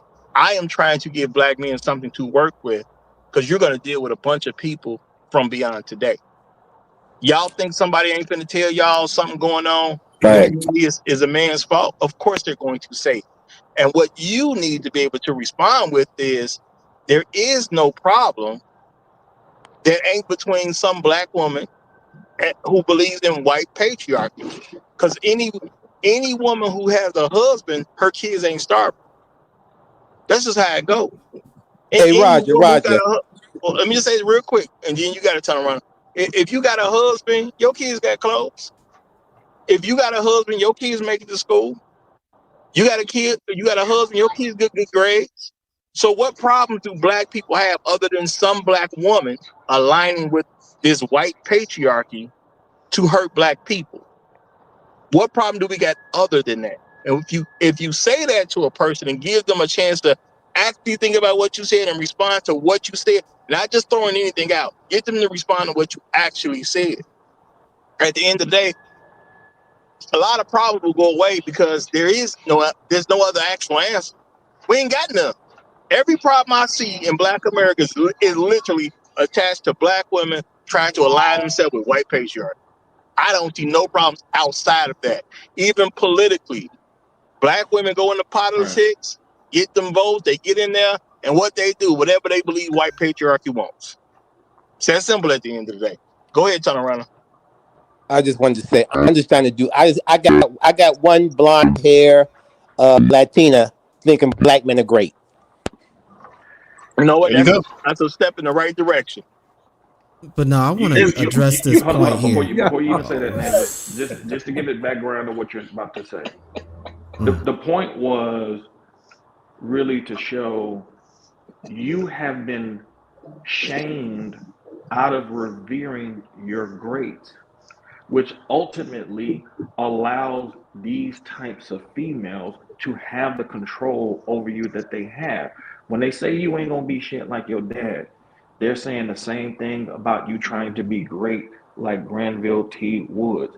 Most black fathers in a normal, functioning, rational society are going to want to be great. They're shaming you out of your identity, which is fucking greatness. So you got to get that back inside of you so you don't be the mule that you've been for these motherfuckers in the first place. That's the whole point of what I said. It was not to take away from the overall conversation. It was to actually give a strategy on how to do this shit that a lot of niggas are scared to do, which is stand up for themselves, Now that especially as I it relates to understand. their families. Well, That's well, the point. That well, I So that's understand and But agree wait, with. that's what would. I'm gonna just say this real quick. Then I'm gonna give it to Dame. I'm gonna say when y'all offering something, just simply make the connection. That's all. Stop thinking everybody is smart as you, so you can be the smartest person in the room. And I'm not saying that's what happened because I didn't even hear what happened because I got off for a second and came back on. But I'm saying y'all, when we do a subject of the show, whatever you're gonna introduce, just make sure you show the connection so people can get the understanding.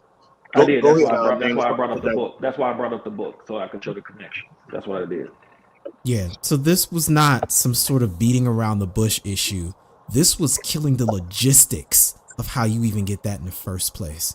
And anybody that is familiar with military science understands your military only operates as far as your logistics goes. I'm interested in uprooting these weeds we have to deal with, not from when I see them, but from the ecosystem that's producing them. So if I have to go and digress and start learning about the mineral content of the soil so that I can plant other things that will starve the weed so it doesn't get the nutrients it needs to grow, that's what I'll do. But what that looks like from the outside in is I'm digressing. But in truth, I'm solving the problem so I don't create new ones. Okay. Hey, Like can that. I get in, Roger? Because I've been trying to get in since the So, last gentlemen, time I was on here. Yeah, I got to go real quick, so I can whoever goes next, I got to go right after them if you guys don't mind. Okay. Go ahead if you got to go. I like to finish my point, but y'all go ahead. All right, since he got to go and he got congressional privilege, Black Panther, Yep. do your thing. We'll get Truth Telling right behind you. I'm gonna let who that was that creator that was speaking say he didn't finish his point. I'm gonna let you Yeah, whatever you came in, but you know I'm good. you go in right after Truth Telling to finish up with whatever you was trying to say. And No's placeholder, are you trying to join the conversation, or you here for the just let me know in the back. Are you here for the after show, or are you trying to get in now while we live? Throw it in the private chat for me, please. All right, go ahead, Black Panther. Yeah, I was just gonna say real quick. So, this whole thing about what black men are doing and not doing. Look, so I have these discussions with people. Sometimes there's non-black people there. Other times there's some women there. But usually when I have these discussions, even if it's on a different panel, and somebody starts complaining, somebody real quick said something about, well, we got black kids that can't read at level and they can't do math and read beyond 8th grade. And I was like, well, make sure they have a good father in their life. Do you know that everybody shut up? I said, if you want your kids to read and do math and actually, graduate high school, just make sure they have, and probably go to college, make sure they have a good father in their life. Nobody had a response to that.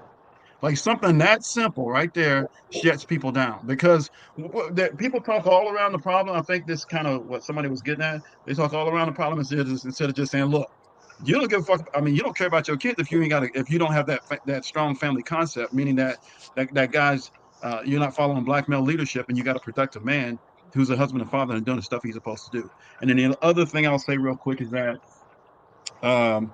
so we looked at this video, right?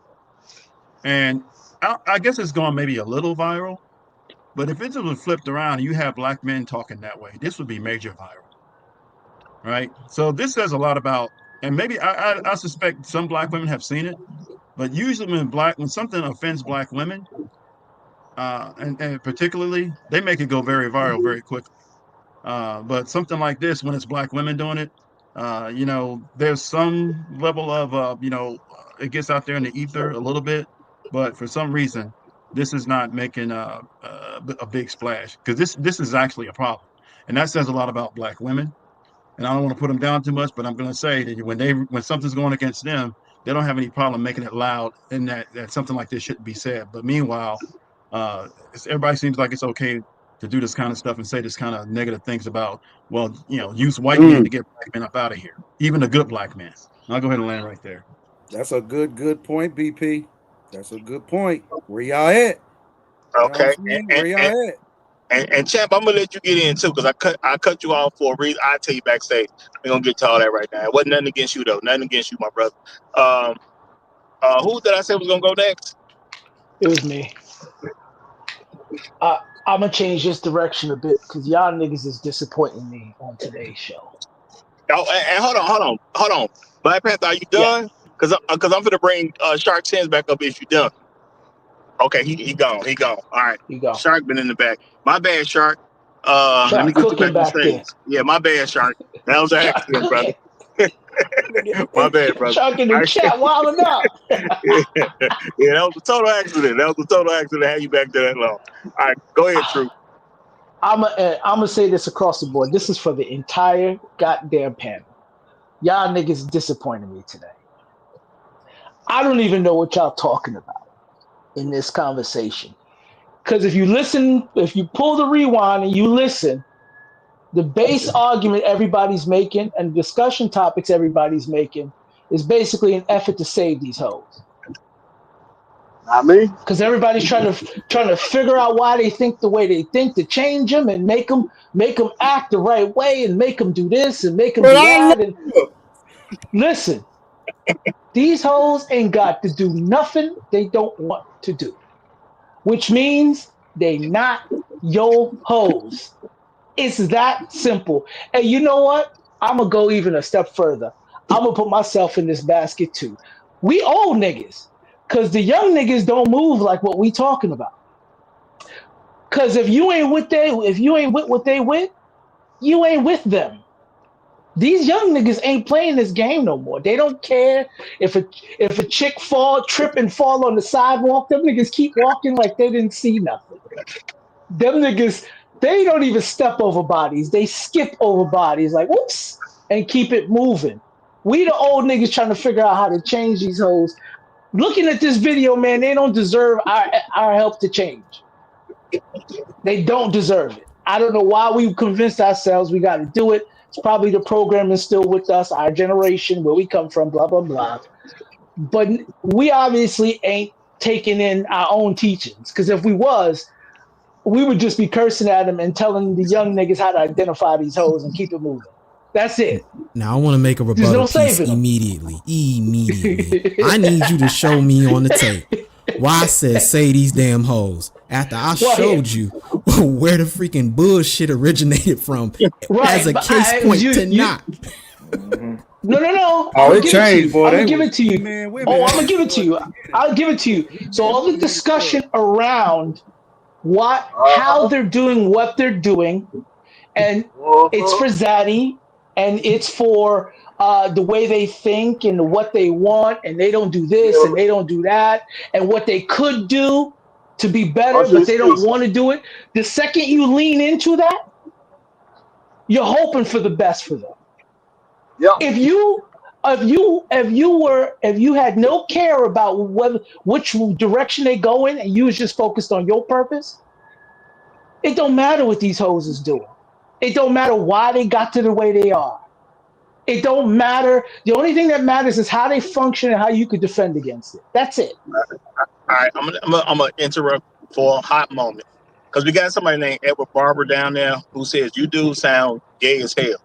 Now I'm gonna address this real quick, and this ain't really got nothing to do with you, Edward. It's just about people because you could technically, you could be cracking a joke even though you didn't put a laughing emoji in there or something like that. That might be Edwina. Technically, It might be. technically, you could be cracking a joke.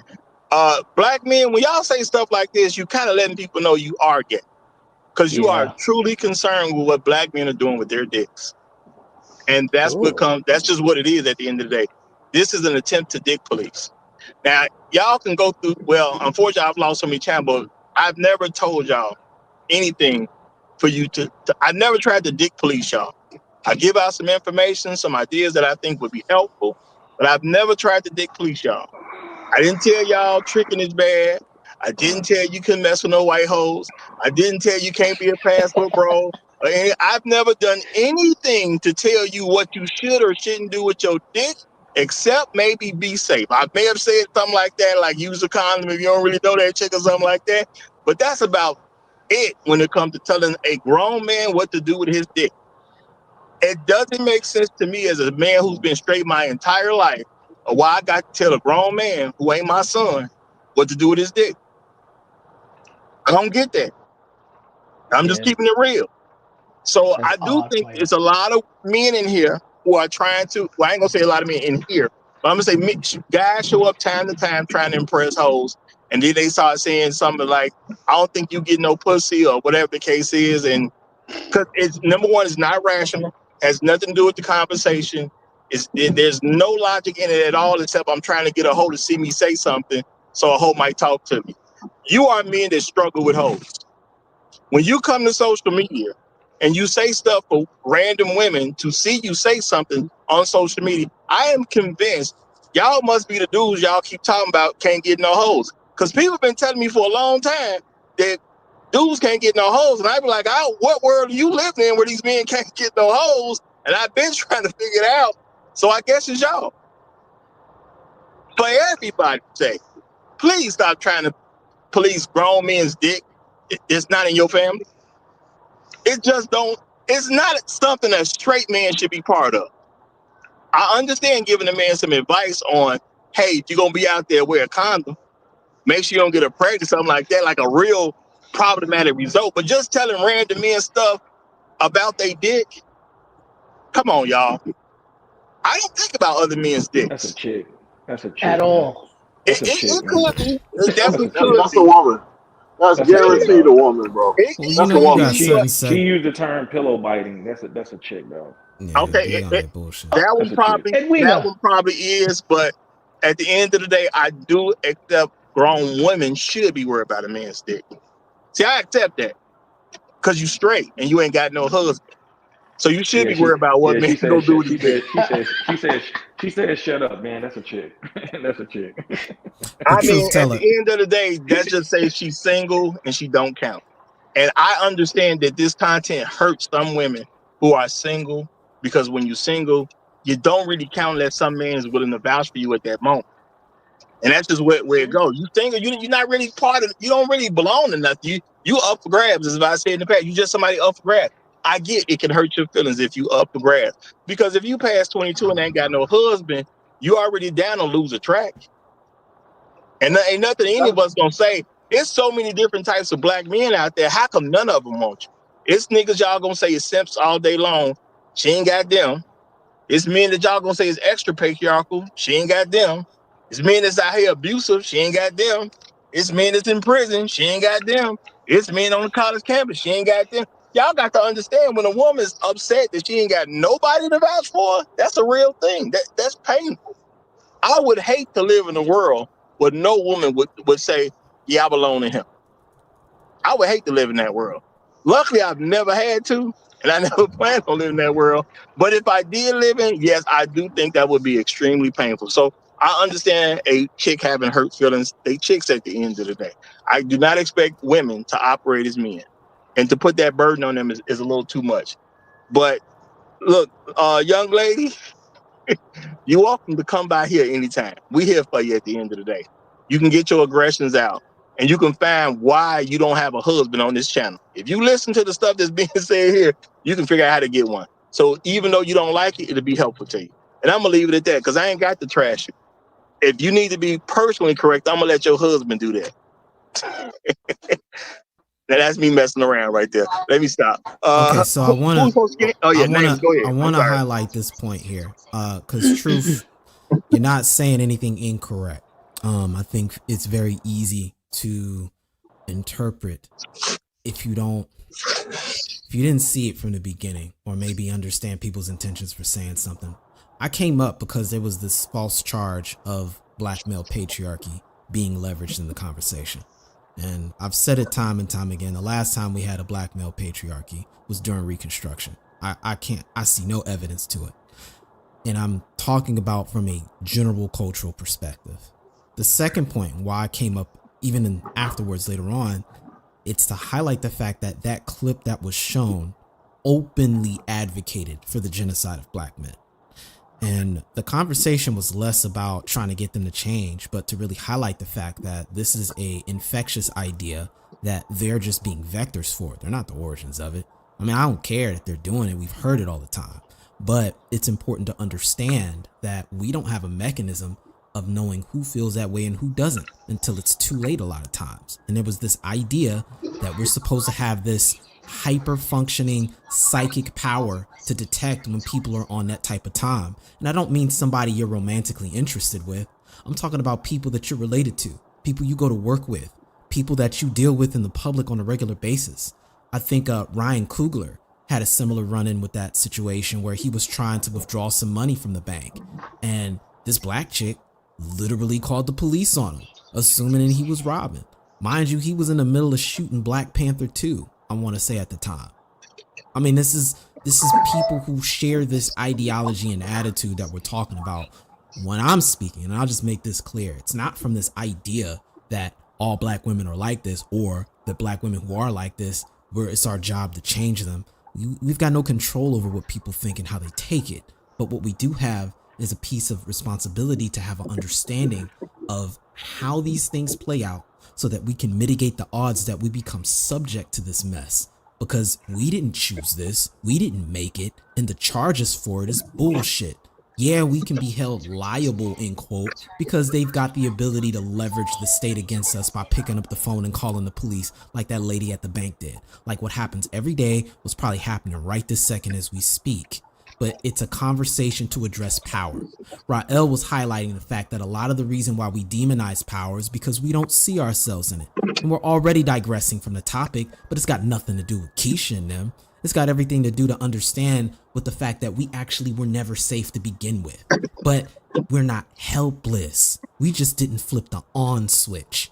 And we're learning now, as we continue to really bring more light to this situation, that a lot of the reason the way the ledger's the way it is, because folks been stealing our chips on the low.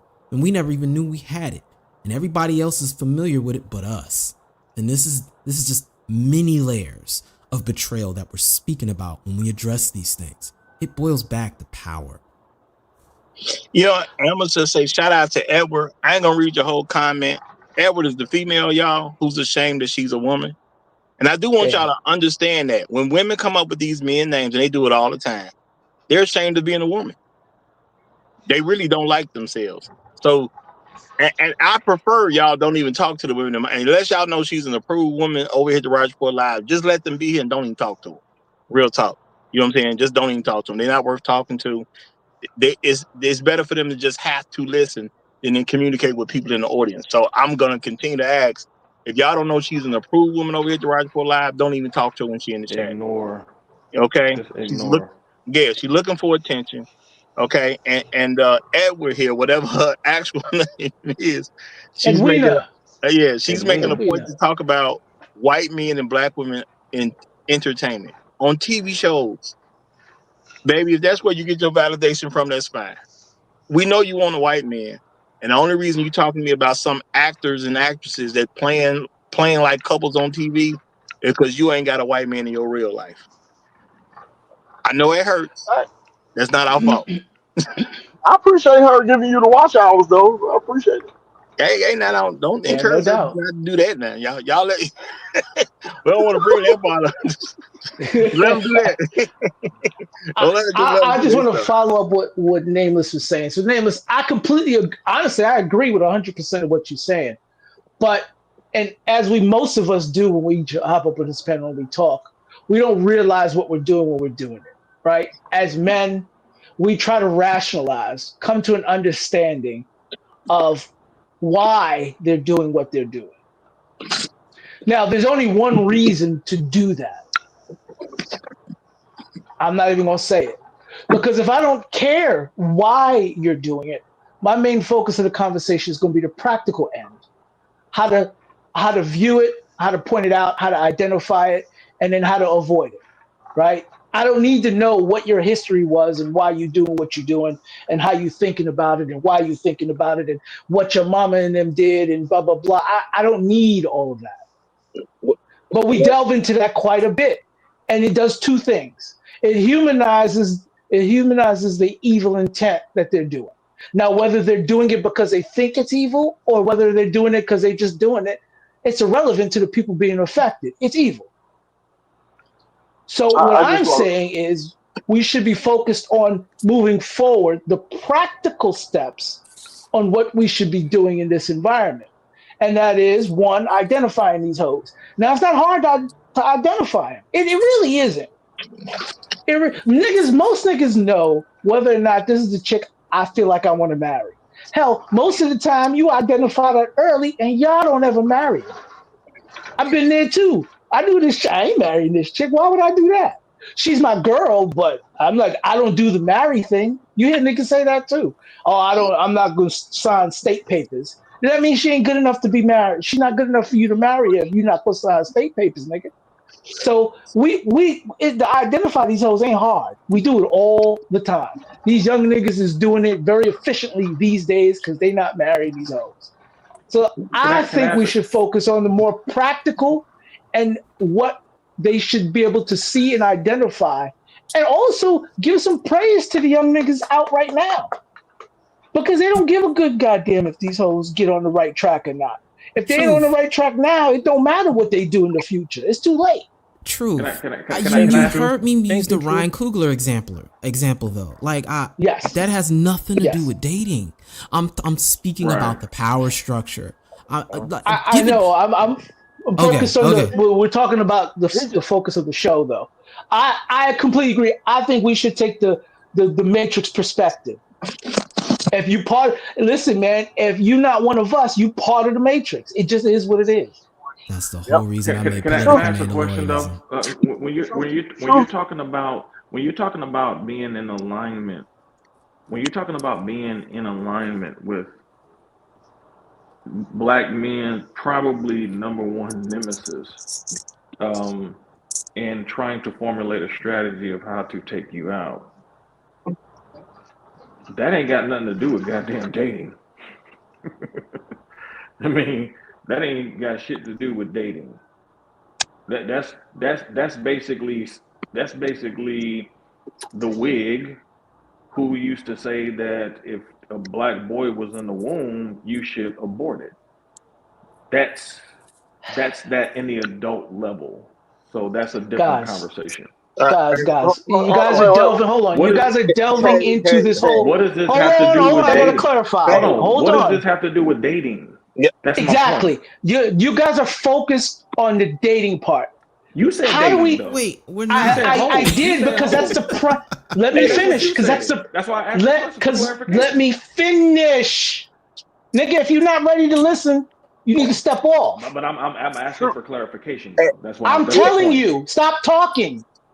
That is the primary form of our interaction with these women. Primary. They're even using it in those conversations with them people. Do you sit and have conversations with women just for fun on a normal basis? Who does on this panel? You know, I talk to women every day at work because I got to work with them. I talk to women when I go to the bank. I'm talking about our interactions with them, man. I talk to women at the bank. That's the reason why he brought. I mean, because you're making the charge that we're only up here speaking about this in a relationship context. Right. And again, we didn't make the show. Roger did. You're not listening, Nameless. You're focused because I said relationships. The primary interaction we have with women in our community is based on an attraction level, right? When you go to the bank and you get your checks done, she's behind the window. You don't even see her as an option unless her booty's big. Fam, the reason we're bringing up relationships is because you said that's what we're talking about. Right, but I'm just giving an example of y'all niggas is getting stuck. I just use it because that's the primary way we interact with these ladies. Guys. Real talk. Jesus Christ, y'all niggas is stuck on dating Hey, that ain't it yet, because that ain't even the part I care about. The part I care about. What are you talking about? No. Hey, I'm saying the part I care about is because I said I'd do about an hour extra, and it's an hour 19. Man, I just want to close the show down at this point. It ain't. I'm not saying whether who wrong or right. That I'm not focused on that at all. I'm just trying to get off here. That's really what I'm trying to do. Y'all let Roger close the show down. Yeah, I just want to get off here. You my spirit animal today, I promise you. And I'm gonna say this, y'all. If you're new here, if you like the realest content you go get, make sure you subscribe to the channel. We do this at 9 a.m. Monday through Friday, Chicago time. Not where you live, unless you happen to be lucky enough to live in Chicago. Chicago time. And if y'all think this was something, tomorrow should be a doozy then. Tomorrow should be a doozy. It's gonna be fun for me anyway. Y'all have a good rest of y'all day. Oh, wait a minute. Today is Thursday, ain't it? Thursday. Now I'll probably run that show tomorrow anyway. Even though I try to make sure Friday's gonna be extra good, but yeah, we gonna run it tomorrow anyway. 9 times out of 10. Y'all have a good rest of y'all day. I appreciate all of y'all. And that's even in the audience. Hey, even shout out to Edward. You know what I'm saying? Because ain't nothing like a woman that hate the fact that she a woman. Ain't nothing like that, and that's real talk. And y'all got to pray for these people sometimes, y'all. Y'all want to tackle them so much. People like a Edward. Do y'all ever think about the women who come all around places and act like they're men saying something? Do y'all ever sit and think about why do they do this stuff? Do you think they are mentally there? Because they're not. No, they're not. Yeah, they're not mentally there. So instead of making so much fun of them, and I ain't gonna say don't make no fun of them at all, because I'm gonna do it a little bit. Pray for these people, man. These people are beyond what we can really do for them. I can't go inside your brain and fix that. That's something I can't do. You got to want to fix that for yourself. So people like Edward is under some real pressures. I don't know what the pressures are, but they under some real pressures up there. So may you be blessed, Edward. Okay, maybe you be blessed. Now, if you run off a cliff, I'm gonna say you shouldn't have been thinking the way you was thinking. You was too wrapped up in nonsense instead of focused on the road. That's messed up, Roger. No, people kill themselves because they be thinking crazy thoughts. They get focused on it. You get behind the wheel, and then next thing you know, you done ran off a cliff or something. You done ran off a bridge or some stuff like that because you think about nonsense instead of focusing on where you need to be focused on. That is a real thing, So, but I don't want that to happen to her. I don't care if she hates her. I ain't gonna wish death on her. All right, well, shut it down then. Yeah. Let it go. All right, y'all, we out of here. Long live the habitual ass. I'm right. Get out of here. I'm right. And I'm out.